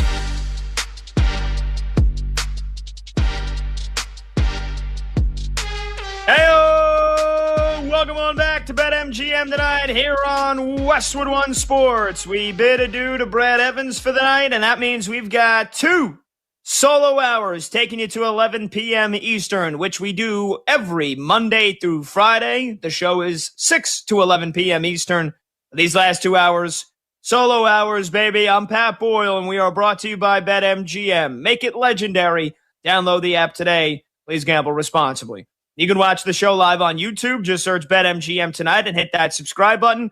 You can watch the show live on Twitter at BetMGM Tonight, and you can listen to the program on the Westwood One Sports app, the Odyssey app, SiriusXM Channel 375, and hundreds of local affiliates throughout North America. Our talk and text line is 310-840-4910. You can call like normal, or you can simply just text your thoughts on the show or any of the topics we dive into. Again, that's 310-840-4910. And if you text in your question, just let us know who you are and where you're from so you can get featured on the show. A lot of good topics tonight. We'll get you caught up on all the big scores happening right now. We've got the Elite Eight, last two games of the Elite Eight for the Women's March Madness tournament, so they'll have the Final Four field set in about 2 hours from now. We'll get you caught up on the first Monday night of the Major League Baseball season. A couple of eye-opening scores, to say the least, and it's a pretty big Monday night in the NBA. We're 2 weeks away from the NBA playoffs, less than that. So, we'll get you caught up on all your scores, but I want to kind of reset the show here and give out some more thoughts on the weekend that was, because the Elite Eight action was awesome. I mean, we did have, I guess if you wanted to say that Arizona game was a blowout, tough to say that. They did come from behind. They were down 7, in the early part of the second half against Purdue. So really it was kind of just the one blowout, which was Michigan and Tennessee. And we'll get to that. But, again, for me, still the topic of the day is that Duke meltdown. Another Duke collapse. Up by 19 points early on in the second half against UConn. And the Blue Devils choke it away in epic fashion. Caden Boozer, twin brother of Cameron Boozer, who's going to be a top 3 pick in the NBA draft. He turns the ball over with less than 10 seconds to go. And UConn, Braylon Mullins gives it to Alex Caravan, who gives it back to the freshman Braylon Mullins, and he nothing but nylon, literally one of the just most orgasmic noises you've ever heard if you're not a Duke fan. Just the ripping of the nylon as it goes right through it. Swoosh, whatever you want to call it. It was beautiful. And you add in Iron Eagles, Electric Call, and Raftery, Bill Raftery, Raft, the legend, along with Grant Hill, Dan Hurley, and the crowd, and it's in D.C. It was an amazing game. That's the classic. That's the game that gets that Sunday early evening if you're on the East Coast, late afternoon if you're on the West Coast. That's the primetime billing of the whole weekend. It's that final game on Sunday, and I'm glad Duke UConn got that slot because it absolutely lived up to it. And for me, Jon Scheyer, Duke's head coach, there's been a lot of chatter on social media. I know my friends have been talking about it in my friend group chats. I'm sure it was water cooler talk today for a lot of you at work. In my opinion, Duke's head coach, Jon Scheyer, is not to blame for that final play, but he is to blame for another epic Duke meltdown. And the phone number to join the show is 310-840-4910. And I've got some serious freaking doubts on whether or not Jon Scheyer can ever win a national championship with this team. I don't care that he's 38. I don't care that he's young as hell. I don't care that he's well equipped to handle the NIL and transfer portal era and wherever the hell college athletics goes. And I know that in his first 4 seasons, he's made the Elite Eight 3 times in a row. He made the Final Four last year. I just don't think he's that great of a head coach. I think whatever he exudes, his teams exude gagging and choking and melting down and collapsing. I'll get to more on that in just a second. I want to deal with the final play first, because I'm sure you've seen it on social media, millions of views, and you got every different angle you can hit on it. Dan Hurley's mom with the holy bleeping bleep in the crowd. Jon Scheyer paired up side by side with how the play is going, and he's telling Caden Boozer to advance it. Dan Hurley on the sideline, who then basically headbutt nudges the referee. Incredibly lucky he didn't get teed up and lose the game for his team. different crowd shots, the shot of Ian Eagle and Raff and Grant Hill. I mean, literally, I've seen like 83 different angles of that final play. And I think the biggest debate I've encountered today is whose fault is it and what should have been the decision from Caden Boozer. And so I don't blame John Shire for drawing up that final play. It was a pretty damn good call on a press break. They knew, UConn hits free throws to get it to 72-70. There's 10 seconds left to go. So Duke's inbounding the ball, and UConn's obviously got a foul or force a turnover. And so Duke knows it's an all-out full court press, and if they don't get the ball, then they're fouling them, and Duke's got a chance to essentially ice the game at the free throw line. Now, they weren't in the double bonus, so it was 1-1. So keep that in mind. And I thought John Shire drew up a pretty damn good call. It goes to Cam Boozer. He passes it back to the guy who inbounded it. They get it to Caden Boozer, and then Duke's got two guys butt naked open in the front court near the basket that they were shooting at all half. Two guys butt naked open. Because UConn at that point, it was desperation. If they didn't get the turnover in the first 2-3 seconds, you have to foul. And so when it goes to Caden Boozer at midcourt, you have two UConn defenders that just rush him. But you had two Duke players wide open. If he completes that pass that he ends up throwing into UConn defenders' hands and it gets deflected and the rest is history, if he completes that pass, the game is over. The game's over. There was I saw a screenshot of when it happened. There was 6 seconds left. If he gets rid of the ball to one of his teammates in the front court, UConn's defenders that just raced to him would have to turn around, sprint to one of the Duke players, and hope that they grab him within 4 seconds. Would have been very unlikely. So the play draw up from John Shire was actually smart. It was genius. It should have worked. It came down to a freshman not executing. It's Caden Boozer's fault. They lost. Now, look, it's Caden Boozer's fault on the final play. It's John Shire's fault they lost. It's Caden Boozer's fault for the final play. He puts the ball on the deck. He takes a dribble, and then he gets swarmed. And even then, all he has to do is just lob it into the air. There was nobody around either of his teammates. You lob it over their heads, the game is over. Instead, he panics, and he barely gets the ball off before the UConn defenders, kind of like a tidal wave rising over him, jump and deflect the ball. And they show the side-by-side. You could see a video on social media, the side-by-side. John Shire's like mouthing like what he's hoping for his team to do, like scripting what he wants them to do. While the play's going on, he's like, yeah, pass it forward, pass it forward. Now, obviously, these players, they can't keep an eye on their coach when there's 20,000 fans screaming. The game's moving a mile a minute. Your heart is pounding at 190 beats per minute. It's the final play of the game. You're not looking at your coach for the instructions when things are moving that fast, but that's a scenario you've been coached, you've been taught, you've gone over in practice dozens of times. You have to execute. Just like you practice anything else, you have to execute. They practice press breaks all the time. So the play call was there. It was a great play call. A great setup. It was on Caden Boozer. If he didn't panic, again, here's the other thing. It's people saying, oh, well, he should have held the ball. Caden Boozer should have held the ball. No, he shouldn't have.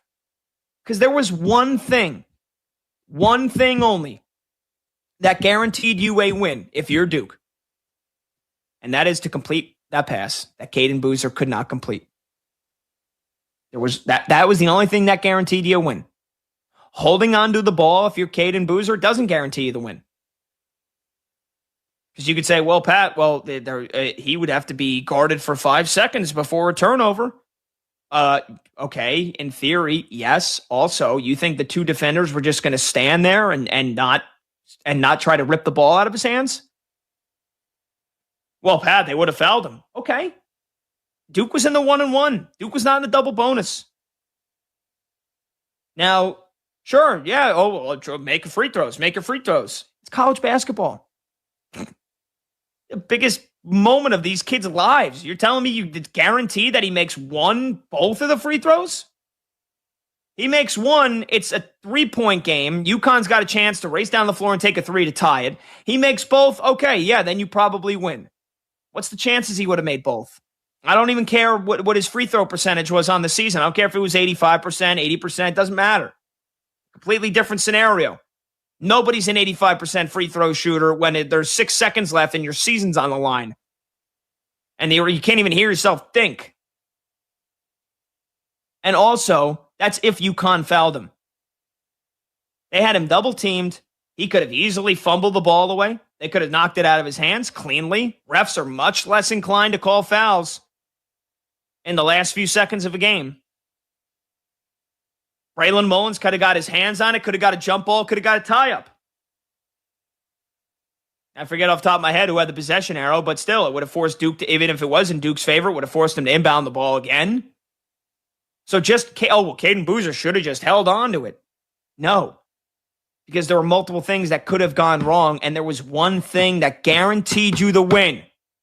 And that is Caden Boozer executing on the play that was clearly drawn up, that they had clearly practiced on, and just making one more pass. And John Shire is not wrong for, on the sideline, basically mouthing that Caden Boozer should be doing that. That was the right play. That was the right call. We had Ben McCollum on earlier in the show, the Iowa head coach, who took the Hawkeyes to the Elite Eight. They fell to Illinois, but it was a hell of a season. Brad and I were so pumped that we had Ben McCollum on the show. I asked him about it, that final play. He goes, well, the letter of the law is, when you're facing a press, you want to beat the press. You want to advance the ball into the front court.